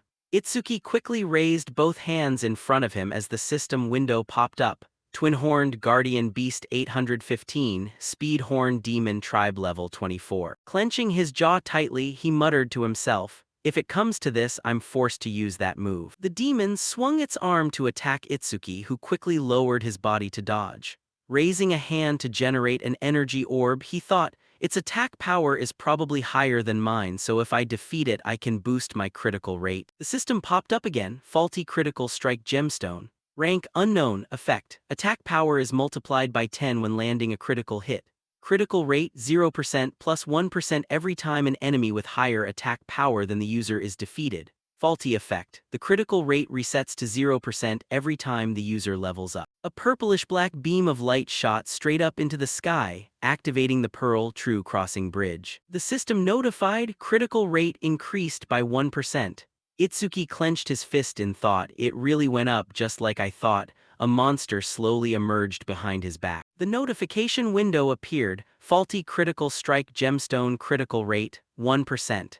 Itsuki shouted loudly, Yusuke, I'll take care of the spirit beast that broke into the house, leave the rest to you. Slicing hard through a monster, he replied, leave it to me. Itsuki dashed forward, running straight toward the wooden cabin. He shoved the door hard to push it open. Inside, Iberia was leaning against the wall, panting heavily with injuries all over his body. It's useless, without the dragon armor I can't win. A claw struck straight toward him. Iberia muttered, if it comes to this. The monster thrust its claws right at him, and Iberia cried out loudly in tears, Itsuki, save me. However, the one who appeared was Aiden, smashing his hammer right into the monster's head. Iberia stared blankly at him, thinking, the old man is a non-combat class, yet he's not scared of spirit beasts at all. Aiden hoisted the hammer onto his shoulder and told the monster, you're pretty tough. The monster turned around angrily to glare at Aiden. He stood still calmly, waiting for the monster's attack. I'll leave the rest to you. He called out, Tenma. At that moment, Itsuki quickly appeared before the monster's attack could hit Aiden. Itsuki reached out to grab the monster's wrist tightly as the system window popped up. Activate Black Ice Spike. A long blade emerged from Itsuki's arm, and he quickly used it to pierce straight through the monster's body. Itsuki stood up and told Aiden, sorry I'm late, took a little while to clean up the ones outside. He asked calmly, how's the situation outside? Itsuki raised his head to sense silently, I can't sense any magical fluctuations outside anymore. He then replied, I think Yusuke wiped out all the spirit beasts. Aiden and Iberia walked outside. Looking at the monsters lying scattered across the ground, Iberia cried out in astonishment, Yusuke did all this by himself? Raising his head to survey the area, Yusuke warned the others, don't let your guard down yet. Unless we destroy that barrier, spirit beasts will keep spawning from inside it infinitely, and as time goes on, they'll only get stronger. He turned around and told Itsuki, I plan to go destroy that barrier while wiping out as many spirit beasts on the way as possible. But if any slip past me, you die. Itsuki's face darkened with anger as he retorted, no, I'll be the one to head straight for the spirit beasts inside the barrier. Yusuke, stay here to protect Aiden and Iberia. Watching him, Aiden thought to himself in silent shock, that gaze, there isn't a shred of fear in it. Instead, he's brimming with a hunger for battle. He spoke up, we'll leave the task of destroying the barrier to Tenma. Yusuke wondered, if that's a hexagonal barrier, the spirit beasts inside will be at least level 25. Are you sure you can handle this? Enveloped in a pale white layer of mana, Itsuki asserted, I'm sure. With that, he dashed off, a flash of lightning marking the spot where Itsuki's figure instantly vanished. Itsuki thought to himself, I finally get to fight to my heart's content. Iberia stood behind and shouted, if Itsuki goes, I'm going too. All right, Yusuke, watch over my old man. Aiden coldly issued his command, you're staying put. He immediately protested, why, we're a team. Aiden explained, drop the whole team act, it's ridiculous. You and Tenma live in completely different worlds. Iberia shouted loudly, we've come this far together on this journey, what do you mean by different worlds? Aiden replied loudly and harshly, a team is meant to support one another and make up for each other's shortcomings. He sternly declared, but you can't support anything, you're just a burden at this rate. Aiden continued, making Iberia freeze in terror, you're going to get Tenma killed. He walked past Iberia and added, and naturally I'm not just talking about you. Tenma is special, no one in this generation can stand shoulder to shoulder with him. He said coldly, did you see the look in his eyes when he faced the spirit beasts? That look is the gaze of someone consumed by hatred. On Itsuki's end, the system window popped up. Magic Sense detected 5 enemy units, restores 50% of the user's magic. Itsuki chuckled secretly, 5 spirit beasts, huh? They must have just crawled out of the barrier. Thanks to that, my magic is fully restored. 5 monsters lunged out to block Itsuki's path. Unflinching, he charged forward and yelled, out of my way. An explosion occurred, smoke and fire burst out, and the system announced at that moment. Activated Lotus Bloom, defeated 5 enemies with Lotus Bloom, total skill scale increased by 5%, currently at 1106%. Critical hit rate 1%, faulty critical hit rate 2%. Itsuki continued to wrap his body in mana, running and pondering as he went. The defense of the twin-horned guard beast is too high, it took 80% of my mana just to take it down with Lotus Bloom, but I won't let any of them lay a hand on Iberia and the others. Iberia saw the explosion from afar. Yusuke quickly stepped in front of him, blocking the shockwave while shouting in shock, where did that explosion come from? Iberia answered loudly, that's Itsuki's skill, he must have run into a spirit beast in the forest. Yusuke frowned in deep thought, an explosion of that scale isn't something an ordinary level 0 can pull off. Could the reason Tenma can't level up be because of the negative effects from his talent? On Itsuki's side, he stood before a blue barrier and thought, So this is the blue barrier. It looks like these spirit beasts are on a completely different level from what I've encountered before. The system announced, activated magic perception. Itsuki muttered, I didn't expect magic perception to be blocked. I can't measure the number or strength of the spirit beasts inside.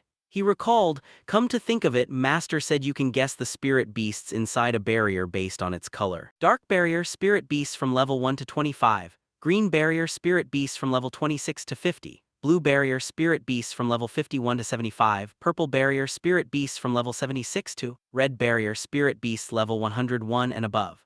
Since it's green, these spirit beasts range from level 26 to 50. Itsuki looked at the mark on his palm and muttered, if I wipe all of them out, a bunch of experience points will drop. He raised his hand, petals of light falling to the ground, and the system popped up. Summoned Shikigami, Death Hound. The Black Hound let out a long howl and the info panel appeared. B-rank Death Hound, level 16, 0%. C-rank Death Chi skill detects all traces of magic in the area to locate and track the source. B-rank Death's Urge significantly shortens resurrection time after the Shikigami dies. Stats: Attack 250, Speed 250, Defense 150, Magic 150. Itsuki stroked it while saying, I'll give all that experience to you. He continued forward with it. Until I give the command, don't you dare touch them. He coldly declared, every single spirit beast here is my prey. At a garden on the first day of the prophecy at 11:30 p.m., a girl reported, Father, the escorting awakened beings have arrived. The blue-haired man with a long scar on his face saluted. Lord Izumi, from this moment on, I, first-tier savior Kei Kairajima, will serve as your bodyguard. He was a level 63 wind elementalist, first-tier savior Kei Kairajima. The man immediately replied, thank you for coming. The girl wondered. Besides him, 5 third-tier saviors and 3 second-tier saviors have also arrived. Has Heighten Akira not arrived yet? He answered. I've already assigned him the task of guarding the surrounding area. The girl adjusted her glasses and reported, when we spoke on the phone 6 hours ago, he said he was on his way here. However, when I tried calling him back 1 and 3 hours later, I couldn't get through. She continued, giant stone pillars have been falling across the northern province since 8:00 p.m. tonight. He might have run into some trouble along the way. The man with a lantern on his head was Nento Izumi, and he replied, an ordinary spirit beast wouldn't be able to threaten him. After all, he is one of the 6 pillars of the special tier savior squad. He instructed, try your best to contact him. Only a special tier savior can fight the spirit beasts appearing here. The girl immediately replied, understood. Kei suddenly spoke up, aren't you overestimating the special tier saviors? No matter how strong Wajin and Heighten Akira are, they're still human. He arrogantly proclaimed, I don't believe there's that huge a gap between them and first tiers like us. We might hit a few bumps, but there's no way we can't take down a spirit beast they can. Hearing this, Nento replied, confidence is good, but if you think you can stand on equal footing with a special tier. He continued, it's probably because you've never fought a truly powerful spirit beast. A giant fireball suddenly appeared in the sky. Kei immediately grabbed his sword and shouted, it's a stone pillar, a spirit beast is coming. Nento stood up calmly and said, it's finally here. The girl said loudly, it's useless, you can't compare to Heighten. Kei arrogantly replied, if even a special tier can't handle it, they aren't worth relying on anyway. Don't worry, we'll wipe them out. He muttered to himself with a frown, now I'll prove that a first tier is just as strong as a special tier. On Itsuki's side, the green barrier glowed brighter and brighter. He walked inside with the Death Hound, observing his surroundings. The scenery inside the barrier isn't much different from the outside. He looked into the distance and thought, but there's a radiance here that makes me uncomfortable. The system announced, activated magic perception. Itsuki pondered, I can sense magic fluctuations inside the barrier from here, but as expected, I can't grasp the situation outside. It seems the inside and outside of the barrier are separate spaces. The system popped up again. Magic perception detected 5 enemy units, recovered 50% mana. Itsuki thought, alright, I've got a rough idea of where the 5 enemies I just found are located. He ordered the Death Hound, wait here, if you see any spirit beasts trying to run away, you can eat them. It immediately sat down obediently. Itsuki praised, good boy. A notification panel appeared, activated Thunder Strike, Thunder Tremor Wave. He chuckled and shouted, I should make a move too. At that moment, 2 monsters came charging furiously. A blue bolt of lightning struck straight toward them. Itsuki appeared and quickly wiped out the monsters, notification panels appearing, activated black wall, black ice wall. Another bolt of lightning pierced straight through another monster's body. Bolts of lightning continuously tore the monster's bodies apart. Itsuki rushed straight toward a large monster, flashing its claws. He leaped high into the air, forming a purple-black sphere in his hand. The system announced, activated true sphere, penetrating sphere. The sphere was instantly fired, shooting straight through the monster's body. He landed on the ground and the notification panel appeared. Critical hit rate plus 1%, faulty critical hit crystal broken, critical hit rate 3%. Itsuki thought to himself, my critical hit rate went up again to 3%. Running straight toward the pillar of light at the center, he pondered, statistically, about 3 out of every 100 hits are critical hits. I'll probably witness my first critical hit soon.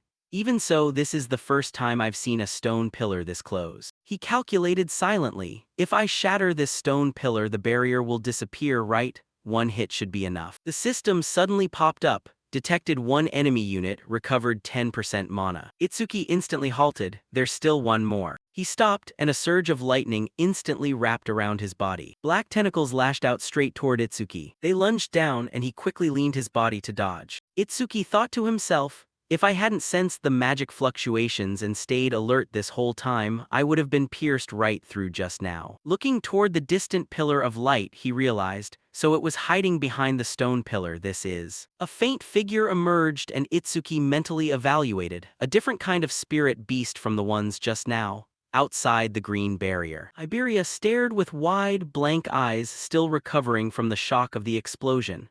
Yusuke advised him, even if Tenma can't stop all the spirit beasts, outside is very dangerous, so you should wait inside. He asked sadly, Yusuke, will I really get Itsuki killed one day? Yusuke immediately replied, the master is just exaggerating, so don't worry too much. Iberia hesitated, but, come to think of it, I feel like I'm just a burden. He looked toward the barrier and said, the level of the spirit beasts inside the green barrier is from 20 to 50. Do you have the confidence to defeat a level 26 spirit beast? Iberia lowered his head sadly and replied, I probably don't. Yusuke patted his shoulder and said, don't be too sad, I'm not saying you're weak. When I was your age, I didn't even have the courage to enter the green barrier and fight spirit beasts. Iberia exclaimed in surprise, even you, Yusuke, he explained. The difference between the spirit beasts in the dark barrier and the green barrier isn't just their level. Iberia wondered, is there more? Yusuke stated, the spirit beasts inside the dark barrier lack intelligence, they are simply creatures repeating an endless cycle of slaughter and destruction. Remembering a giant tiger, he said,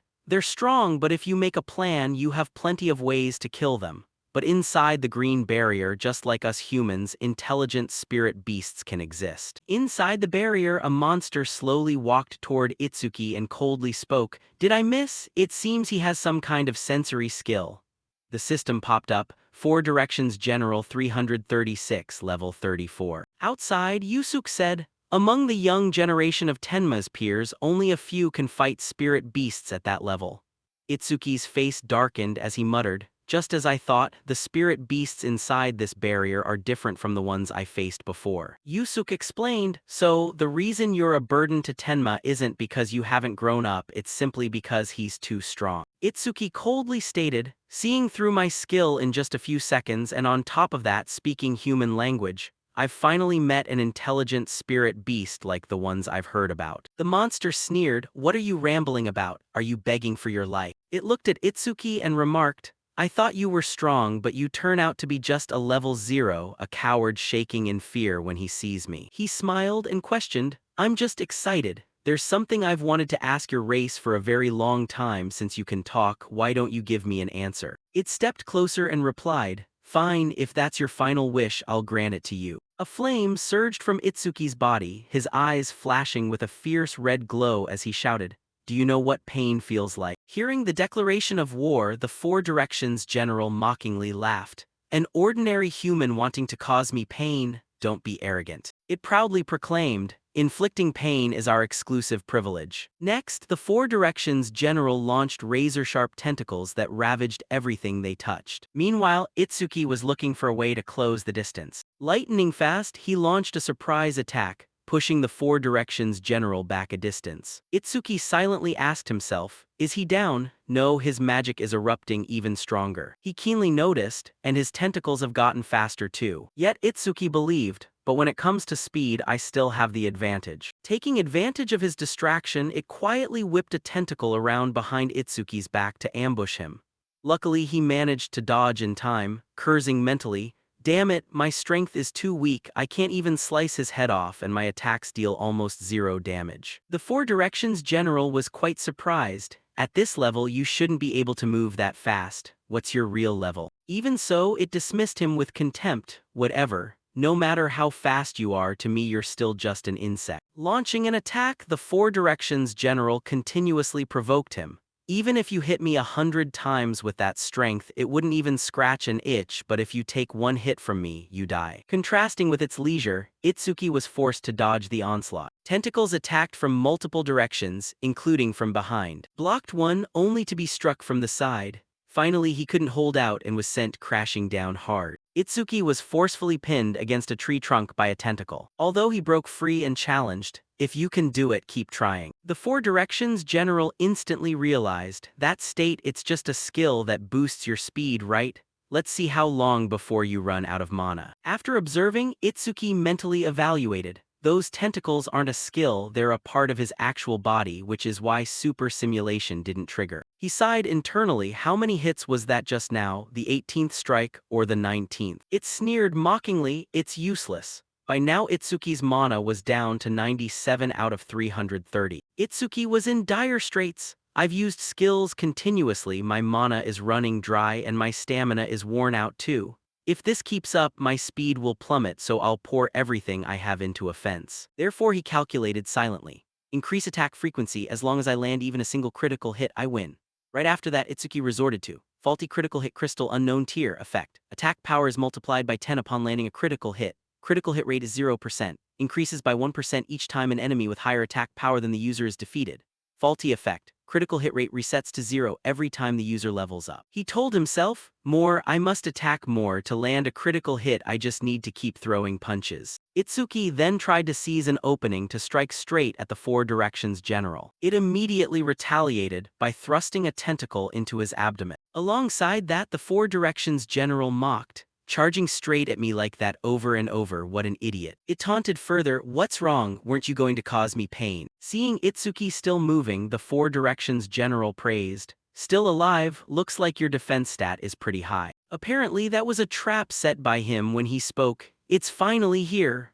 At that moment the system popped up announcing from the faulty critical hit crystal, your next attack will be a critical hit. Sure enough, the destructive force of Itsuki's punch was completely different. A terrifying scream burst from its mouth. A single punch sent the Four Directions general flying far away. It couldn't believe it, what just happened? Why did you suddenly hit so hard? He was equally surprised, it's stronger than I thought. Not only that, after the critical hit, all kinds of emotions welled up from the depths of his chest. Fulfillment, focus, satisfaction, I've never felt like this before. On top of that now, even though blood was flowing from his abdomen, he didn't feel any pain at all. More than that, Itsuki felt, it feels so good. At that moment he asked the Four Directions general, so do you feel any pain from that blow? It couldn't accept it. What is wrong with this guy? Aren't humans low, fragile creatures? Clearly he's over level 40, showing fake stats is totally cheating. Hey, what are you doing? This time it was Itsuki's turn to taunt. Spirit beasts never had any intelligence before, so even when they die they rarely scream. He wore a bizarre smile,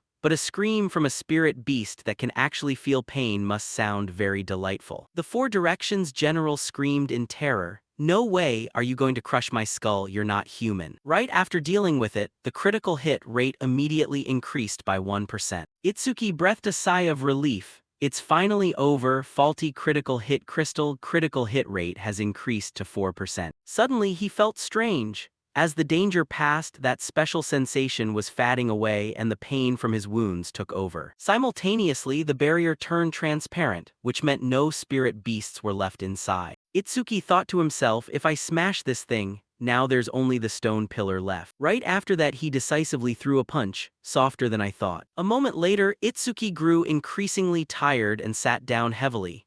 he whispered to himself. Before heading back, I need to check one thing. Then Itsuki muttered and called out, Zai. Instantly, a monster appeared the moment he finished speaking. Come forth. Itsuki dropped his jaw in shock. You've gotten bigger than before, haven't you? He was even more surprised and Itsuki's inner self shook. You've gone up 3 levels and gained 150 points. Specific stats. B-rank Death Hound, level 19, 14.8%. C-rank Death Chi skill detects all magical traces in the area, locates and tracks their source. B-rank Death's Urge significantly shortens resurrection time after the Shikigami falls in battle. Stats. Attack 250, Speed 250, Defense 150, Magic 150, Points 150, unallocated. His mood visibly brightened. So when you level up, your body gets bigger too. I wasn't hallucinating, which means. Itsuki guessed silently, if you gain dozens more levels, just how huge will you get? I'm really looking forward to it. Scene change to the Izumi estate, first day of the prophecy, 11:35 p.m. Night enveloped the forest, thick with a dark, oppressive aura. Pointing up at the sky, Iberia looked at Yasuke in sheer astonishment and said, The barrier, it's gone. Itsuki had actually pulled it off. Yasuke stood in contemplative silence, observing the shifting atmosphere. He had shattered that silver barrier in just about 10 minutes. Perhaps there weren't any monsters inside with half a brain, but still, that kind of speed was unbelievable. At the very least, Itsuki was vastly stronger now than he used to be. Cutting back to Itsuki, he slumped against a cliffside, his breathing growing fainter. After a long journey and consecutive battles, his body was practically drained of stamina. Having lost way too much blood, he had truly hit his limit. Badly injured as he was, Itsuki still managed to reach out and grab his Shikigami's shoulder. Sue, you can track magical traces, right? Follow my mana trail and get me back to Iberia. The loyal black wolf let out a deep, resonant growl, then darted swiftly through the dense, shadowy forest under the quiet night sky. At the same time, Yasuke froze on high alert upon hearing the howling echo in the distance. The roar of a calamity beast. Shouldn't the barrier have been destroyed already? Why is it? Realizing danger was closing in, Yasuke immediately turned and barked a warning to protect his comrade. Iberia, get back to your room right now. Iberia stood frozen, anxiety etched all over his face as he whispered, That roar, I've heard it somewhere before. From deep within the profound darkness, a gigantic shadow with razor-sharp claws lunged forward at terrifying speed. Yasuke drew his greatsword, taking up a murderous stance in the gloom.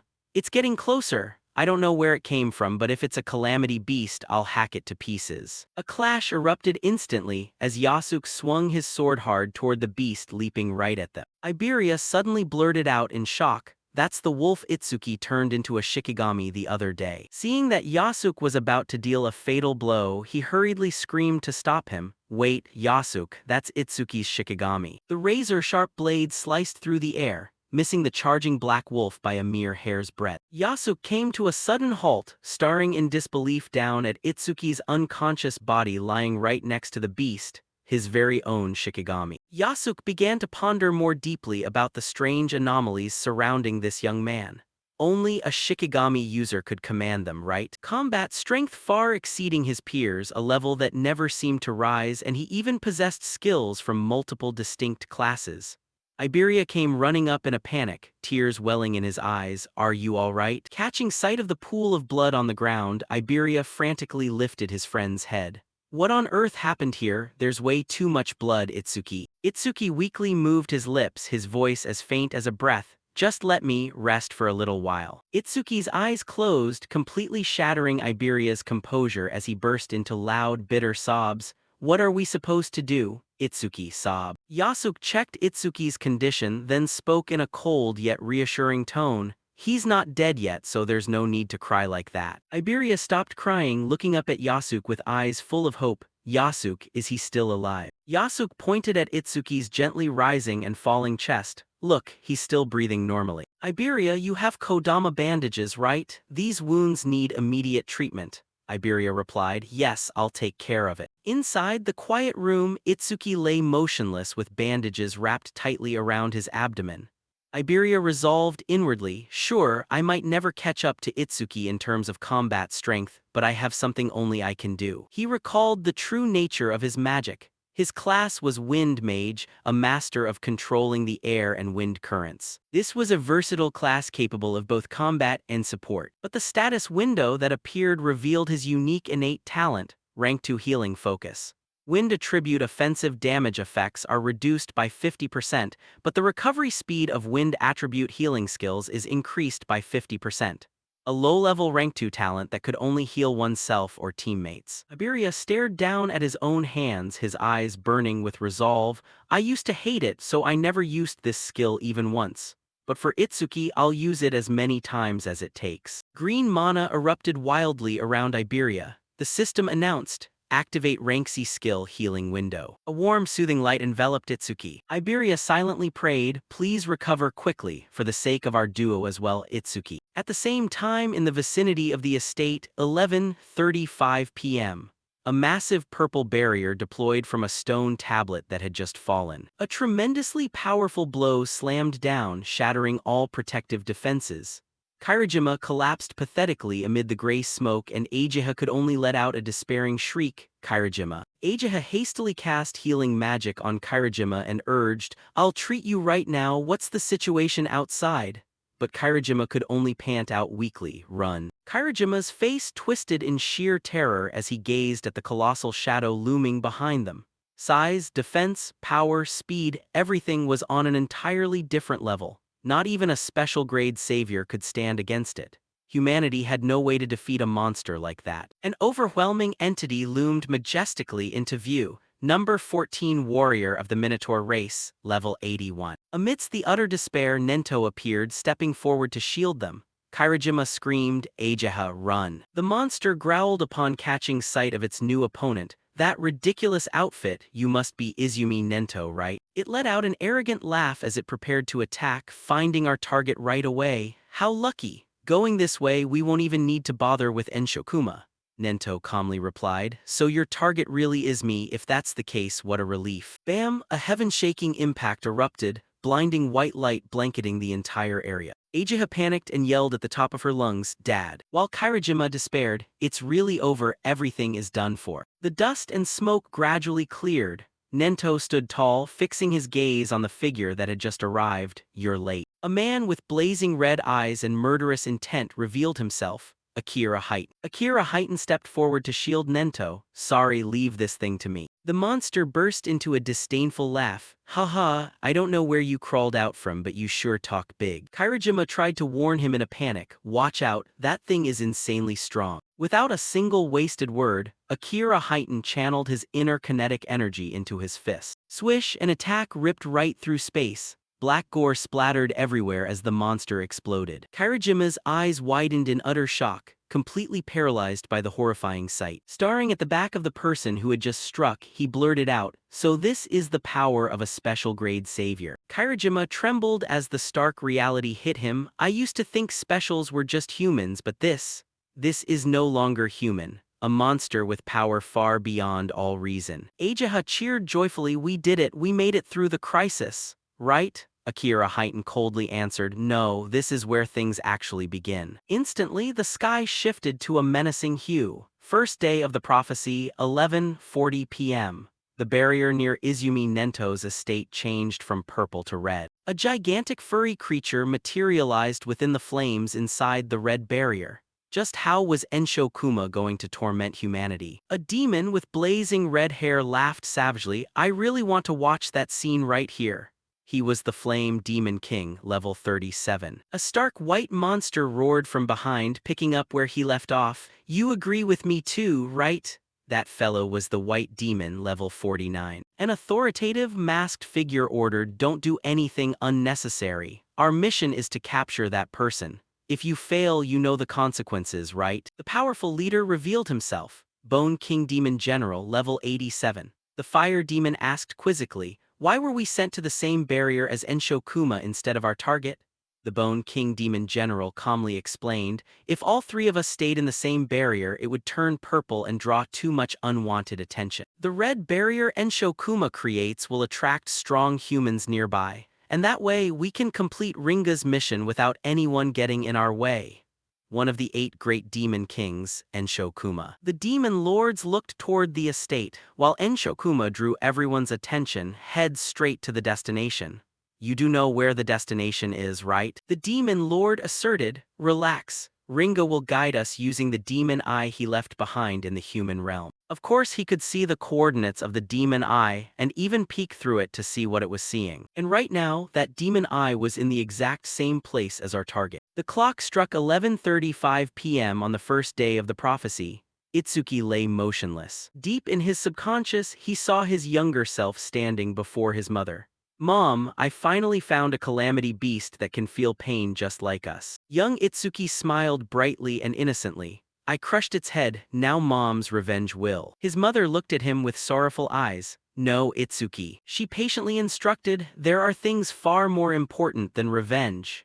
Itsuki looked stunned. Something more important than wiping out every single calamity beast. His mother offered a gentle smile. Power isn't meant for revenge, it's meant to protect the people you love. Itsuki bowed his head as darkness engulfed the young boy. That's impossible. He screamed in anguish, I will never forgive the calamity beasts that killed Mom and Dad. Young Itsuki's eyes abruptly flashed with burning hatred. I'll definitely wipe them all out. His mother quietly looked away, her face etched with heartache over the path of vengeance her son had chosen. She smiled a sad smile and slowly faded away. It's time for me to go now. Where are you going, Mom? I still have so many things I want to tell you. She reached out to gently touch his cheek, giving one last piece of advice. Itsuki, please, don't let hatred consume you. Young Itsuki wailed, stretching his small hands up into empty space. Mom. But those hands only managed to brush against fatting sparks, vanishing into nothingness. Itsuki's face was struck with shock, tears streaming endlessly as he realized his mother was truly gone. Suddenly, a mocking voice echoed from the darkness in his mind, crying over the dead. How typical of weak creatures. Itsuki gritted his teeth, his eyes instantly turning bloodshot with rage. You bastard. He shrieked with hatred toward the darkness enveloping his soul. A powerful demon manifested amid a sea of blood. The demon of destruction sneered, finally awake, looks like you only turn into a kid whenever you're around her. Itsuki tensed up, killing intent exploding around his body. You son of a bitch. He lunged to attack the enemy in the illusion with a roaring battle cry. I'm going to kill you. The mysterious figure easily deflected it, whispering menacingly, calm down. I'll make you feel that again soon enough. He dealt a devastating blow straight to his mind, true despair. Itsuki screamed in absolute despair as he was knocked flying. Linga, I'm going to kill you no matter what it takes. Returning to reality, Itsuki bolted awake, completely drenched in sweat as if he had just been through a grueling battle. He glanced around to spot Iberia slumped over on the bed, thinking to himself that it must have been a dream. His eyes weren't even injured, but why did they hurt so much? Mentioning this, Itsuki seemed to realize something. Come to think of it, his wounds were healed, but he had been in critical condition. Was it Iberia who used Kodama bandages to cure him? To think he'd fall asleep in a place like this? Well, he did say he was going to rest for a bit. I should make sure Tsu doesn't bark so he can rest. Thinking this, Itsuki immediately turned to signal the wolf. But upon seeing his master wake up, Tsu let out a loud, joyous bark, which made Itsuki's expression darken completely. Damn it, he muttered under his breath. And sure enough, this woke Iberia up, who instinctively screamed out, a Shikigami, I have to protect Itsuki. Itsuki opened his eyes hazily, gazing at the weak gust of wind swirling around.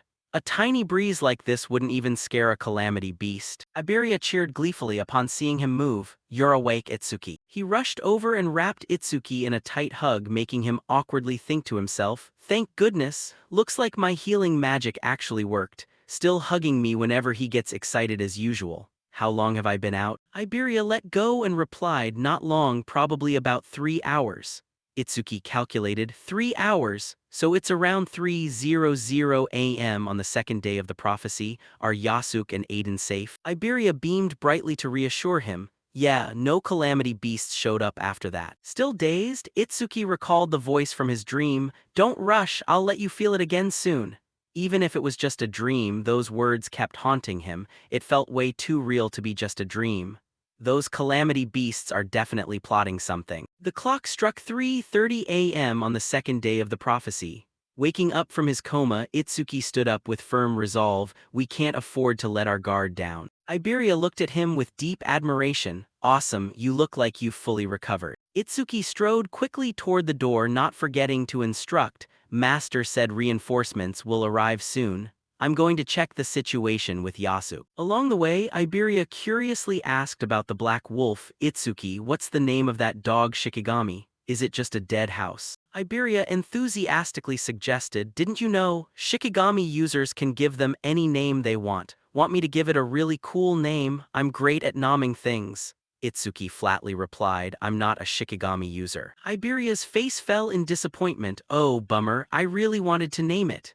Itsuki broke out in a cold sweat, thinking to himself, no way in hell am I letting him name it. Itsuki looked at the golem just outside the courtyard, silently evaluating his healed wounds. Kodama bandages alone couldn't have healed me this completely this fast. Looks like Iberia finally used his true power. Itsuki looked at Iberia with surprise. I thought you never used skills. Turns out you're a healer. Iberia flusteredly replied, no, I can use attack skills too, it's just that they're really weak. Turning to Yasuke, who was standing beside the charred monster carcass, Itsuki thoughtfully asked, Yasuke, did any awakened ones come here after I passed out? Yasuke narrowed his eyes, giving Itsuki a probing look. Why do you ask? Itsuki explained further, Master said they'd send nearby awakened ones. It's been a whole day, they should have been here by now. Before he could finish his sentence, the swordsman replied, sure, but this place is deep in the forest, you wouldn't get here this fast without Ajaha guiding the way. Itsuki pondered, a sharp, anxious glint in his eyes. That makes sense, but I still have a very uneasy feeling. He gazed deep into the pitch-black shadows of the forest where a dark aura was gradually spreading, as if something evil was drawing closer. Meanwhile, not far away, a group of trainees was dashing at breakneck speed through the forest. A guy ran out of breath and asked, Kobayashi, how much further to the target? Kobayashi replied, only a few kilometers left, we're almost there. Another member ran excitedly and said, finish this mission and I'll finally get promoted from trainee to third-class savior. The brown-haired guy replied in an exhausted tone, seriously though, this place is way too remote. The best blacksmith in the northern continent lives in a place like this. Suddenly, the pink-haired girl in the group darted high into the air and shrieked, stop right there. The whole group instantly halted, taking up combat stances amidst the dark, murderous forest path. The brown-haired guy turned back to ask his teammate on high alert, what's wrong? Did you sense something weird? She answered, something is coming from ahead. Out of the gloomy darkness, two towering figures emerged to block their path. They've spotted us. The group of trainees simultaneously drew their weapons, shouting to steady themselves, calamity beasts, get ready to fight. But the one who appeared was none other than the demon lord with a mocking smile. Where are you brats rushing off to? Don't tell me. He closed in with terrifying, bloodshot eyes barring his sharp teeth. Are you guys heading to the exact same place as us? The outcome when a group of rookies runs into two bosses goes without saying. The swordsman in the group was set ablaze by the fire demon. He spoke with utter contempt, can't believe it's already like this from just using a fireball. Humans really are weak creatures. With that, he turned to his companion and asked, hey, white demon, are you done yet?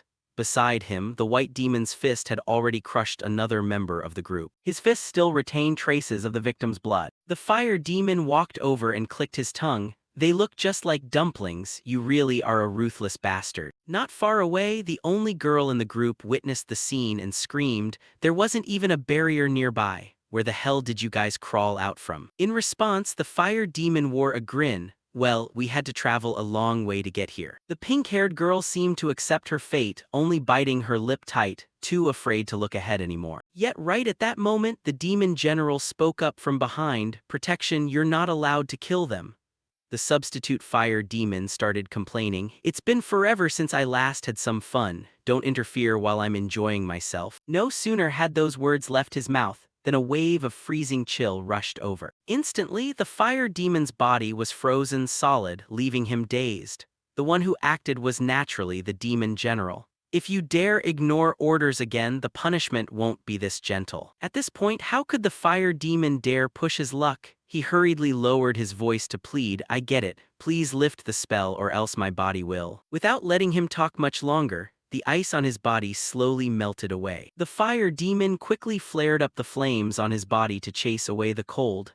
Thought I was gonna freeze to death there, he muttered. Meanwhile, the pink-haired girl harbored a glimmer of hope, trying to ask herself, are they going to spare us? Over here, the fire demon crossed his arms and continued, we're just not allowed to kill the target and the owner of the demon eye, right? Does this woman have some kind of special power too? The demon general shook his head and replied, not really. I just wanted to test out the new ability Lord Ringa granted me. Hearing what they said, the pink-haired girl was startled, her face turning pale. But before she could react, a stream of black smoke suddenly shot out from the demon general's palm and directly penetrated her body, causing her to let out a shriek. However, just a few seconds later, her body grew strangely silent. Over here, the fire demon also walked over curiously to observe, asking, what's going on? Did she bite the dust after all? While the demon general explained, she's undergoing the demonization process. Sure enough, right after those words, the girl's eyes snapped open, and a powerful aura radiated from her body. The fire demon, seemingly not quite understanding what demonization meant, had the general explain right away. Humans who go through demonization become completely loyal to Lord Linga. In other words, this woman is now one of us. Up ahead, the demonization process seemed to have finished, and the pink-haired girl immediately dropped to her knees and pleaded, Lord Chinese letter, please give your orders. The demon general quickly gave her a few instructions. You will conceal your identity and operate secretly within human society until Lord Linga descends. After that, you will report that your team was attacked by spiritual beasts in the forest, and you were the only survivor thanks to the sacrifice of your comrades. If you understand, get on your way immediately. After about 2 seconds of silence, the pink-haired girl seemed to return to her senses, looking startled and panicked, before hurriedly scrambling away from the place. Watching her figure fade into the distance, the fire demons still didn't get it.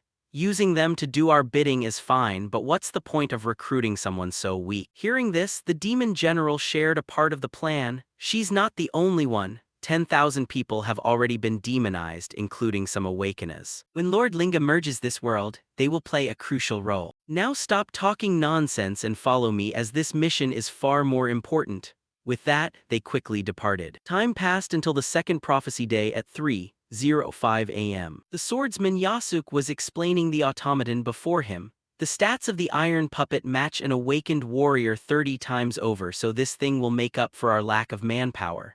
Iberia remarked with a click of his tongue, I don't think we'd need this if Itsuki and Yasuk were here. Yasuk seemed to remember something and prompted, speaking of which, where's Itsuki? Iberia smiled and said, he went to the forge. He said he wanted the old man to do something with the critical strike spirit stone. Cutting to inside the forge, old man Aiden also asked the protagonist, you say you landed a critical strike while fighting a spiritual beast. What was your critical rate at that moment? The protagonist replied, it was 3% at first, but after I beat that thing it went up to 4%. Iberia expressed awe at Itsuki's luck. You triggered a crit with just 3%? That's some serious luck.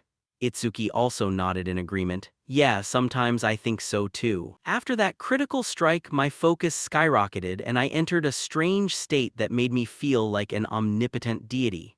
Was that also an effect of the critical strike spirit stone? The old blacksmith suddenly jolted, turning around in a hurry to ask. A feeling sharp enough to perceive everything around you, yet you stayed calm enough not to flinch at all. The protagonist stroked his chin and nodded once more. Yeah, that's exactly the feeling. Aiden temporarily paused his smithing work, turned around and marveled, incredible. You entered the zone. The zone happens when you're completely absorbed in something, a state where your perception of time is warped while your focus and excitement reach their peak. Simply put, it means being in a state of hyperfocus. Much like an artist who forgets to eat because they're so lost in their work, or an athlete whose body moves instinctively as if it has a mind of its own during a match, or a student who loses track of time while solving a tough math problem, which are all signs of entering the zone. When an awakened enters the zone, not only does their focus peak, but their senses become exceptionally sharp, and their stats and skill effects surge to 120% of their base values. Hearing this, Itsuki couldn't hide his surprise. I've never heard teachers or other awakeners talk about this, and I've never met anyone who entered the zone. Aiden scolded him with a huff. What the hell do you think the zone is? Only a handful of people can pull it off. It takes the awakened's own skill, a clear head, and extreme luck. Missing even one of those elements makes entering the flow state impossible. Itsuki lowered his head slightly, not expecting the conditions to be so strict. Old man Aiden continued to school him on the matter. It's no exaggeration to say that entering the zone is the dividing line between a genius and an ordinary person. Among the awakeners across all 5 continents, including Wajin, not a single person can enter the zone at will. The first time I hit the zone was 2 years after becoming an awaken. 2 years is pretty early, but you managed it just 1 month after awakening. Right on that note, a sound suddenly rang out, cutting off their conversation. Wait, do you hear that? Aiden asked. While Itsuki's expression turned dark as he explained, 3 entities with terrifying magical energy are approaching. Old man Aiden guessed, they must be the awakeners sent by Nento Izumi to act as my guards. Contrary to his guess, Itsuki could already sense the anomaly in that energy. No, that rough, chaotic wave, it feels more like a spiritual beast than an awakened. Without a shred of hesitation, Itsuki immediately ordered, Aiden, get back to your room. As for himself, he ran out to investigate, thinking to himself on the way, I cleared out all the spiritual beasts inside the barrier, and there's no sign of a new star pillar dropping nearby. Let's just hope this is all in my head. Outside, Iberia happily called out when he saw him step out. Itsuki, you're finally out. What's wrong? You look really tense. Itsuki slowly recounted what he had discovered. I sensed a hostile wave of magical energy. It might be a spiritual beast. The other 2 seemed to disbelieve Itsuki's findings. No star pillars have appeared around here, so that can't be right.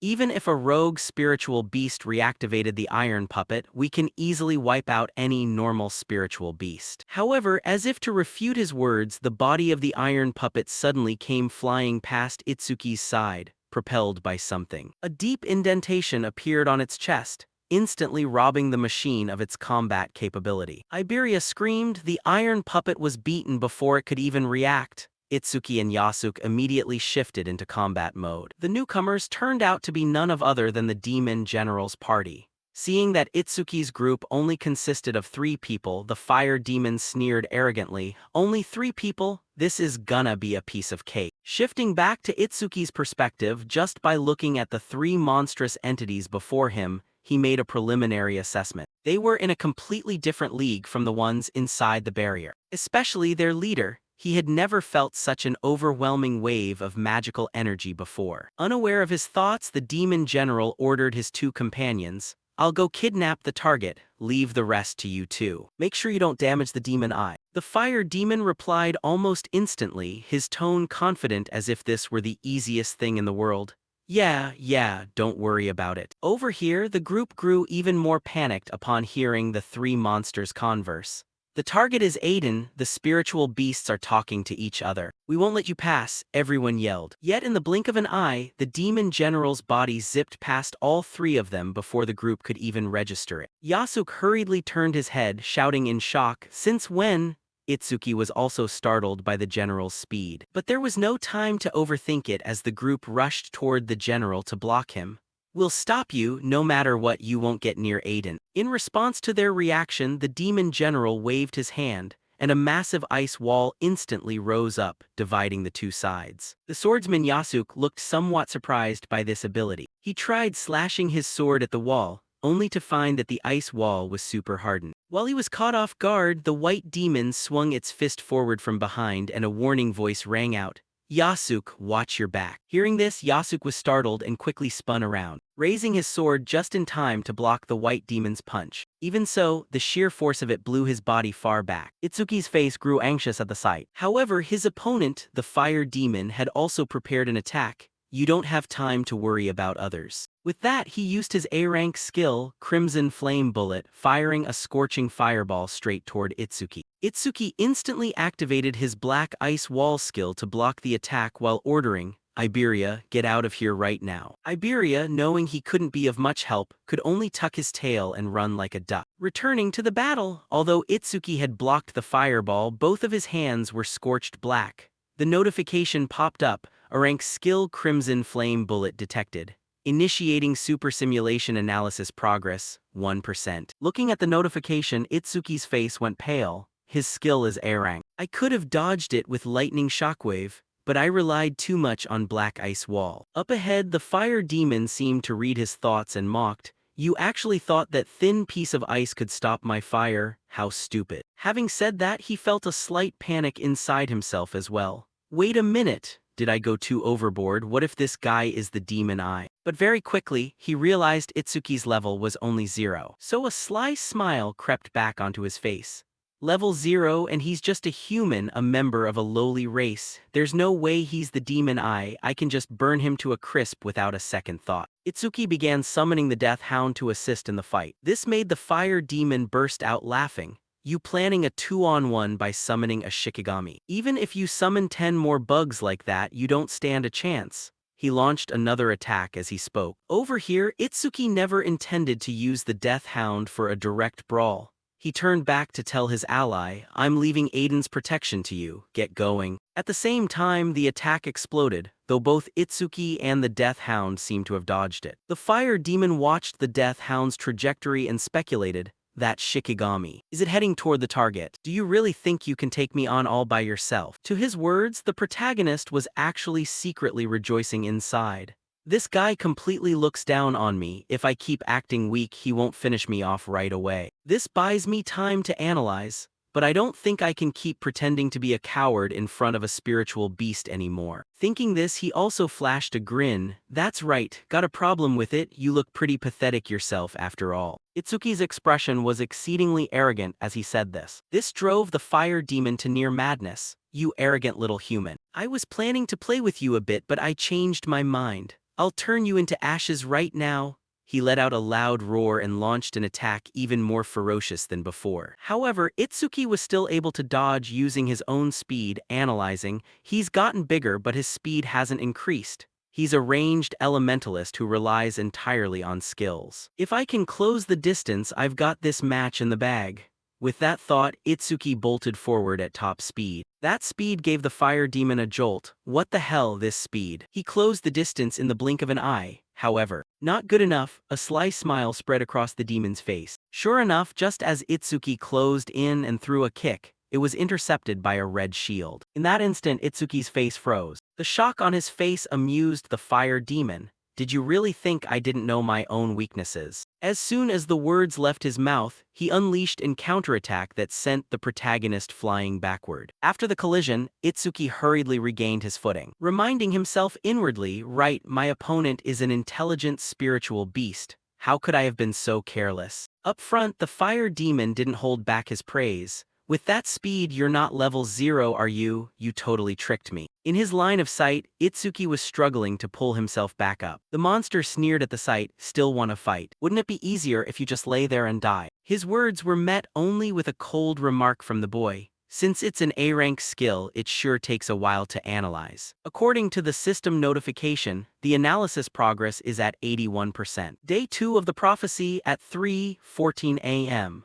The demon general successfully infiltrated the house and was now interrogating Aiden. Aiden Hild, I heard you've crafted 3 unique artifacts, 16 epic artifacts, and countless rare ones. You're the most talented artisan among humans. Without letting him ramble on, Aiden abruptly cut him off, summarizing his own achievements. If you're summing up my achievements like that, are you planning to murder me?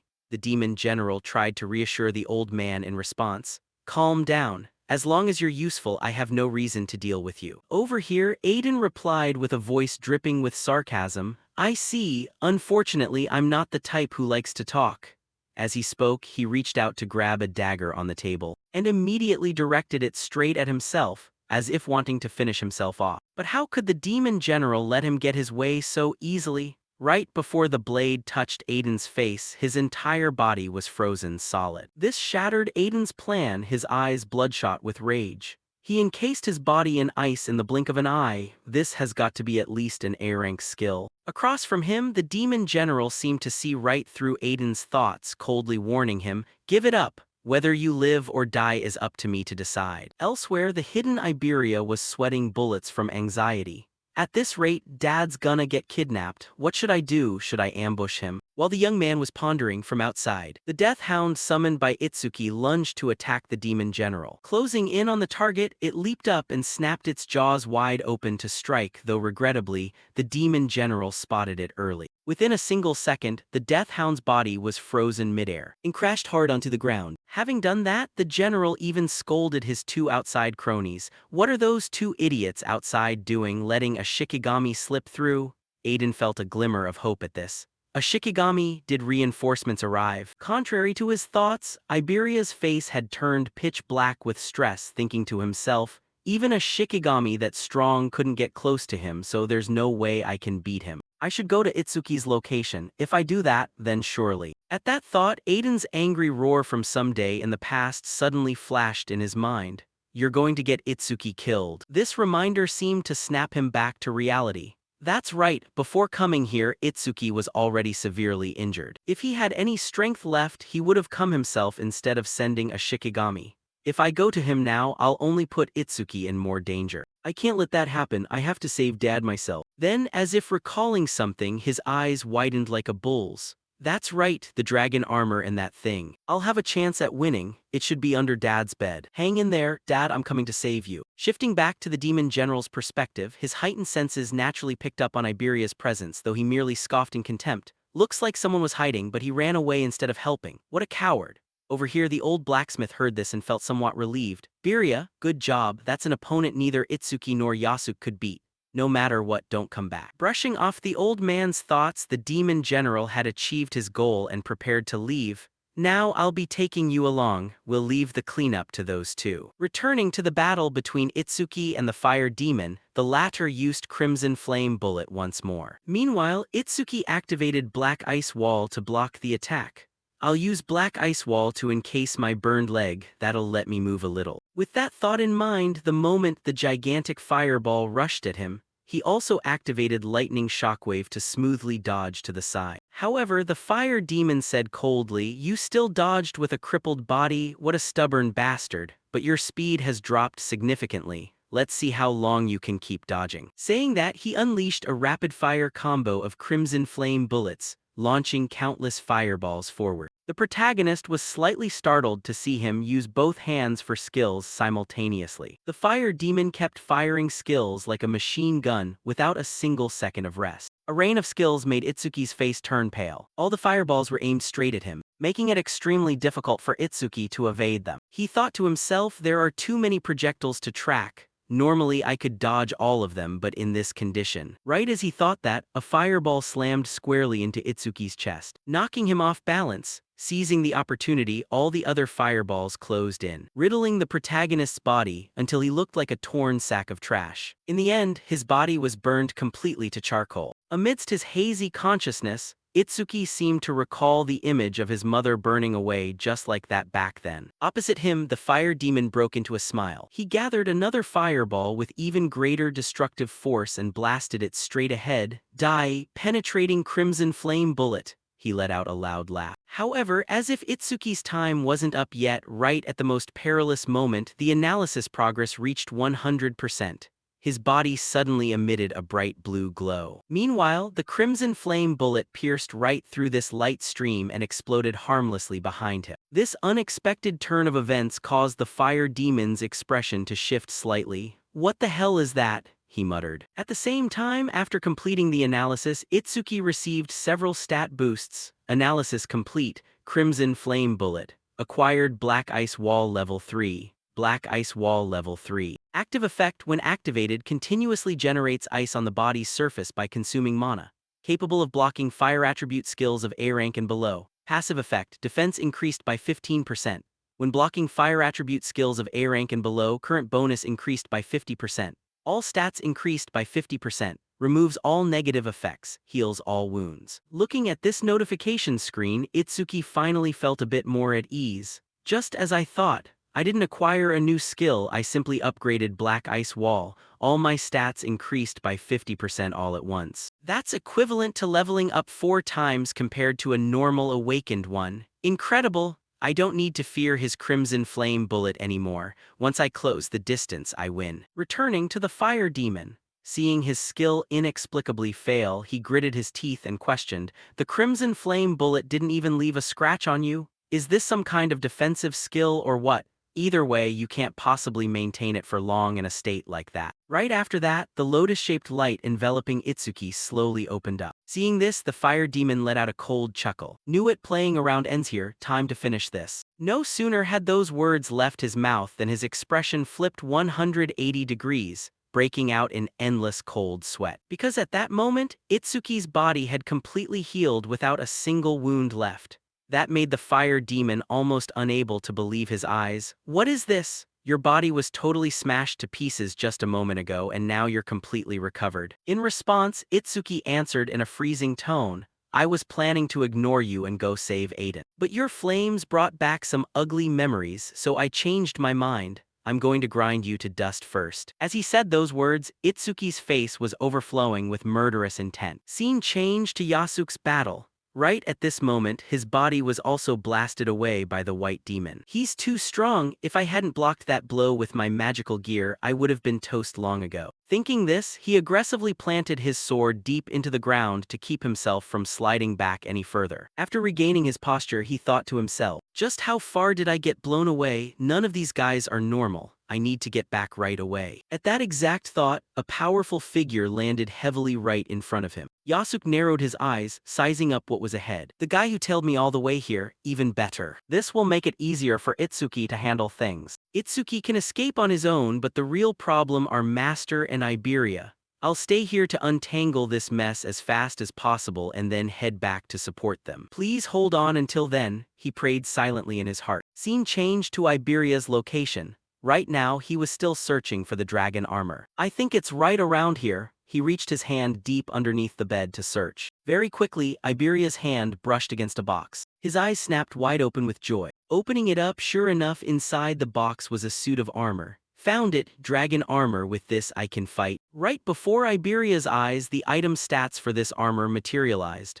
Attack plus 100, speed plus 100, epic effect. For every 1 minute equipped, speed and attack increase by an additional 20%. Time limit is 15 minutes. With no time to overthink, Iberia immediately put the gear on and promised himself, "Itsuki, just focus on the opponent in front of you. I won't be a burden this time. Dad warned me that wearing it for over 15 minutes triggers a disastrous secondary side effect. I can save Dad within those 15 minutes no matter what happens."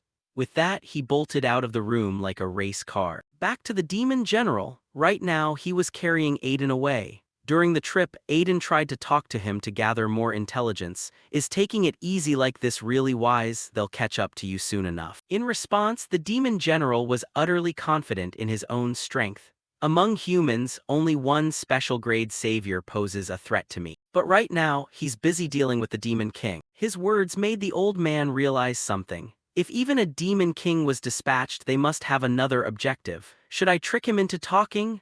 Thinking is doing, the old man opened his mouth. "Did you go through all this trouble just to capture me?" His question made the demon general nearly burst out laughing. "Don't flatter yourself, you aren't the only target, we have plenty of other objectives." Thanks to this statement, Aiden confirmed that his deduction was correct. So he continued probing, "Then you guys are also worth." Before he could finish his question, the demon general suddenly pivoted upon sensing something. He muttered, "How annoying, these pesky bugs." By this time, he had already spotted Iberia's figure moving rapidly through the bushes. Naturally, old man Aiden couldn't possibly know that yet. He only speculated internally. "Is that Yasuke or Itsuki? If it's just me alone, there's practically zero chance of winning." No sooner had he thought this than Iberia's figure lunged forward to attack him, screaming at the top of his lungs, "Give my dad back!" A glint of cold light flashed in the demon general's eyes. After a brief pause of astonishment, "Another brat? What the hell are these guys doing?" Returning to Itsuki's battle. At this point, the fire demon was still in utter disbelief, witnessing the male lead recover as if nothing had happened,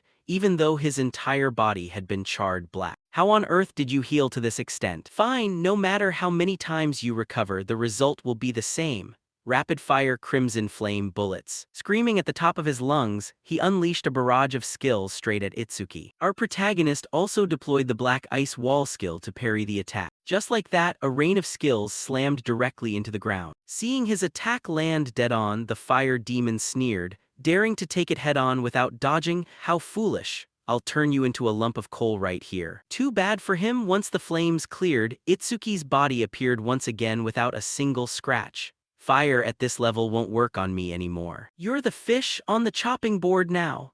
As he spoke, he activated the Thunder Shockwave skill, darting forward like lightning and closing in on the fire demon within a single second, making the monster shiver violently. Yet he still tried to reassure himself. His speed has increased, but I still have my fire shield. Opposite him, Itsuki wore a demonic grin. First, I'm going to peel off your scales. I'll strip them all off one by one. Finishing his sentence, he thrust both hands forward with all his might. But of course, the fire demon managed to use his fire shield to block this skill in time. This guy, did he forget I have a shield? The monster wondered. However, the current shield could no longer withstand Itsuki's attack. His hands punched right through the barrier and shattered it completely into countless pieces. He laughed as if he had lost his mind. It's cooking time, Itsuki roared again. Realizing he could no longer defeat Itsuki, the fire demon started plotting an escape in his head.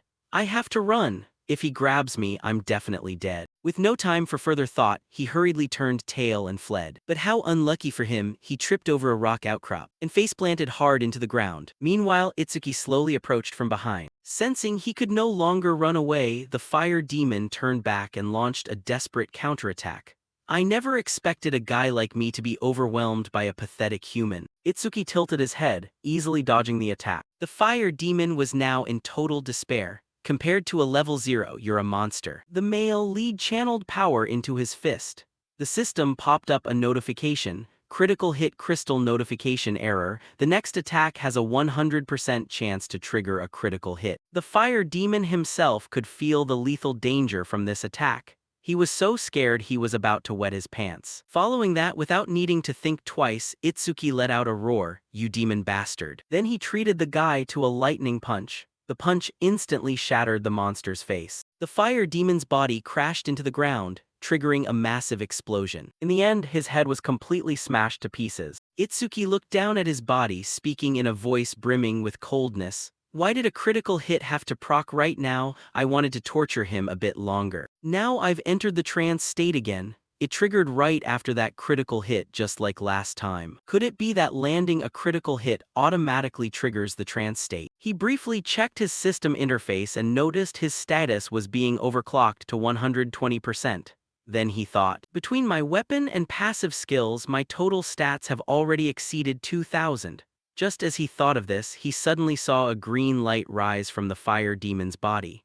Is this the orb created from the karma of the dead beast? Before Itsuki could even react, the green light suddenly split into two and flew off in opposite directions. The male lead quickly deduced, it flew toward the forest. Is that amount of karma seeking out Yasuke? He cast his gaze toward the remaining direction. Is that house over there a forge? Since both Death Hound and Aiden are there, the orb should have split in half, so why is it still whole? As long as I don't unsummon it, it's immortal as a Shikigami. Don't tell me Aiden has. Scene change to Iberia's battle. Right now, he threw a punch forward, but it was blocked by the demon general's ice barrier. This caused Iberia's body to stall for a beat. He had to ask himself, even a full power strike enhanced by dragon armor can't pierce his defense. If one hit isn't enough, I'll keep striking until it shatters. Opposite him, the demon general's sarcastic voice rang out, such a foolish son, you still can't bridge the power gap between us. Beside them, old man Aiden quickly recognized the identity of the person wearing that armor.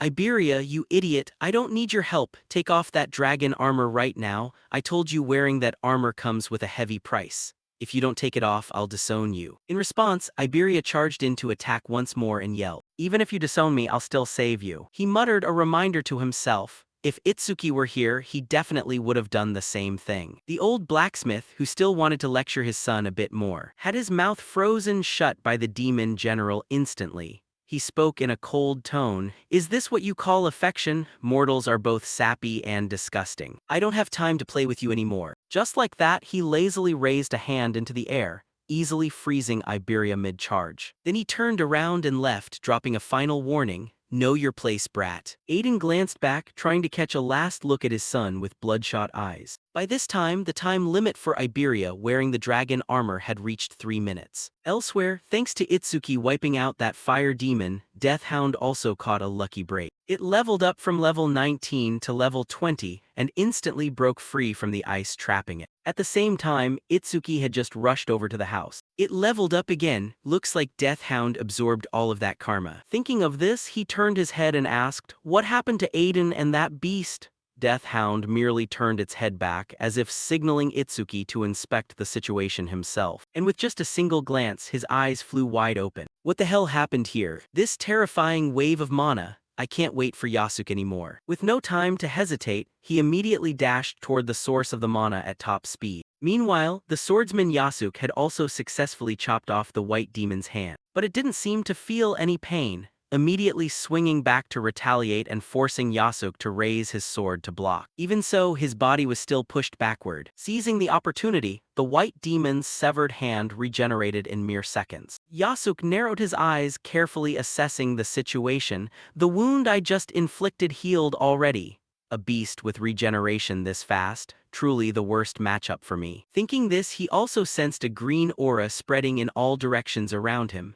Is that karma? Did Itsuki wipe out the other one? Then I'll have to handle things myself. It can regenerate, but it keeps using its hands to shield its head and the back of its neck. That's definitely its weak point. Now I can finish it. Thinking this, Yasuke swung his sword relentlessly. "First, I'll sever both of its arms. It takes at least a second for it to regenerate, meaning within that 1 second, its weak point is exposed." The moment he severed both of the monster's arms, Yasuke's eyes turned blood red. In a blinding flash, he swung his sword with all his might straight into its torso, sending the monster's head flying off its neck. Blood spurted out in torrents. Finally, its massive body collapsed to the ground.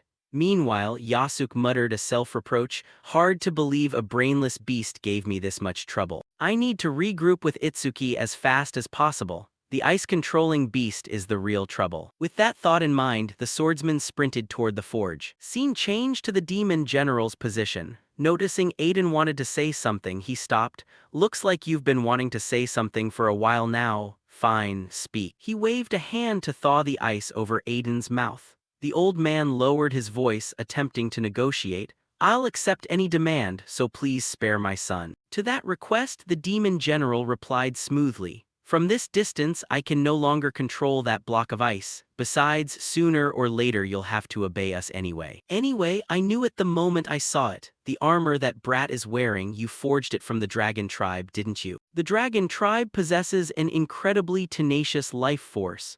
Even after death, a fragment of consciousness lingers inside their flesh, blood, and scales. That residual will persist inside any gear crafted from them. So if worn for too long, the user's consciousness will gradually be consumed. Eventually, their entire body is hijacked and they become a true dragon. As if to prove the demon general's words, right at this moment, the shape of Iberia's armor had completely changed. He had been completely consumed by the dragon armor. Flashback scene returning right to the day of prophecy. While Itsuki was heading elsewhere, Iberia looked up at the sky, wishing for Itsuki's safety in his heart. Beside him, Yasuke quietly observed that reaction and noticed the intense admiration Iberia held for Itsuki. Iberia didn't deny it, admitting that he desperately wanted to become someone like Itsuki. Hearing that, Yasuke looked slightly surprised and immediately asked back. He pointed out that Iberia had met quite a few exceptional people. Aiden Taiwan Izumi Nento. Yasuke himself also possessed far superior fame and combat experience than Itsuki. So why was Iberia so dead set on becoming like Itsuki? Caught off guard by the question, Iberia was completely stunned and didn't know how to answer. Seeing his flustered expression, Yasuke placed a hand on Iberia's shoulder, smiling slightly and saying it was just a random question. No need to take it seriously. Afterward, Iberia fell silent, sinking back into deep thought. He suddenly realized he had never truly thought through why he admired Itsuki so much. The more he thought about it, the less clear his own motivation became. The scene rolled back further into the past by 10 years. At this time, Iberia was overjoyed with his newly received wooden sword. His mother walked up, smiling and asking if he liked his birthday present.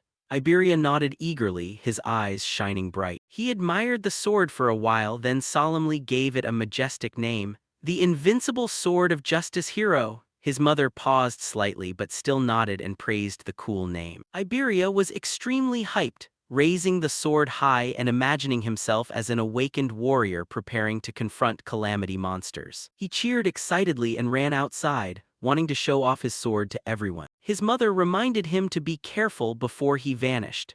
Inside the house, Iberia's father appeared beside his mother, asking in a low voice, "Does he have friends?" Outside in the yard, a group of kids had surrounded Iberia, their eyes glued to the sword with envy and eagerness. A boy spoke in a jealous tone, asking to borrow the sword for a bit. Iberia immediately gripped the hilt tight. He felt anxious under the crowd's gaze, while the other kids reminded him that since his dad was a famous blacksmith who could make as many swords as he wanted, they were just borrowing it for a little while and would return it soon. Iberia wrestled with intense hesitation inside. He knew the sword belonged to him and desperately wanted to refuse, yet he lacked the courage to give a flat-out no. When one of them kept pressing, "What, you won't let us borrow it?" Iberia faltered for a moment before forcing a smile and nodding, handing the sword over to them despite feeling completely reluctant. The moment he grabbed the sword, one kid bolted away, pretending to be an awakened warrior while shouting imposingly as the rest cackled and chased after him. Iberia stood frozen in place, biting his lip hard as he watched his beloved sword get carried off. He whimpered under his breath, "Give my sword back,"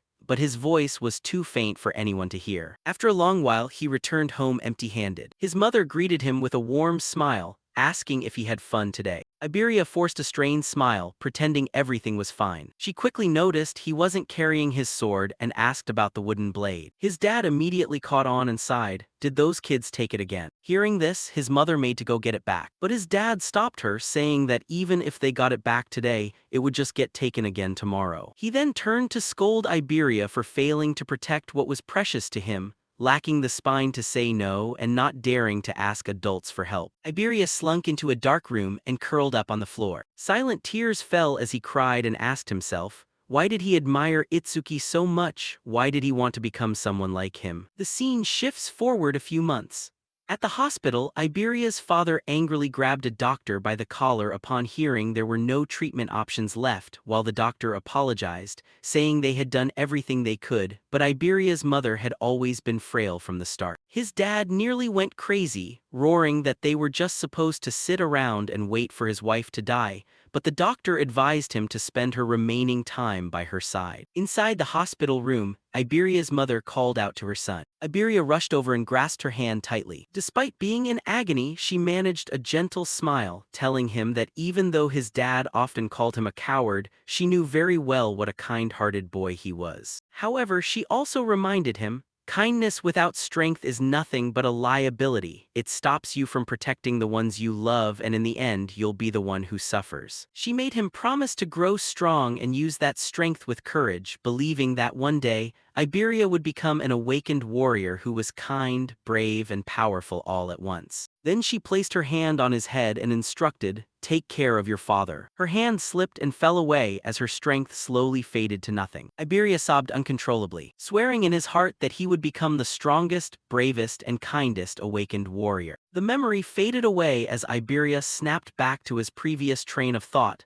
continuing to wonder why he wanted to be like Itsuki. He recalled their first meeting when he had only felt terror before Itsuki's overwhelming power and initially thought their alliance was just temporary, yet the longer he stayed by his side, the more he changed. Itsuki wasn't just strong, he possessed absolute courage, never hesitating once whether facing a horde of awakened warriors or dangerous calamity monsters, no matter how perilous. Beneath that stern exterior beat a heart that quietly cared for his comrades. Emerging from his train of thought, Iberia finally found his answer. He voiced aloud, Itsuki was the ultimate embodiment of the awakened warrior he had always dreamed of becoming since childhood, someone strong, brave, and kind. Hearing this, Yasuke nodded in understanding, gently noting that if Itsuki heard those words, he'd definitely be deeply moved, while Iberia gave a sad smile, admitting that he probably could never become someone like Itsuki because he still harbored too much fear and lacked talent. But just standing by his side and fighting alongside him was enough. Returning to the present in the forest, Iberia's body had completely morphed into a massive monster under the influence of the dragon gear. erasing his original appearance entirely and leaving behind only a terrifying monstrous aura. Itsuki appeared and shouted his name loudly. The monstrous Iberia slowly turned his head, glaring at Itsuki for a moment. Right after, it threw its head back and let out a horrific, bloodthirsty roar straight at Itsuki. The scene cuts to the second day of the prophecy, 3:31 a.m., where Iberia was still howling wildly in front of Itsuki as the signs of losing control grew increasingly severe. Itsuki called out to him with a skeptical tone, asking why he had put on the dragon gear again when its use had been forbidden. Looking closer, he began to notice unusual changes in Iberia's behavior and appearance. His reactions looked unnatural, and his physique was slightly different from last time. Under the influence of the dragon gear, Iberia kept emitting strange noises, trying to speak but failing to articulate clearly. Trying to figure out what he was trying to say, Itsuki asked about Aiden's whereabouts. Instead of answering, Iberia let out a heavy roar and blasted a shockwave straight at Itsuki. Following that, his body flashed and vanished. Iberia immediately lunged from behind,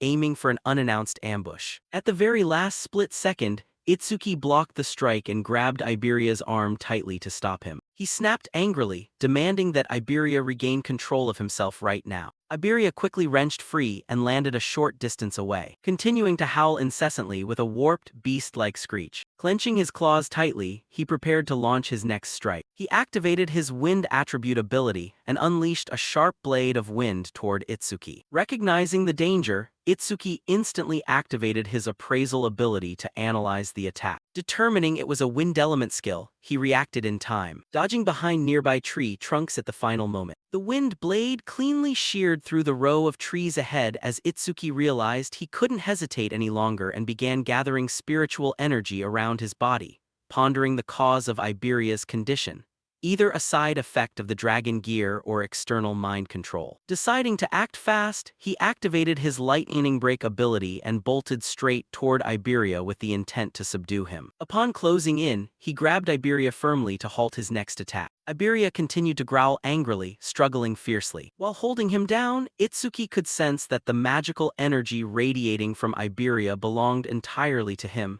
yet he still couldn't understand why Iberia was attacking him in this state. Frustration surged, and his anger began to flare up. Right at that moment, Iberia finally managed to squeeze out clear words, desperately begging Itsuki, "Just kill me." Hearing Iberia's voice clearly, Itsuki was momentarily stunned. Taking advantage of that opening, Iberia unleashed another shockwave, followed instantly by a ferocious, high-intensity claw strike without a shred of hesitation. Before the blow landed, Yasuke appeared between the two of them and intercepted the swipe with his sword. Itsuki warned Yasuke to be careful, but Yasuke immediately retaliated with a heavy punch to Iberia's chest. The sheer kinetic force sent Iberia blasting back into the air before crashing hard into the ground. Itsuki tried to explain Iberia's condition, but Yasuke already understood everything and realized the situation had reached its absolute worst. Unexpectedly, Iberia got back up and moved at extreme speed, circling the two of them continuously so fast that both Itsuki and Yasuke struggled to track his movements. Itsuki realized Iberia had completely slipped into a berserk state, while Yasuke confirmed that the dragon gear had consumed him. This was its horrifying side effect. Itsuki understood the only option was to strip off the dragon gear as quickly as possible. However, Yasuke coldly stated that removal was no longer feasible because the dragon gear had completely fused with Iberia's body. He recounted witnessing another awakened warrior get consumed the exact same way, noting that the dragon gear would never detach from its wearer unless they died. Those words left Itsuki dazed, but Yasuke resolutely insisted that killing Iberia might be the only choice left. Yasuke raised his sword, preparing to take the responsibility upon himself and advising Itsuki to leave if he couldn't stomach it. Instead of backing down, Itsuki stepped forward and declared he would handle it himself, leaving Yasuke surprised and initially refusing to let Itsuki shoulder the burden. Itsuki then reminded him that Aiden had been abducted by an ice-type calamity monster, and suggested using the wolf to track Aiden's location so Yasuke could go rescue him, causing Yasuke to hesitate before gradually understanding the reasoning. Itsuki stopped him from arguing further, saying he still had things to say to Iberia as he raised his hand to summon the wolf. After a brief moment of hesitation, Yasuke agreed and handed the situation over to Itsuki, warning him that if Iberia escaped, his strength and feral instincts would only grow worse, making it imperative to end it right here. Right on cue, Iberia leaped onto a tree branch and plunged down to attack from above. Itsuki reacted by generating a dark ice barrier to block the strike, and as the skirmish continued, Yasuke began running toward Aiden's direction, calling the wolf to follow him. Failing to break through the barrier, Iberia retreated and continued howling with rage. He activated his Wind Blade ability and unleashed a barrage of attacks toward Itsuki. Itsuki stood his ground calmly, observing as his passive defense failed to trigger despite the relentless assault, proving these attacks lacked true killing intent. A wind blade grazed his cheek, leaving a shallow cut. From that, Itsuki realized Iberia wasn't attacking with the intent to genuinely kill him. Iberia grew increasingly agitated, howling endlessly, his anger peaking as he triggered 1,000 wind blades,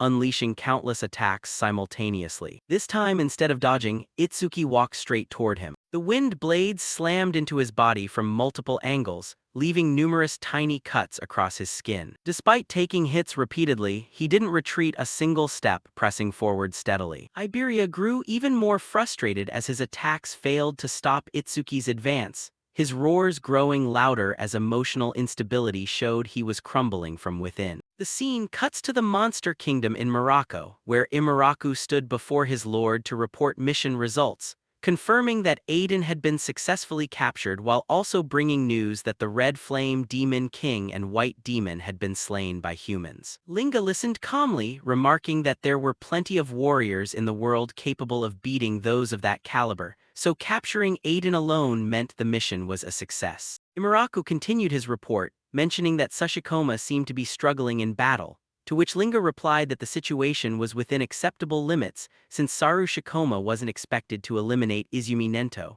His mission was only to stall most of the special class saviors, though Imaraku added that Sashikoma was currently fighting just a single special class opponent. Hearing this, Linga showed intrigue, noting that apart from Wajin, there seemed to be another human capable of holding off Shikoma single-handedly, and asked for the warrior's identity. Imaraku reported that according to their informant, the warrior was renowned for possessing the strongest physical body among mankind, going by the name Heitan Akira. The scene shifts to the area near Izumi Nento's residence. Heitan was locked in a ferocious battle with the Yeti-type calamity monster, Sashikuma. Their attacks collided continuously, generating massive shockwaves that sent dust, dirt, and debris flying everywhere. The sheer intensity of the clash shocked nearby observers. Kirishima watched the ongoing battle with a look of astonishment, realizing the fight that had started yesterday afternoon still hadn't ended. Even though enough time had passed for his own injuries to heal almost completely, the duel between the two was still undecided, leaving him utterly awestruck at witnessing a large-scale battle from such close quarters. Amidst the exchange, the calamity monster roared and unleashed a massive punch toward Heitan, the kinetic impact powerful enough to shake the ground and terrify the watchers, with Ajiha panicking over the terrifying power of those blows. She realized that if Heitan fell, no one else could possibly stop the monster, prompting her to head toward the battlefield out of worry. But before she could get close, Izumi Nento placed a hand on her shoulder to stop her, reassuring her that Heitan wasn't weak enough to go down from attacks of that level. As the monster continued hammering down, the impacts carved deep fissures into the earth, leaving Ruru horrified at the scale of destruction. Izumi Nento explained that all special-class warriors stood at the pinnacle of human strength and must never be underestimated. Amidst the rubble, Heitan slowly stood back up while weathering the monster's assault, using his monstrous strength to push the giant fist back up and stop it from pressing down any further. Unable to overpower him, the giant monster began showing signs of restlessness. Heitan stood tall, grabbing the monster's fist with just one hand and completely seizing the initiative in the tug-of-war. Witnessing that sight, Izumi Nento softly remarked that it had been a very long time since he last saw Heitan in his second form, leaving Ajiha surprised upon hearing about a second form. While still holding the monster's fist with one hand, Heitan began radiating a crimson aura from his entire body, his eyes glowing the same red as his presence shifted drastically even from afar. Ajiha felt his presence change entirely, as if he had turned into a different person, while Izumi Nento explained that entering this state boosted all of Heighten's abilities by an astonishing margin, though his personality also became extremely savage and ruthless. As the energy continued to surge, Heighten let out a terrifying roar and forcefully batted away the monster's giant fist, asserting absolute dominance. Izumi Nento prepared to reveal the moniker attached to this transformation state. Filled with rage, Heighten vaulted into the air, his whole body blazing with immense energy. With blinding speed, he hurtled straight at the giant monster and directly pierced through its chest. The terrifying force created a massive hole as he blasted through the monster's body. After flying out the other side, he landed on the ground. The monster stood frozen for a moment before losing its balance and collapsing. Heighten slowly stood up and calmly walked off in another direction. From afar, Ageha watched him leave, looking confused as to where he was heading. Izumi Nento explained that he was likely walking toward the stone pillar maintaining the barrier. Ageha noticed his movements were still very controlled, thinking to herself that even in that state he kept his reason. Izumi Nento stated that if he lost control and attacked both allies and enemies alike, even a massive boost in power would only cause destruction, and fail to make him a true special-grade protector. Heighten finally reached the stone pillar and began punching it repeatedly. With relentless, powerful strikes, he smashed the pillar's structure to pieces. As the pillar collapsed, the red light in his eyes gradually faded, and his condition stabilized. The ferocious state vanished, and he regained his composure. Clenching his fist, he wondered to himself why he was there and whether the enemy had been dealt with. Realizing that presence surfaced again during the transformation, he sat down on the ground and muttered that it was a nuisance. Once the stone pillar was destroyed, the red barrier surrounding the area also began to dissolve. Ageha watched the barrier disappear, wondering if everything was finally over. Izumi Nento shifted the focus to her previous actions, pointing out that she had risked her life to heal Heighten despite knowing the fatal danger. He remarked that this behavior completely differed from her usual cautious nature. Normally she would suggest retreating instead of gambling on a slim chance. He noted she was starting to resemble Itsuki in her decision-making. She quietly denied it, but her mind drifted toward Itsuki, worrying about his situation deep within the forest.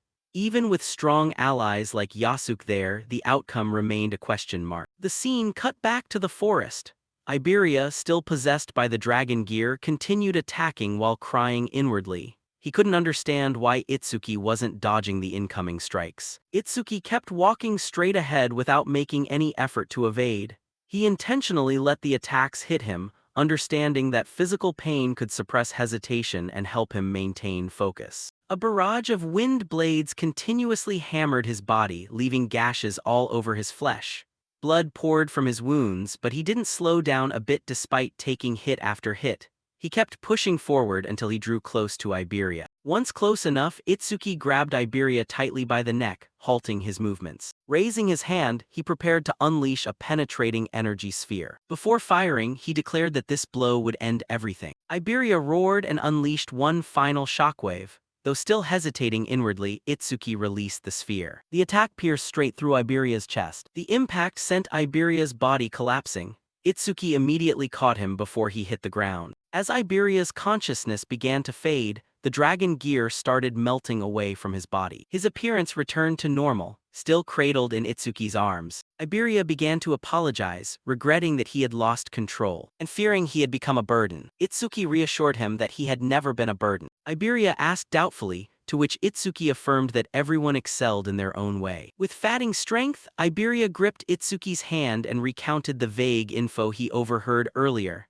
The calamity monster didn't want to kill his father but rather control him. He expressed his firm belief that Itsuki would save his father. Itsuki accepted the responsibility, declaring he would definitely defeat the monster that caused this tragedy. Iberia, enduring mounting pain, forced out a final smile. With a sense of relief, he thanked him for his final words and entrusted the future to Itsuki. The scene shifted to the second day of the prophecy, 3:33 a.m., the exact moment Iberia passed away. The perspective shifted to the demon realm. The demon god acknowledged the outcome, realizing things had progressed further than expected.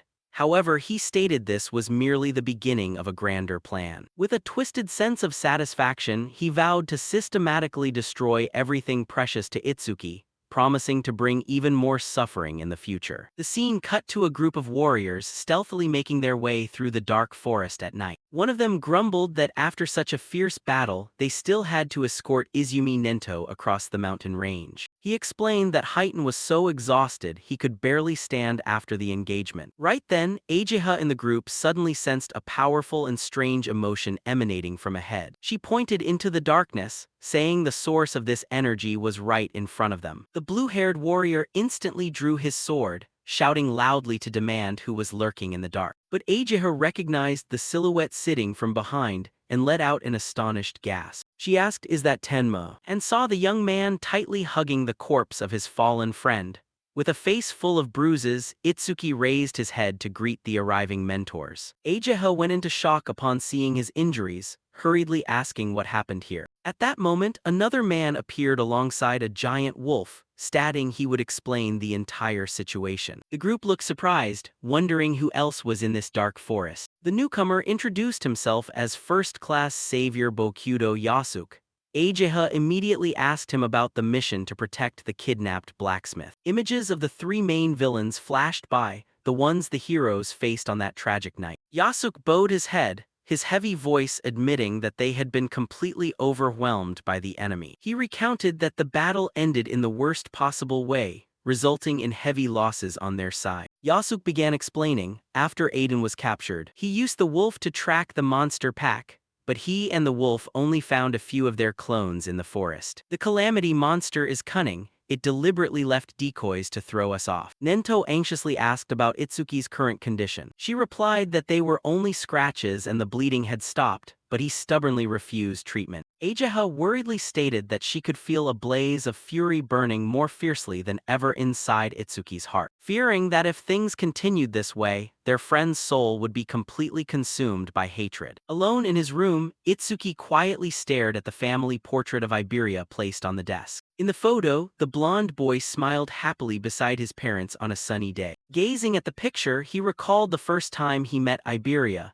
the boy who enthusiastically introduced himself. He also remembered the day he carried his exhausted friend on his back after a long journey. Another memory rushed back, the blonde friend declaring he would never leave his side, not even for a single step. Itsuki vividly remembered the time his friend eagerly insisted on naming his wolf Shikigami. Returning to the present, Itsuki's expression was a mix of sorrow and silent rage. He stood up, calling out the wolf's name in a low, murderous tone. "We're moving." The wolf let out a responding roar. Its level 20 stats appeared alongside terrifying attack and speed ratings. Itsuki turned to his companion, declaring he would hunt down the calamity monster responsible for all this tragedy. His eyes flared red, swearing to crush the enemy with his full power. Itsuki left the room with the wolf following behind, but his path was blocked by someone.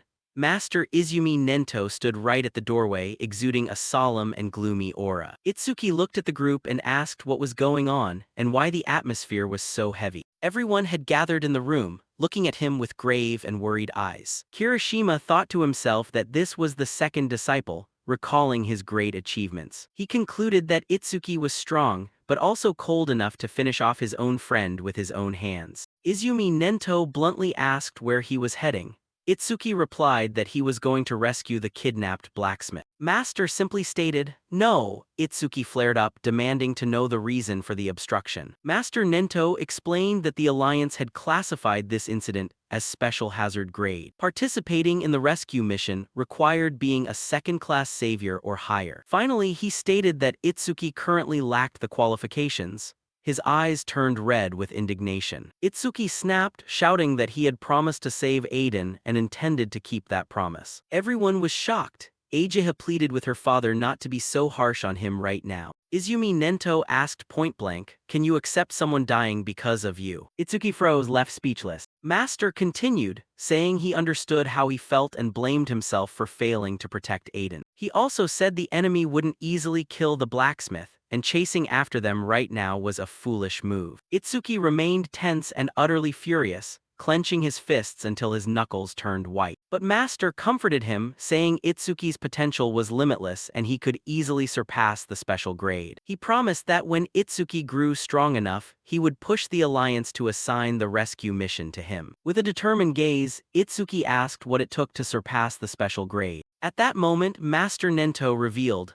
the best way was to participate in the Apex camp. Itsuki repeated the name in confusion, not understanding what it was. Master explained that the top 10 of the national tournament qualifiers would receive invitations. Those who survived the training camp would become humanity's core force, and the next Apex camp would begin in 3 days. Continuing the scene, Izumi Nento spoke in a steady voice. If you get through the trials there, you won't just rank high in the tournament, but you can become a special grade savior much faster. That is the shortcut. Hearing this, Itsuki immediately nodded, his voice filled with resolve. Fine, I'll join the Apex camp. Master Nento nodded, adding that they first needed to treat his body, currently covered in wounds. Ageha immediately used blue butterfly magic to heal all of Itsuki's wounds. While being healed, he asked if she knew anything about this training camp. Ageha confirmed she knew it well, and Itsuki mentioned that Master said it was the ultimate place to forge true strength. Ageha nodded, confirming that only the most exceptional geniuses had the chance to step foot there. But she continued in a grave tone, that's precisely why it's extremely dangerous. I've witnessed many people regarded as geniuses step in there with full confidence. Yet upon arrival, they realized they were just ordinary people, and then suffered complete mental breakdowns. She defined the Apex camp as the training ground of geniuses, but simultaneously the graveyard of geniuses. The training there was so brutal that unfortunate incidents happened to participants every single year. Itsuki smiled upon hearing this. A place like that is exactly what I need right now. Ageha suffered severe shock, freezing in place at an answer completely beyond her expectations. Now healed, Itsuki stood up and said he used to worry about not finding real opponents to fight. With a resolute gaze, he declared, I can only grow by facing truly powerful enemies. Ageha stood still, her face slightly flushed from being swept up by the strength and confidence radiating from Itsuki's words. Noticing her flushed face, Itsuki anxiously asked if she used too much energy healing him. Ageha hurriedly shook her head, stammering that her body just heated up a bit when using her ability for prolonged periods. Inside Ageha's chest, her heart was pounding frantically. It was the first time she heard her heartbeat so clearly. With a blushing face and a spinning head, she wondered what on earth she was thinking. After putting his clothes back on, Itsuki solemnly thanked her for the help. Ageha asked where he was heading next. With a sorrowful look, Itsuki replied that he needed to say goodbye to someone important. The scene cut to the forest. Itsuki and Yasuke stood before a grave. The gravestone was clearly engraved with the name Iberia, his sword placed beside it along with a few memorial flowers. Yasuke apologized for dragging him through this, but Itsuki shook his head, saying it was his own choice. Yasuke asked if he planned to leave right away. Itsuki nodded, confirming he would head to the training camp to forge his strength for revenge. Itsuki turned to ask Yasuke what he planned to do, and Yasuke shared his story. If he hadn't met his master, he might have been killed by monsters long ago and never become an awakened one. This armor, this sword, and even his very life had been bestowed upon him by his master. So no matter what happened, he would find his master, he said with a voice full of determination. Itsuki reached out to make a promise gesture to his master, his eyes burning with resolve. He took a step back, pointed at Yasuke, and warned, "Don't you dare die before we meet again." Clenching his fist, he swore, I will become a savior and rescue Aiden together with my master. Yasuke stood still, secretly impressed by the young man's attitude, thinking to himself that he couldn't possibly look any cooler than this. Beside Iberia's grave, Yasuke smiled in response. I'll be waiting for you to return. The two bumped fists, using a comrade's gesture to seal their promise and trust. From afar, Izumi Nento and his daughter Ageha quietly watched the entire scene with admiring eyes. Ageha remarked that even though his soul was shattered just hours ago, Itsuki bounced back remarkably fast. Izumi Nento revealed that Itsuki had temporarily locked away all negative emotions deep in his heart. He stated that the attack had numerous suspicious elements and announced he would summon a meeting with the commanders. Meanwhile, he entrusted Itsuki to his daughter's care to handle everything. Ageha smiled with confidence, accepting the task. Don't worry, Dad, I'll handle it all. Seeing Ageha beaming, Itsuki asked why she was wearing such a solemn expression earlier. He called her sensei and asked where they were going next. Ageha replied that the info was classified. She explained she would be his guardian for this trip. Itsuki hated being treated like a kid, so he impatiently asked what she was going to do. Ageha pointed straight ahead, extended her hand, and said, "We're heading straight to the central continent, where the Apex camp is held." The scene transitioned abruptly with a massive explosion, taking viewers back to the recent past of an event. In the memory, Itsuki appeared with a dark aura, his eyes filled with murderous intent and rage. A man wearing glasses was screaming in agony after taking a horrific blow to the face. Beaten to a pulp and exhausted, the young man collapsed to his knees, suffering a complete defeat. Itsuki gazed down coldly at the fallen enemy, his aura so terrifying that it made people shudder. Clenching his fist, he unleashed the final finishing blow, ending the match once and for all. Returning to the present, Ryuji lay in a hospital bed, wrapped entirely in bandages and crying out in pain. He tossed and turned in a horrific nightmare about what had happened. His mother rushed over, hugging her son and reassuring him, "Don't be afraid, Mom is here to protect you." She gently asked him if he was dreaming about the person who had hurt him again. Ryuji gritted his teeth, swearing that he would return the pain he had suffered 100-fold and make his enemy taste a whole world of agony. His mother comforted him, promising that his older brother had returned and would take revenge on his behalf. Right at that moment, a massive figure appeared at the hospital room door, slowly stepping inside. His older brother spoke up, asking if it must hurt terribly. Ryuji begged his brother to take revenge for him and defeat the one who caused all of this. That figure asked back, "The name of the person who did this to you, is it Tenma Itsuki?" Ryuji nodded in confirmation, saying that the guy was just a parentless orphan, yet he had taken first place in the preliminary rounds. Hearing this, the older brother realized that if the guy took first place, he would definitely be at Apex camp. With a wicked smile on his lips, he swore, "When I find him, I'm going to crush Tenma Itsuki." Shifting to the protagonist's location, he and the guardian Ageha had arrived at the training camp, where Ageha looked up at the sky, let out a sigh of relief and announced, "We've arrived." Appearing before them was a massive glass dome structure that looked intensely sci-fi, leaving Itsuki gaping in awe as he muttered, "So impressive. This is completely different from what I imagined." The two of them merged into the crowd and strode toward the main entrance of the building, with Itsuki muttering in acknowledgement. And true to what Ageha had said, he was now surrounded entirely by giants wearing flashy gold armor and carrying huge shields, or players strolling around with skeletal monsters in tow, leading Itsuki to inwardly assess that everyone here looked extremely proud of themselves. As they walked, Ageha suddenly stopped, pushed up her glasses, and gave a serious warning, "I can't go inside, so you're on your own from here."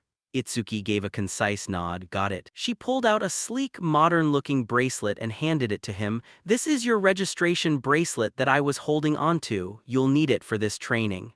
The young man reached out to take it, tossing out a bland expression of gratitude. "Thanks." Seeing the bracelet rest securely in Itsuki's palm, Ageha couldn't help offering one last heartfelt warning. "Listen, try not to do anything that draws too much attention. You don't want to get on anyone's radar." Brushing aside that anxious warning, the stubborn youth turned his back and walked straight into the portal of light, leaving behind a curt defense. "I know." Watching her unruly younger brother's retreating figure, cold sweat began to bead on Ageha's forehead as she sighed softly to herself, murmuring, "Knowing Itsuki's personality, I just can't help worrying." Stepping into the reception area, Itsuki approached the registration counter and spoke very politely.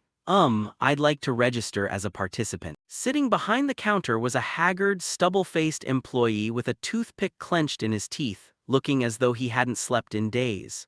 Without even glancing at the boy, he lazily held out a hand and ordered, "Hand over the bracelet." Itsuki obediently placed the registration bracelet into the rude receptionist's hand. The employee nonchalantly placed the bracelet onto a machine, which instantly emitted a hovering blue light to scan the item and extract the data. Itsuki's green eyes narrowed slightly as he mentally evaluated the lazy receptionist, nodding that even the front desk staff was at least level 40, proving Apex Camp was on a completely different level. At that moment, the system screen displayed the information, Name, Tenma Itsuki Level 0 Class Order Breaker Talent Special Class. Seeing the perfectly round level of 0, the receptionist sneered with a contemptuous whisper around his toothpick. A level 0 can actually get in here. The brat must have used some serious connections to skate through the preliminaries. But connections don't mean a damn thing here. Without real strength to back it up, getting crushed is just a matter of time. Maintaining his standard one-star service attitude, the receptionist waved a hand forward and shooed him away.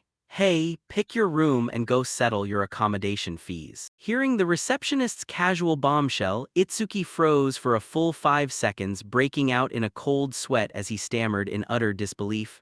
I have to pay to live here. The receptionist cast a sideways, haughty glance and spat out a brutally blunt remark. Obviously, this isn't a charity organization. Itsuki's expression instantly darkened as if the sky were falling. He lowered his head and despaired inwardly. Ajaha, why didn't you tell me? I don't have a single penny. Seeing the boy standing frozen like a statue, the receptionist spoke up, trying to sound reasonable. You passed the preliminaries, so you must have racked up some points, right? Itsuki blankly asked back. Points? Figuring he had caught a clueless dummy, the receptionist launched into a primer on the camp's currency. Your assets here are determined by the points you earned in the preliminaries.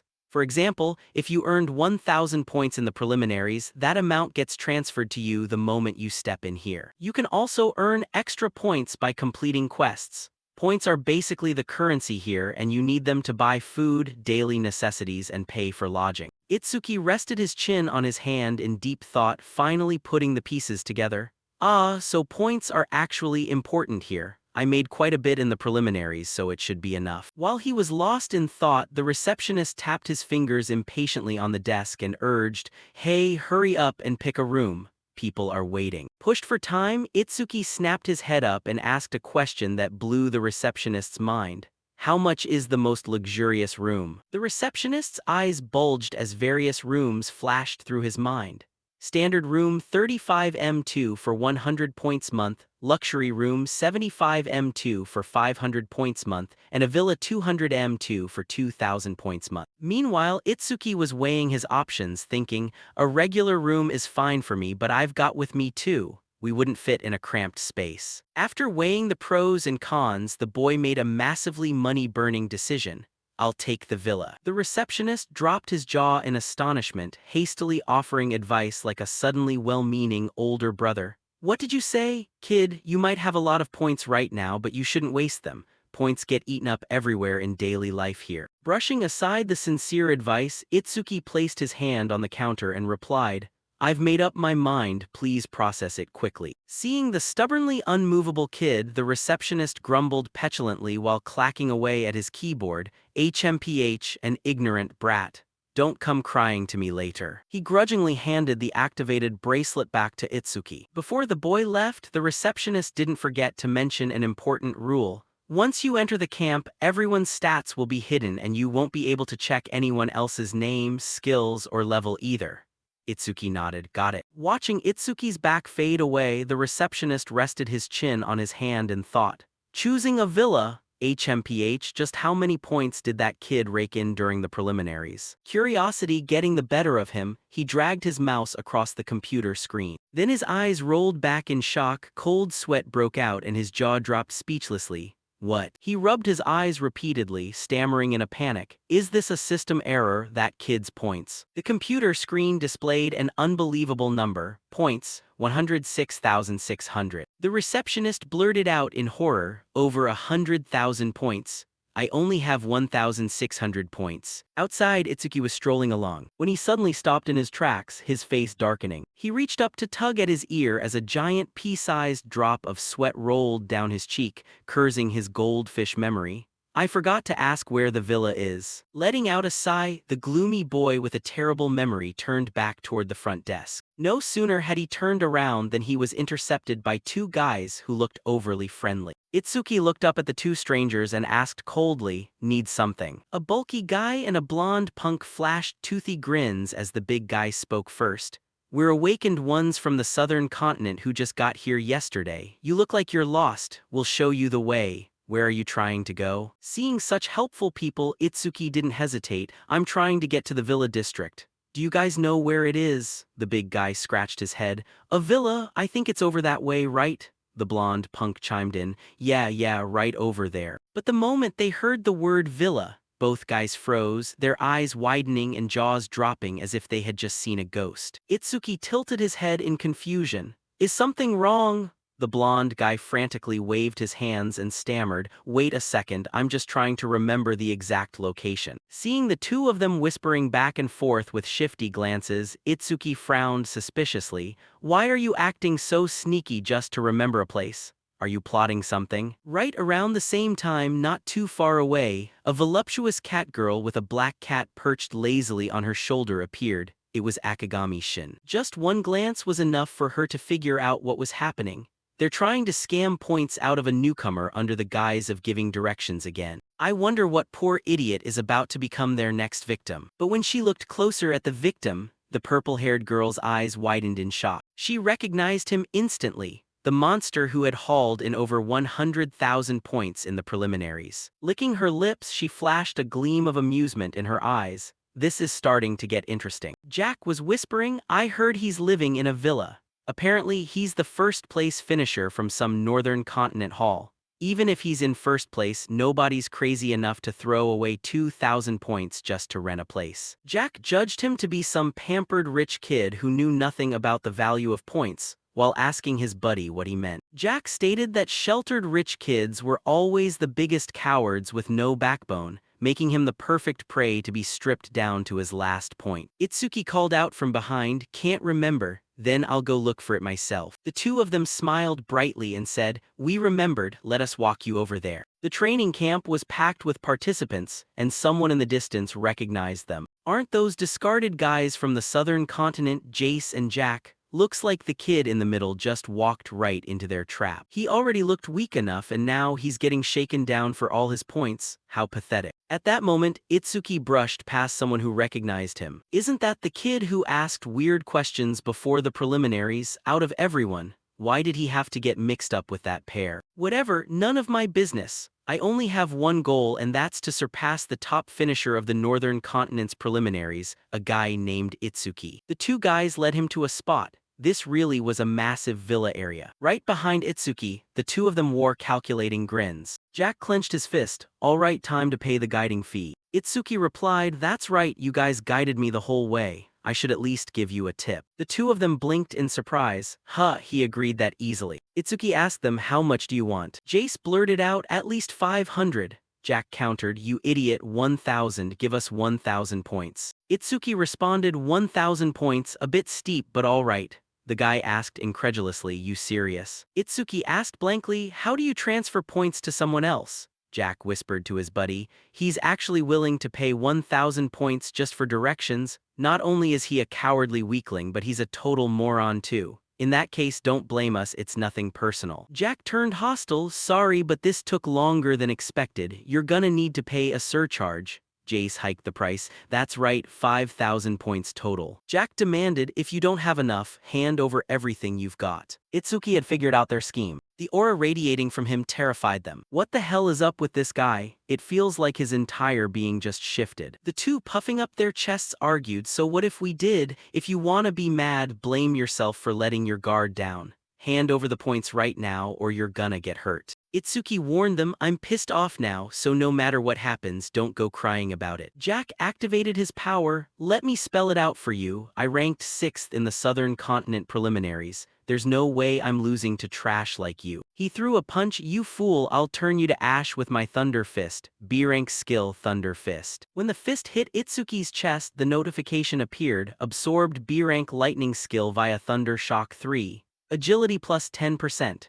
Remaining absorption slots 2-5. Agility 475 bonus from Thunder Shock 3, 25%. Jack was stunned, he didn't even flinch. Itsuki slapped him hard, sending the guy flying far backward. Jace was in deep shock. "He's too fast. I'm staring right at him but my eyes can't track his movement at all." He had to face a speed-type opponent and needed to end it in one hit. A rank skill, Physical Enhancement. With his right hand clenched into a fist and muscles bulging, he charged toward Itsuki. Seeing him block the blow, Jack was surprised.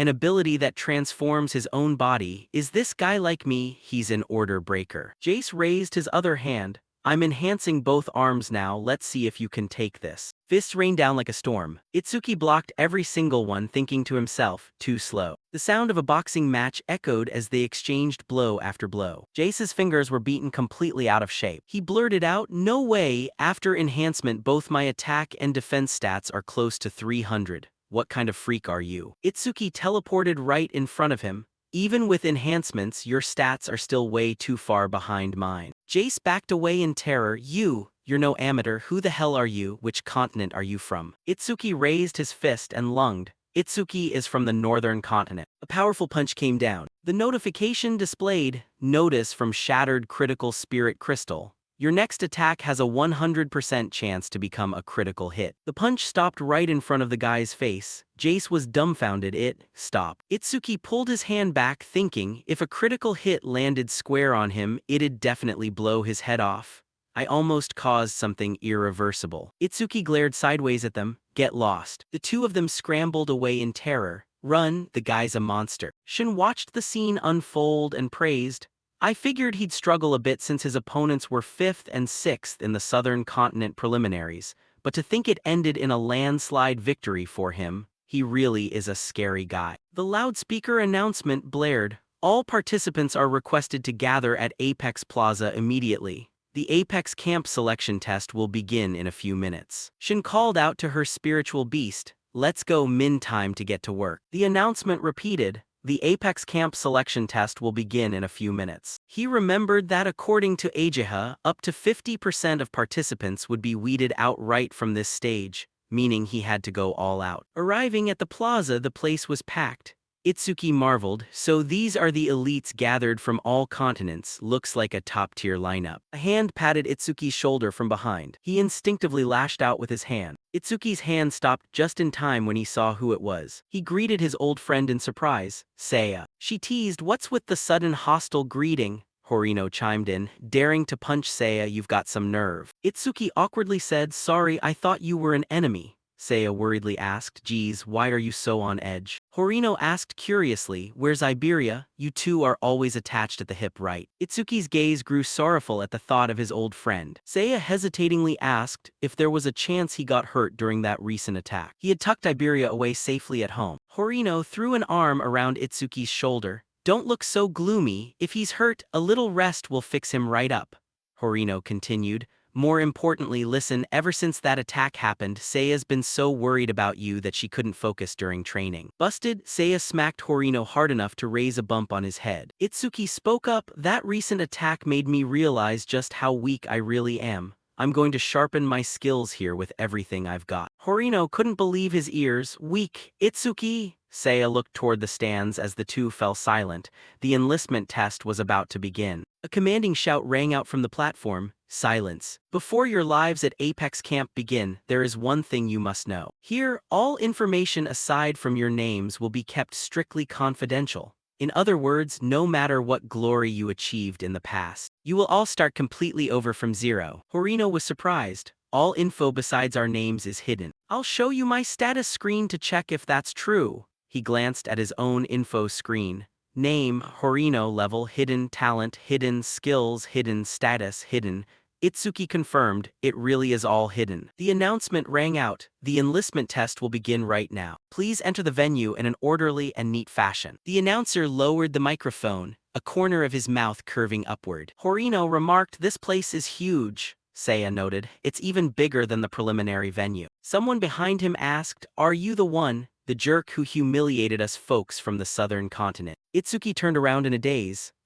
It turned out those two guys had gone back to snitch to the top finisher of the Southern Continent preliminaries, Kajin Imamichi. The two of them accused, Lord Kajin, it's him.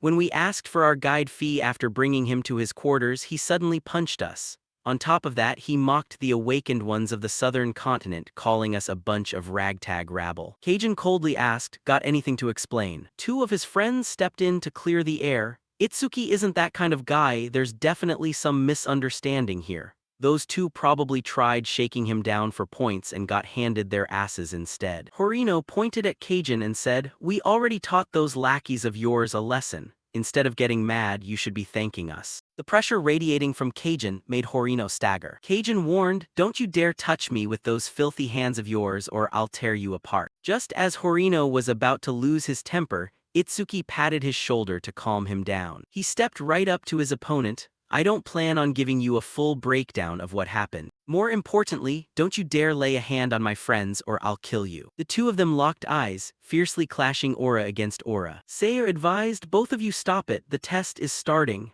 Jack chimed in as well. "Kajin, if you cause violence here, you'll get penalized." Kajin spoke up, "I heard there's a training arena in the Apex camp where participants can fight without penalties. How about we settle this there after the test?" Itsuki agreed. "Whatever works for you." Suddenly, the surroundings plunged into pitch darkness, with only the gateway casting a dim light. Murmurs echoed around, "That gate, there are no lights here, why is it so dark? What kind of test is this supposed to be if we can't see a thing?" A spotlight shone down from above. Someone stepped forward and announced, "I'm glad to see everyone so hyped. Hopefully you'll keep that same enthusiasm until the test ends. Next, I'll explain the rules of the recruitment trial." Not that there was actually much to explain, because there were literally no rules for this test. Everyone reacted with shock. "No rules at all, what kind of test is that?" The instructor introduced. "Now you will enter the 4 rooms behind me one by one to undergo 4 different evaluations.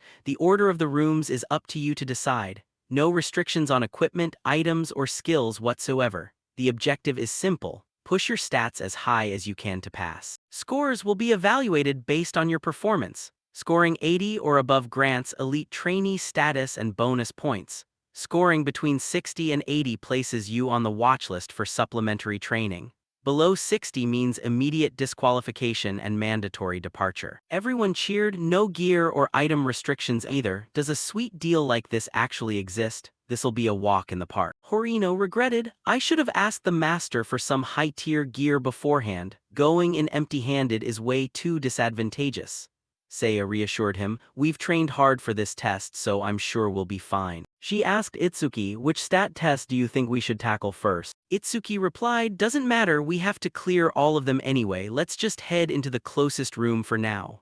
Horino was left speechless. "You're awfully confident, huh? Just gonna pick the nearest room like that?" He stared in awe at the room ahead. "Talk about perfect, it's the defense test." Horino said with confidence, "I'm a metal attribute mage, so I'm pretty damn confident in my defensive capabilities." The proctor was already waiting inside. Horino pointed at the opponent and whispered, "That the proctor looks pretty strict." The proctor introduced himself. "Welcome, everyone. I am the proctor in charge of the defense test, a level 40 earth attribute elementist. I will now attack you with 5 different types of stones with difficulty scaling from 1 to 5. And you have to defend against all of them." The trio braced themselves. The proctor called out, "Step forward when your name is called." First up, Horino of the Northern Continent Shrine. He pointed at himself in surprise. I'm going first." Seiya encouraged him, "Do your best." Horino answered, "Relax, what can a bunch of rocks do to me?" The proctor announced, "The test is about to begin. You may use your skills first." Horino buffed his body. "Then I'll go all out right from the start.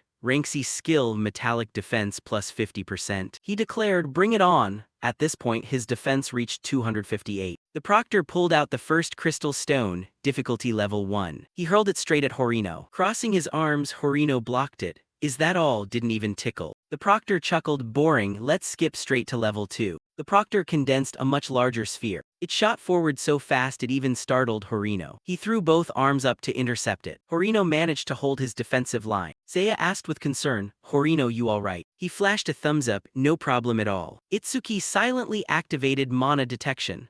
Those weren't ordinary stones, they were magic stones formed directly from the proctor's own mana. Their hardness was on an entirely different plane compared to normal rocks, and the damage output was immense. Seeing Horino's hands trembling, he doubted whether Horino was actually okay. Horino felt his arms going numb despite the metallic defense buff. It hit way harder than he expected. The proctor asked, "Wanna keep going?" Horino agreed. "Of course, let's bump it up to difficulty level 3 next." He wasn't entirely sure. Just 1 level higher, it should probably be fine, right? The proctor condensed a stone, noticeably larger than the previous one. Horino steadied himself. Don't think making it slightly bigger means I'm scared. The stone flew straight toward him and shattered on impact. Horino's entire body reeled backward. Saya covered her mouth in shock at the sight. Horino collapsed to the ground, covered in injuries. The other two rushed over anxiously. Horino, you okay? He groaned, I'm fine. Talk about humiliating. Never thought difficulty 3 would hit this hard. It's at least 3 times stronger than level 2. The proctor praised, taking a level 3 hit head-on without passing out is quite impressive. You'll probably get a high score. He called out the next name. Next up, Itsuki of the Northern Continent Shrine. Itsuki first helped his friend up. Horino whispered a warning. Listen, every time the difficulty goes up a level, the rocks get exponentially stronger. Don't push yourself.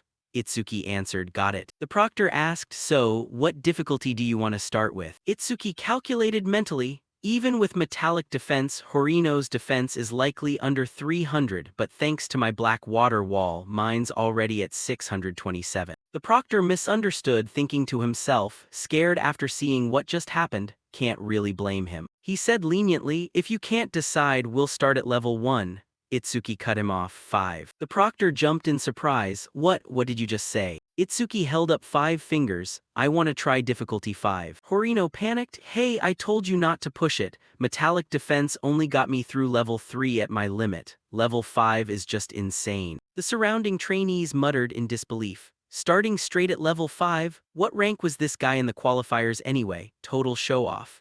Isn't the top rank of the Northern Continent Shrine also the national top rank? His name is Itsuki, right? Don't tell me that's him. No way a scrawny-looking guy like that is the national number 1. The proctor was genuinely annoyed, conjuring a boulder larger than a human. Every year there's guys like you, reckless show-offs. Ends up with severe injuries or passing out, unable to take the other tests and getting booted out of the camp. He hoisted the massive rock. If that's what you want, be my guest. Everyone thought to themselves, is difficulty 5 really that huge? Getting hit by that thing is instant death. Now I see why the Apex camp is considered so lethal. The proctor offered, you can use your skills first.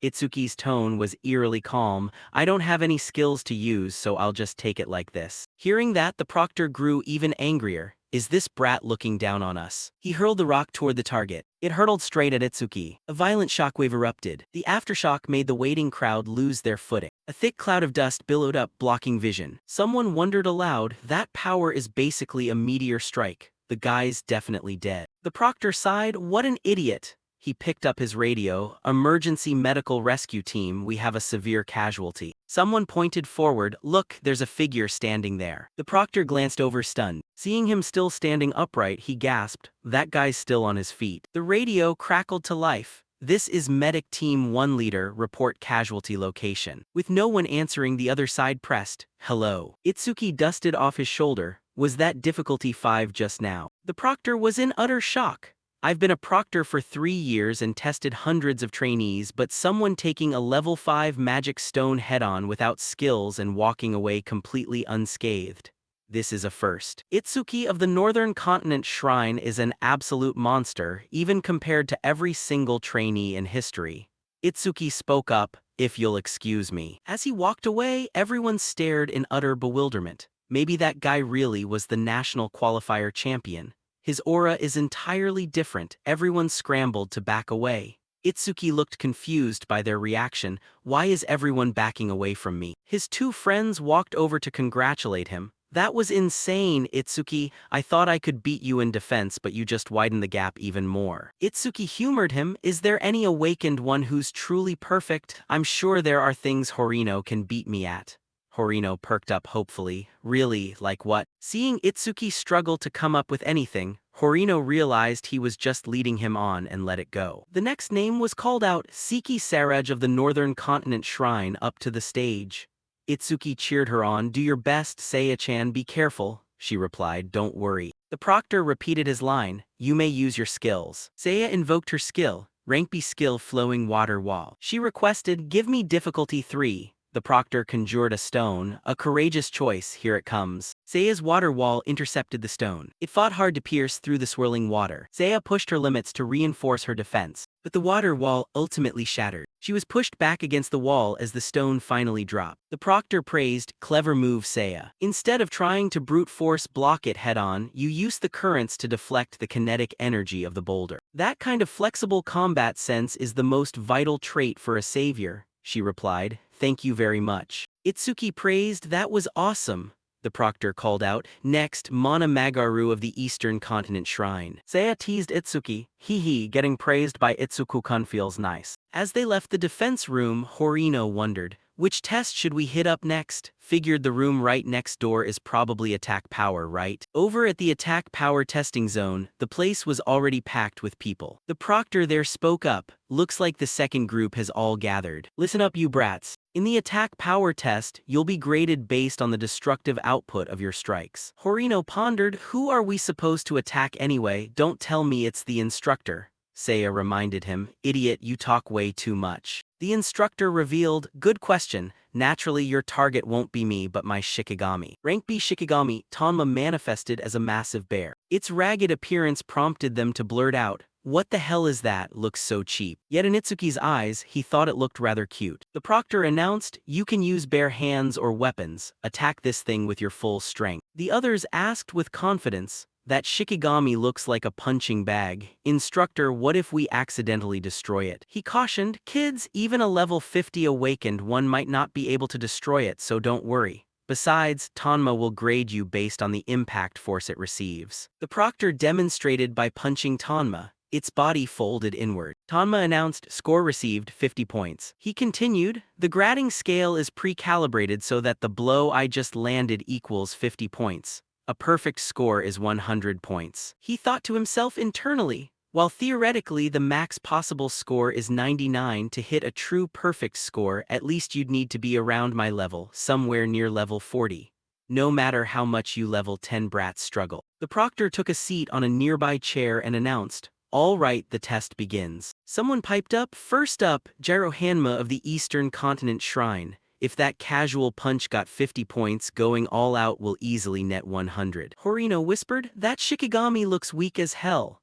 Itsuki reminded him, "Don't let his flashy exterior fool you. That proctor is over level 40. Even a casual punch from him packs power far beyond anything we can dish out." The proctor, sitting at level 44 with the Shikigami user class, spoke up, "Attack Tonma whenever you're ready, I'm not gonna repeat myself." The first challenger stepped up, feeling slightly guilty about hitting such a harmless-looking Shikigami. Jiro Hanma threw a punch. "Don't blame me, I need this to stay in the Apex camp. At least turn to dust quietly." The punch slammed dead into Tonma's gut. It read out the score, 37 points. Jiro Hanma was stunned. "Only 37, I clearly used a punch enhancement skill." The proctor barked, "Stop whining." Next, the second person went all out and only got 28 points. The third swung a sword and slashed 49 points. The fourth person reached a high of 77 points. The proctor called out, Next, Gaku of the Northern Continent Shrine." He sneered disdainfully, "Can't even clear 80 points, pathetic." Gaku figured this Shikigami must be built like a tank. He slammed his weapon down, "But I've got total confidence in my own strength." The hammer in his hand struck out with a burst of flames, slamming hard into Tonma's belly. The proctor looked up from the magazine he was reading and praised, "Not bad." Tonma reported the score, 91 points. Gaku expressed regret, "Didn't hit 100. He boasted proudly,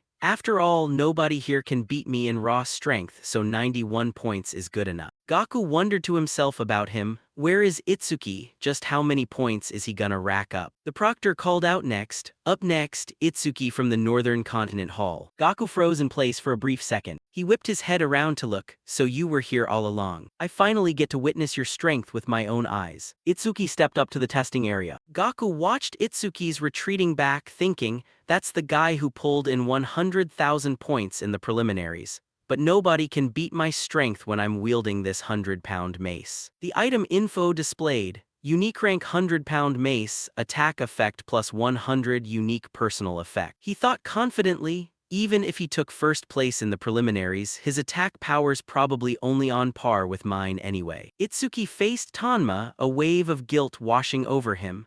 I'm gonna feel so bad landing a critical hit on such a cute little creature. But the proctor was thinking, another loser scoring under 50 points, how boring. Itsuki raised his fist. His eyes flashed and blood vessels surfaced across his face. He unleashed a colossal punch, swirling energy surging straight toward Tanma. Its head was blown completely off. The proctor was still engrossed in his magazine. That chick's got a nice body. A shockwave rippling from behind startled him. The proctor couldn't believe his eyes. What the hell? He tore Tanma apart with his bare hands. Is this guy seriously a trainee? Itsuki thought to himself, so that critical hit charge from earlier carried over after all. He looked surprised. You're still alive. Tanma's head wore a pitiful expression. Itsuki rubbed its head and asked, what's my score? It replied, 100 points. Everyone was shocked. A perfect score? Wasn't that Shikigami supposed to be indestructible even against a level 50? He scored 9 points higher than Gaku using a hammer, and he did it barehanded. Gaku turned pale with fear. No, it's not just a 9-point difference. He only got 100 because the scoring system physically couldn't go any higher.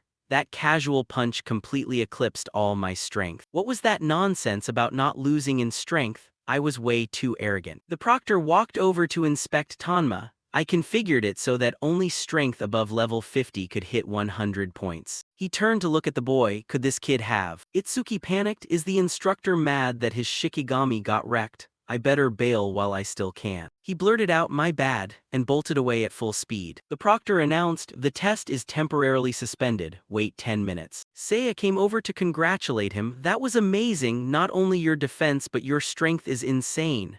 Itsuki hummed modestly. I just got lucky. I can't output power like that all the time.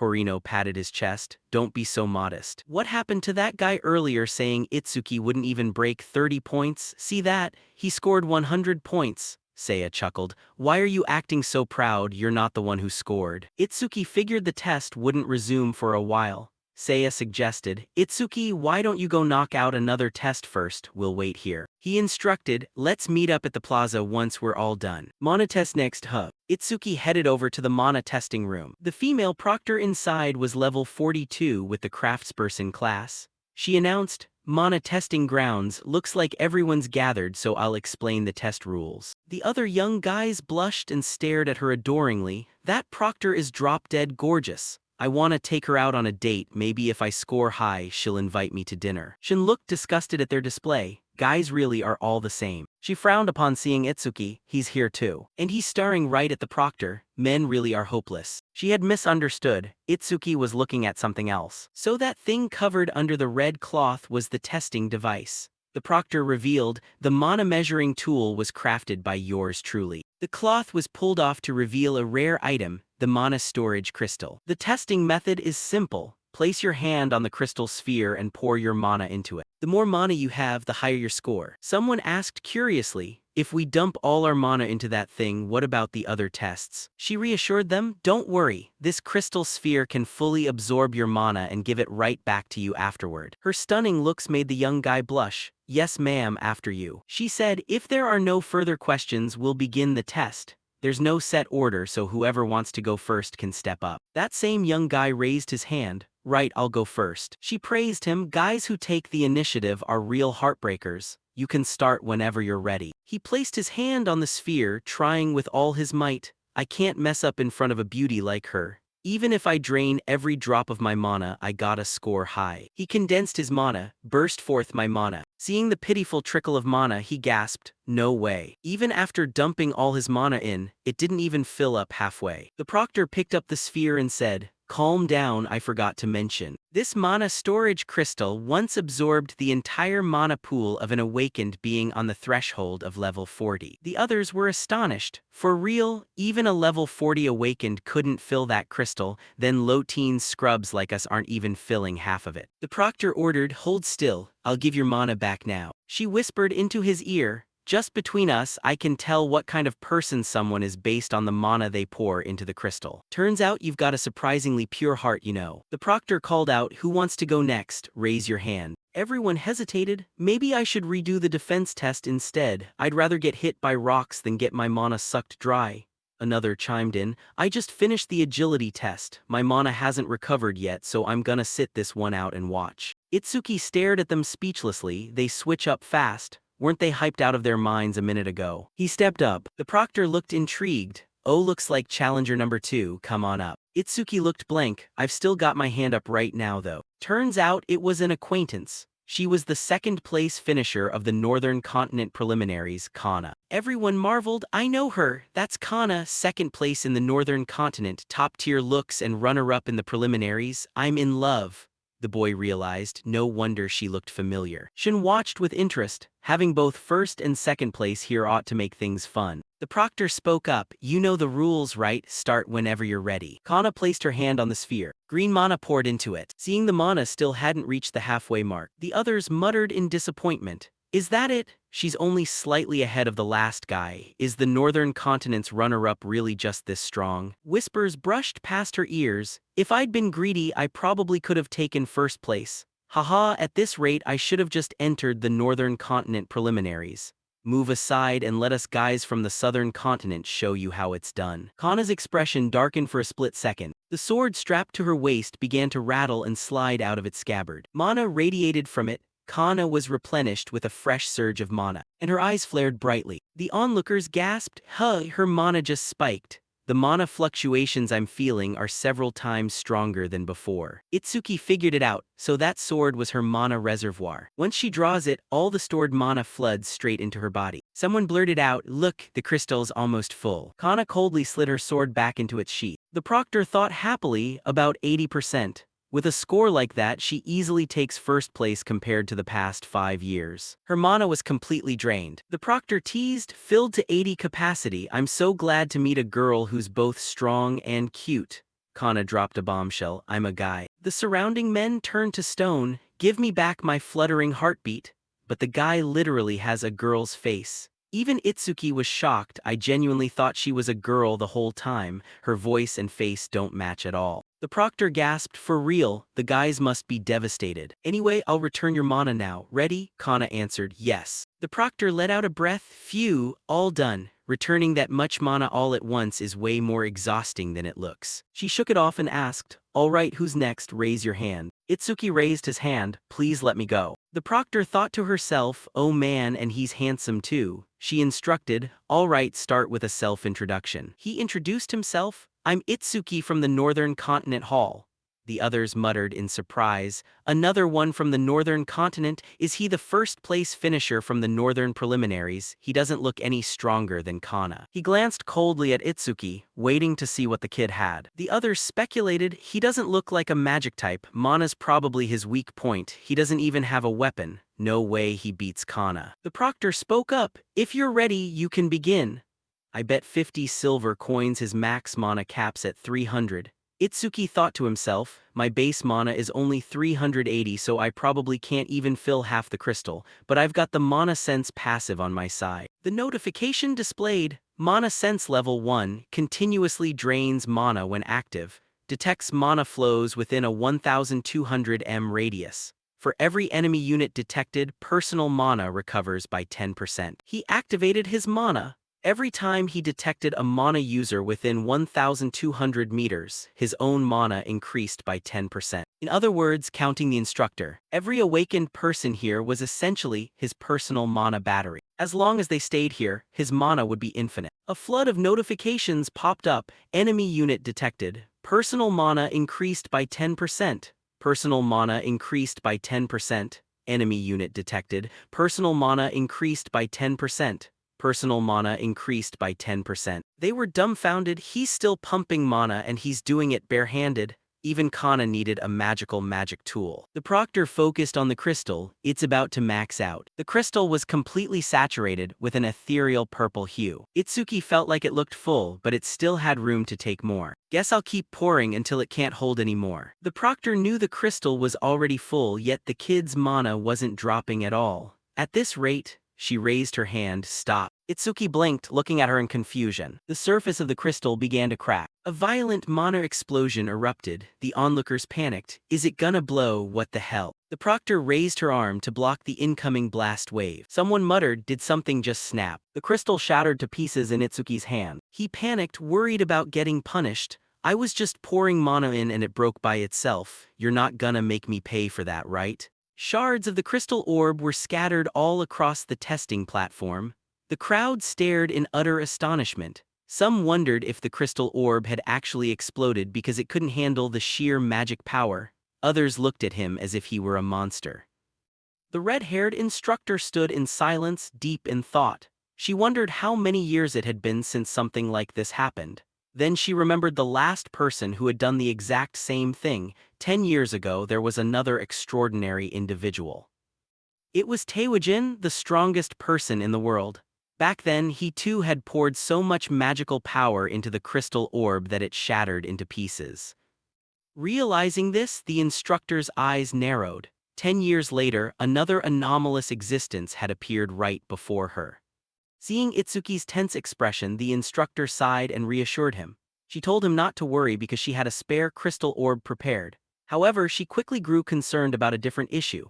Since he had poured an astonishing amount of mana into the orb to the point of destroying it, she asked whether he would still have enough stamina left to complete the remaining test. Hearing this, Itsuki immediately relaxed. He was relieved that he wouldn't have to pay compensation for the broken orb. Then, with absolute confidence, he told her not to worry about the tests since he still had plenty of mana in reserve. The red-haired instructor looked at Itsuki with disbelief. Even after pouring enough magical power to shatter a crystal orb, the kid still claimed to have surplus mana. That thought left her speechless and curious. She sensed a faint trace of his mana still lingering around, and she wanted to understand what kind of person he truly was. She cautiously reached out her hand to touch the leftover mana. The moment her finger brushed against it, her consciousness was yanked into a horrifying illusion. The instructor's eyes widened in shock. Sweat poured down her face as she staggered back, gasping for breath. "What on earth is this?" she asked in terror. An endless storm of negative emotions crashed into her mind. She felt a heartrending regret that cut straight to the bone. Boiling anger flared up like an unstoppable inferno of hell. Along with it came a chilling intent to kill. It felt as though countless negative emotions had been gathered and compressed into a single entity. The red-haired instructor watched Itsuki walk away and couldn't stop thinking about what she had just sensed. The emotions hidden within his mana were like a raging vortex, endlessly twisting into one another. Based on her experience, no ordinary person could endure such overwhelming emotions without breaking down. Meanwhile, as Itsuki walked away, he felt that using a skill like that in such a crowded place wasn't entirely fair. But since there were no rules prohibiting skills in the trial, he decided not to make a big deal out of it. Looking ahead, he saw only one final test remaining, the flexibility test. Without hesitation, he headed toward the next testing area. Right at that moment, a familiar voice called his name from behind. Itsuki stopped and turned around. Running toward him was Seiya, followed by Horino, who looked completely exhausted from the previous tests. Seiya quickly caught up to him and asked if he had finished the magic power test. Itsuki nodded with a faint smile and replied that he was done and on his way to the flexibility test. Itsuki then noticed that Horino looked exceptionally depressed. Curious, he asked Seiya what had happened to him. Seiya whispered to Itsuki that Horino's ego was probably bruised because he scored lower than her in the attack test. Horino immediately reacted, shouting that he heard every single word. His exaggerated response made both of them sweat awkwardly. Horino grew even more gloomy, looking completely defeated. He grumbled that with this setup, getting an elite student rating was impossible. Now he could only pray his final score wouldn't drop below 60. Seeing his despair, Itsuki tried to encourage him. He told Horino not to get discouraged because he believed both of them would pass. Yet instead of being comforted, Horino grew even more irritated. He pointed out that things were way too easy for Itsuki. After all, Itsuki had cleared the difficulty 5 trial and even wiped out Shikami in a single blow. In Horino's eyes, that practically guaranteed an elite rating. Their situations were completely different and he felt they couldn't be compared. Seiya quickly scolded Horino for taking his frustration out on Itsuki. She reminded him that his poor score was partly due to his constant laziness throughout the training period. Horino immediately clasped his hands together in desperate apology. He declared that he didn't care how much extra training they made him do afterwards. He just wanted to avoid failing the exam. Following Horino's little display, Seiya smiled and told Itsuki not to worry about him. She advised Itsuki to focus on the final test, adding that she and Horino would also give it their all. Her expression then softened. She noticed Itsuki looked very tired after everything he had been through and gently reminded him to rest after the exam ended. Itsuki quietly nodded in agreement. He turned around and left for the flexibility test. Before heading off, he looked back at the two of them and simply told them to do their best. Seiya cheerfully replied that she would see him later, waving with a bright smile. However, the moment Itsuki walked away, Seiya's calm expression vanished. Frustration flared up and she immediately punched Horino, demanding to know why he would say something like that to Itsuki right before the final test. Horino rubbed the back of his neck awkwardly and tried to reassure her. He pointed out that he and Itsuki had been friends for years, so he doubted Itsuki would take those words to heart. Yet Seiya remained worried. She was afraid Horino's comments might affect Itsuki and make him deliberately tank his performance just to join the watchlist group with them. Horino quickly dismissed that idea. He argued that Itsuki had already put up stellar results in the previous tests. Even if he held back on the final one, his overall total score would still likely be above 80. According to him, there was no reason for Itsuki to throw away the perks of the elite group just to pick the watchlist, a group that required extra training and effort. With an air of confidence, he declared that Itsuki wasn't stupid enough to make a choice like that. Seiya quietly disagreed. She understood Itsuki better than Horino did and replied that he couldn't be so sure. Meanwhile, as Itsuki made his way to the final testing area, he had already made up his mind. He decided to deliberately keep his final score below 80. He didn't care about the bonus points that came with the elite rating. Glancing at the over 100,000 points still sitting in his account, he concluded that those rewards were negligible compared to what he actually wanted. To Itsuki, the most important thing was staying with his friends. If he joined the watchlist, he would keep working alongside Seiya and the others, plus get extra training opportunities. To him, that was far more valuable than receiving an elite rating. Recalling the previous tests, Itsuki realized he hadn't paid much attention to the scoring. Since he had breezed through every test effortlessly, they were likely all top scores. Therefore, he concluded that the flexibility test would have to be his weakest showing. Ideally, he wanted to score as low as possible. A 0 score would be absolute perfection. Just as he arrived at the flexibility zone, a voice suddenly called out to him. Itsuki turned around and saw a familiar group approaching. It was the Southern Continent team. At the head of the group was the blonde guy Itsuki had beaten earlier, accompanied by the silver-haired swordsman Kajin and the giant armored warrior. The blonde guy pointed at him and complained that they finally found him after searching everywhere. He accused Itsuki of dodging them this whole time. Itsuki looked at them calmly. Then, with a slight smile, he asked if he wanted to go another round. The blonde guy immediately froze at those words. Before he could respond, Kajin stepped forward and asked if he was really that eager to fight them. He said he was glad to hear that. It looked like Itsuki hadn't forgotten his promise to face off in an official match. The tension between Itsuki and Kajin spiked drastically, but Kajin told Itsuki to relax, saying that once the exam was over, he promised to give him all the time he wanted for a fight. Kajin then turned and walked away. The blonde guy and the giant armored warrior quickly followed behind. As they left, the blonde guy made a throat-slitting gesture toward Itsuki. Seeing that, Itsuki couldn't help feeling confused. He wondered if these guys got hit in the head during the exams. After all, they were the ones who challenged him first, yet now they were acting as if they were letting Itsuki off easy. Shaking his head, Itsuki decided not to waste any more thought on it. Right now, the only thing that mattered was the final test. He shifted his attention to the large arena set up for the flexibility test. Inside, an instructor began explaining the rules. According to him, the flexibility test was basically a game of cat and mouse. The instructor explained that just like a cat chasing a mouse while the mouse tries to avoid getting caught, the test would follow that exact premise. Smiling with confidence, the instructor introduced himself as a level 40 order breaker and announced he would play the cat. All the examinees would be the mice. He then pointed to a large red circle drawn on the ground and explained the rules. Every examinee's movement would be restricted within that circle. Their objective was simple: keep running, avoid getting caught, and survive as long as possible. However, to prevent the test from dragging on, a time limit was set. The instructor held up one finger and declared the limit was 1 minute.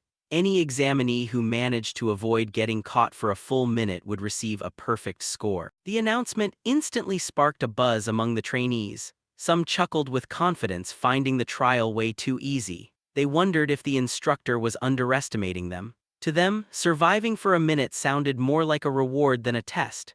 Many became certain a perfect score was practically guaranteed. The instructor smiled at the crowd before announcing the name of the first examinee. The first mouse, he declared, would be Fumia Futaki from the southern continent. Fumia immediately stiffened when his name was called. But before he could react, Kajin placed a hand on his shoulder and told him not to disgrace their continent. Hearing those words, Fumia quickly regained his confidence. Turning back with a smile, he assured everyone there was nothing to worry about. He proudly declared that speed was his specialty, especially since he was a lightning attribute user. As Fumia stepped into the arena, the instructor casually added one more rule he had forgotten to mention. If he touched an examinee even once, that person would be disqualified immediately. After explaining the condition, he calmly asked Fumia if he was ready. Fumia answered full of confidence that he was ready. At the same time, purple lightning began crackling around his body as he activated his power. Smirking, he even warned the instructor to be careful not to get outmaneuvered by a mouse. The instructor just smiled in response.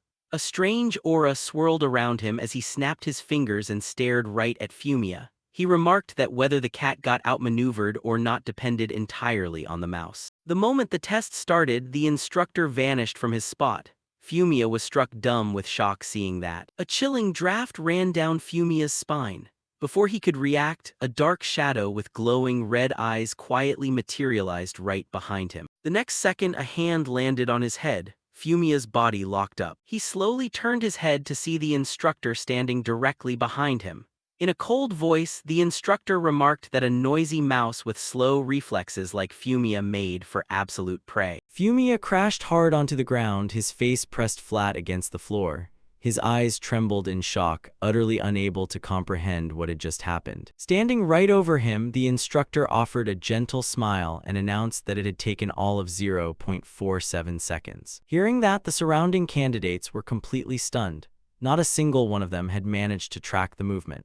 They wondered how the instructor had appeared behind Fumia so fast and were horrified to realize he had been caught in under a second.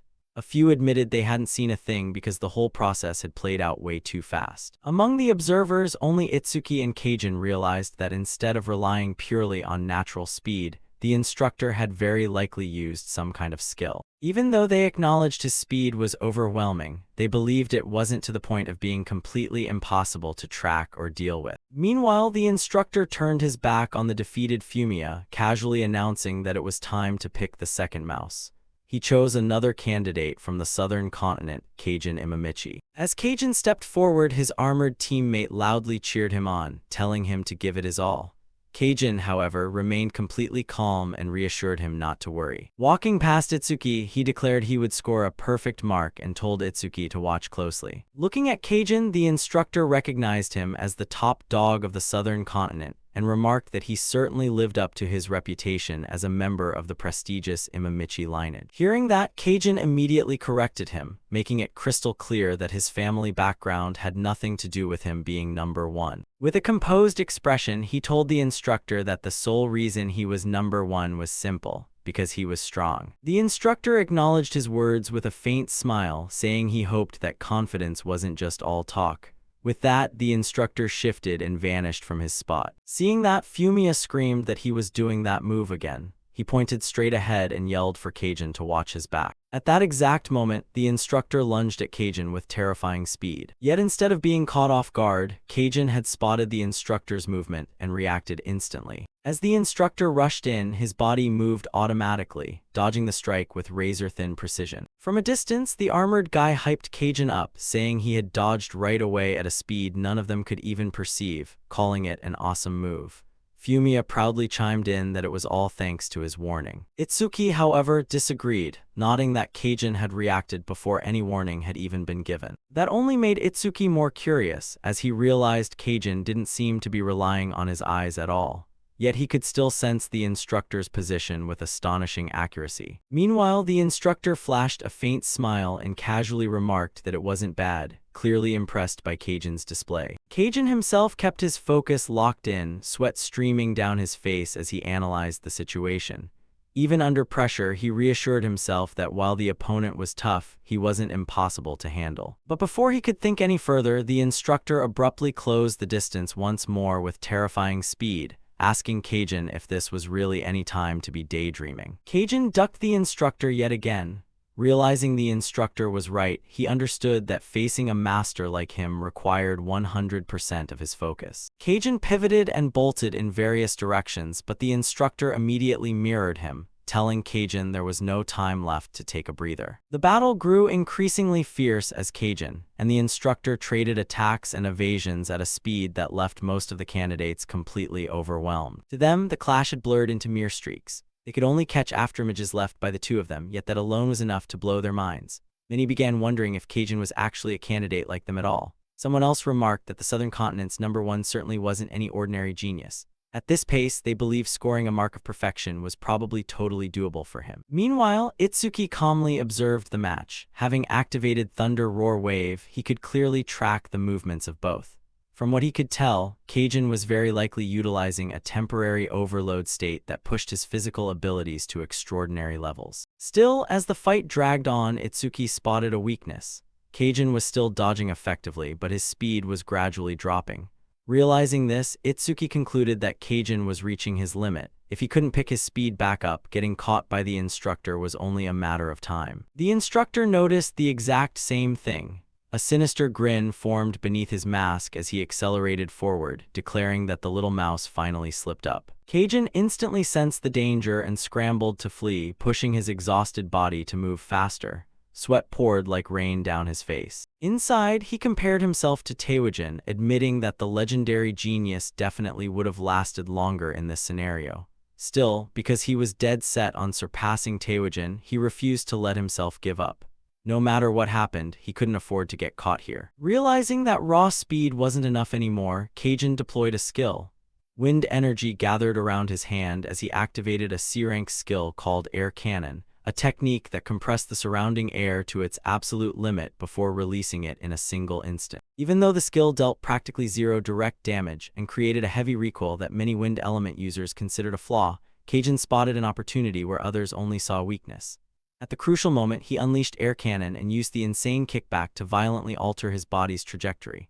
That sudden shift let him slip out of the instructor's grip by a hair's breadth. Watching that move, the instructor quickly figured out that Kajin had cleverly used the skill's recoil to evade. He admitted it was pretty clever. But looking down at Kajin's awkward posture right after the dodge, he lunged forward and asked how Kajin planned on dodging from that position. Knowing he had no other options left, Kajin instantly funneled more wind energy into both hands and triggered Air Cannon at max output. A massive compressed blast of wind erupted from his hands, slamming straight into the instructor and blowing him flying backward. The instructor was amazed to see Kajin deliberately limit his own mobility while creating distance to buy time for his stamina to recover.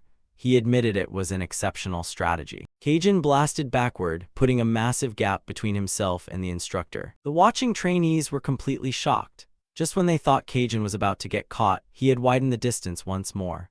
One person wondered what he had just done, while another explained that Kajin had fired the skill directly at the instructor, nodding that even an ordinary C-rank skill could turn extraordinary when used creatively. The instructor smiled. He admired Kajin's ability to maximize a basic skill's potential in actual combat. In his eyes, Kajin was a genuine genius. Even so, the instructor saw right through the reality. Kajin was panting heavily. Spamming Air Cannon had basically exhausted his stamina. The instructor smiled as he advanced toward Kajin.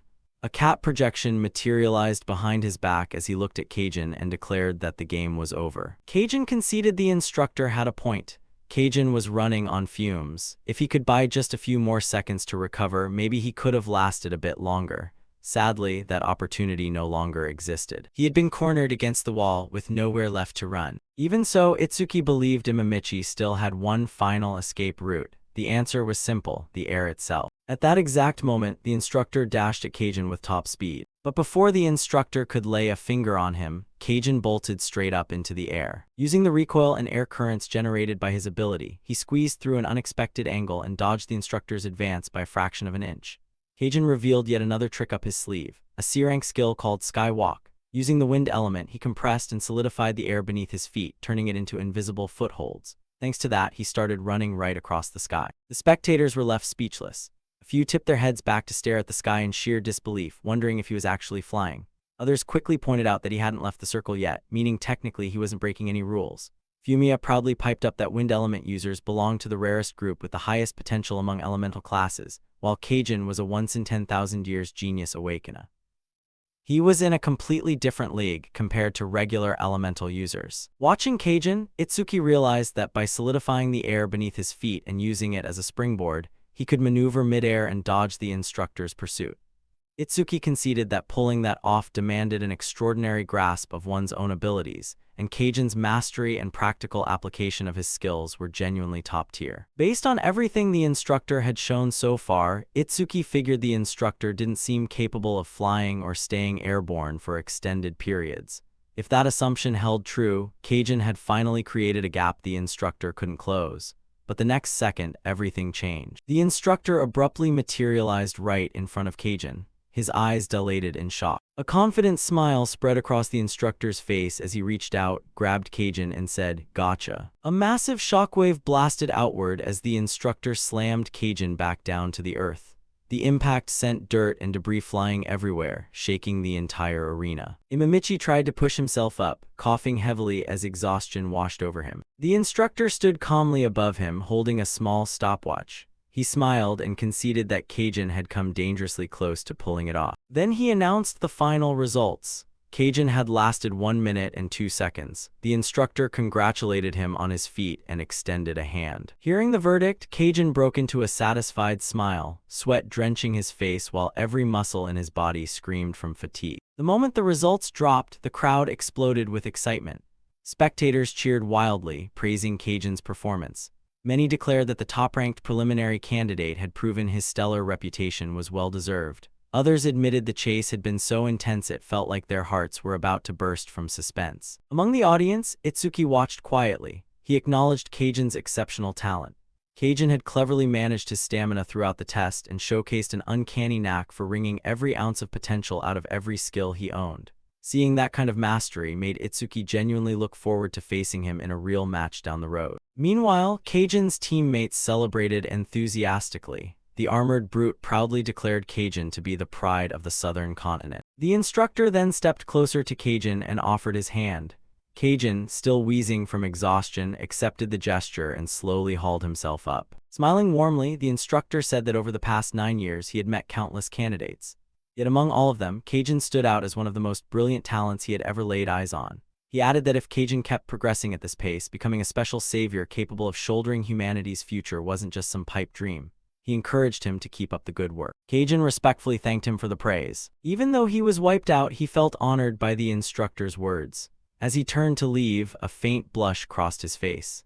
Once Keijin's test wrapped up, the instructor announced the next candidate would be Ikatora Sano from the southern continent. That was the giant armored guy from Keijin's squad. Pumped up by Keijin's performance, Sano confidently claimed he had figured out most of the instructor's movement patterns. He believed watching Keijin had handed everyone the cheat code to lasting longer against the instructor. Hearing that, Keijin simply wished him luck. Then Keijin walked over to Itsuki.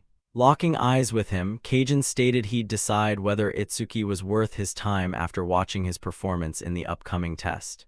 He warned Itsuki not to waste his time, but Itsuki coolly replied that Keijin might end up disappointed. Before Keijin could fully process the retort, the next candidate's result was announced. Ikatora Sano's survival time was barely over 5 seconds. Sano lay stiff as a board in pure shock. He couldn't wrap his head around what had just happened. He had predicted the instructor would attack from behind based on the patterns he'd observed. Instead, the instructor had told him a cat never hunts following just a single pattern. Standing nearby, Itsuki eyed Keijin with a subtle smirk and remarked that Keijin's performance hadn't exactly been a great example to follow after all. Keijin instantly stiffened with embarrassment and irritation. Sano looked completely defeated. With a pained expression, he apologized to Keijin, saying he'd dragged his name through the dirt. Keijin immediately slapped him lightly on the head and told him the one being disgraced wasn't him, it was the entire southern continent. The instructor then announced that following the southern continent, it was time for the northern continent's representative to step up for testing. He recalled that only a single candidate from the northern continent had registered at this location. He called Itsuki forward. When Itsuki's name was called, the crowd instantly buzzed with energy. Several candidates whispered among themselves, recognizing him as the Northern Continent's #1 genius and the top-ranked candidate nationwide. Having witnessed Kajin's showing, they felt lucky to also watch the nation's premier genius in action. But as Itsuki walked toward the testing zone, many turned doubtful. A few admitted they couldn't sense the overwhelming aura Kajin had given off. Itsuki took in the commentary without reacting. Initially, he'd planned to stand completely still, get caught right away, and deliberately tank his score with a 0. However, after watching Kajin's test, his mindset had shifted. That performance had piqued his curiosity and made him actually want to test the waters for real. Elsewhere, Sano told Kajin to move, nodding they still had the magic power strength test ahead.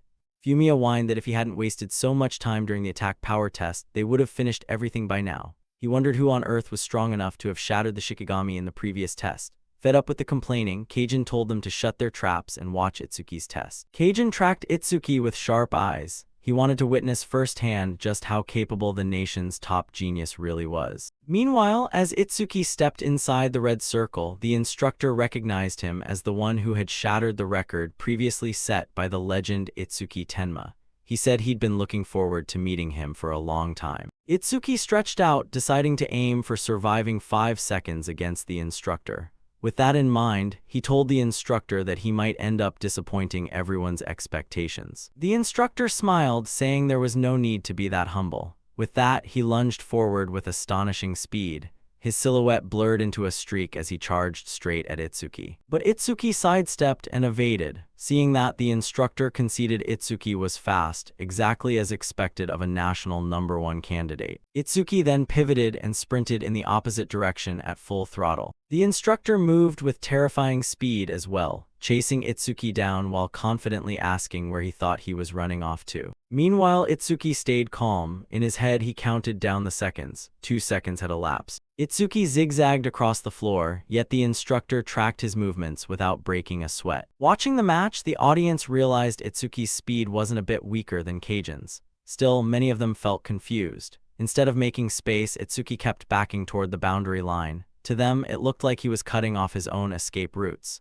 A few viewers figured Itsuki was panicking and just running on pure instinct. Even Kajin jumped to the same conclusion. He'd initially believed Itsuki might turn out to be a formidable rival, but now felt Itsuki was simply digging his own grave. Losing interest, Kajin prepared to walk away. Spotting that, Sano asked if he wasn't going to watch anymore. Kajin replied that the outcome was already crystal clear. In his view, Itsuki had been cornered in under 3 seconds, sealing his fate. Continuing to watch was a total waste of time. As the chase dragged on, the instructor grew increasingly baffled. He carefully observed Itsuki and realized the kid wasn't using any skills, wasn't speeding up, and wasn't trying to obstruct him. On top of that, Itsuki had chosen what looked like the worst possible path. The instructor couldn't wrap his head around what was going through his mind. At that exact second, Itsuki abruptly switched feet and halted with flawless control right near the boundary line. A system prompt flashed before his eyes. Thunder Roar Wave activated. Agility increased by 100%. The moment the skill triggered, electricity crackled across Itsuki's body, spiking his speed dramatically. Seeing that, the instructor smirked. He figured Itsuki had finally decided to use a skill, but in his mind, it was way too late. Confident victory was within his grasp, he reached out to grab him. Yet the next moment completely blew his mind. Shrouded in lightning, Itsuki suddenly zipped right past him at unbelievable speed. The instructor's hand grabbed nothing but thin air. His eyes widened in absolute disbelief after watching Itsuki pull off the dodge. The instructor froze solid. A bead of sweat trickled down his face as he replayed what had just happened in his head. Itsuki had accelerated so suddenly that even he hadn't been able to track the kid's movement for a split second. What shocked him even more was that during the evade, Itsuki had lightly brushed his shoulder as he flashed by. To the instructor, it felt like Itsuki was openly mocking him. Meanwhile, Itsuki remained cool. In his mind, he'd merely grazed the shoulder to warn him and prevent an accident.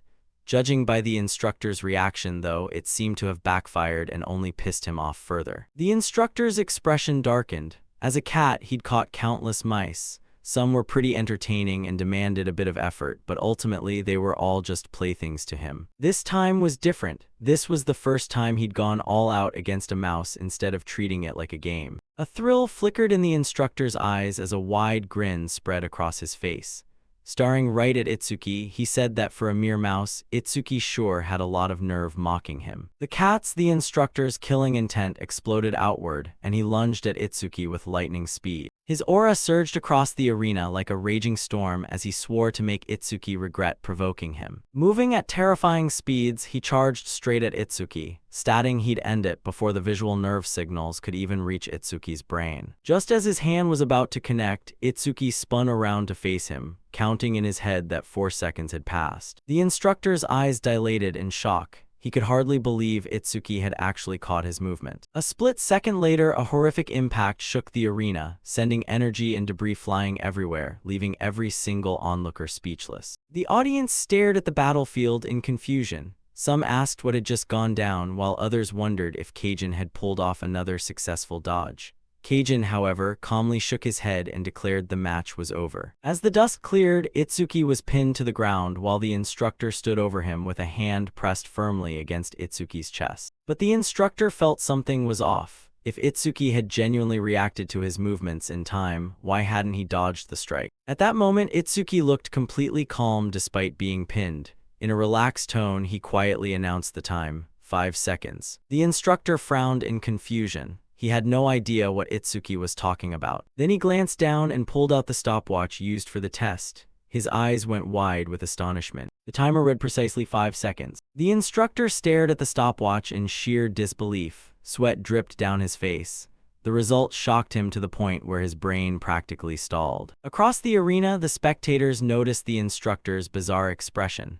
They couldn't fathom why he looked so shook when Itsuki was the one pinned to the floor. Itsuki then told the instructor to announce the result. He also asked if he could take his hand off him now. The instructor stayed silent for a beat, then slowly withdrew his hand. Finally, he composed himself and delivered the official announcement. Itsuki Tenma of the Northern Continent's survival time, 5 seconds.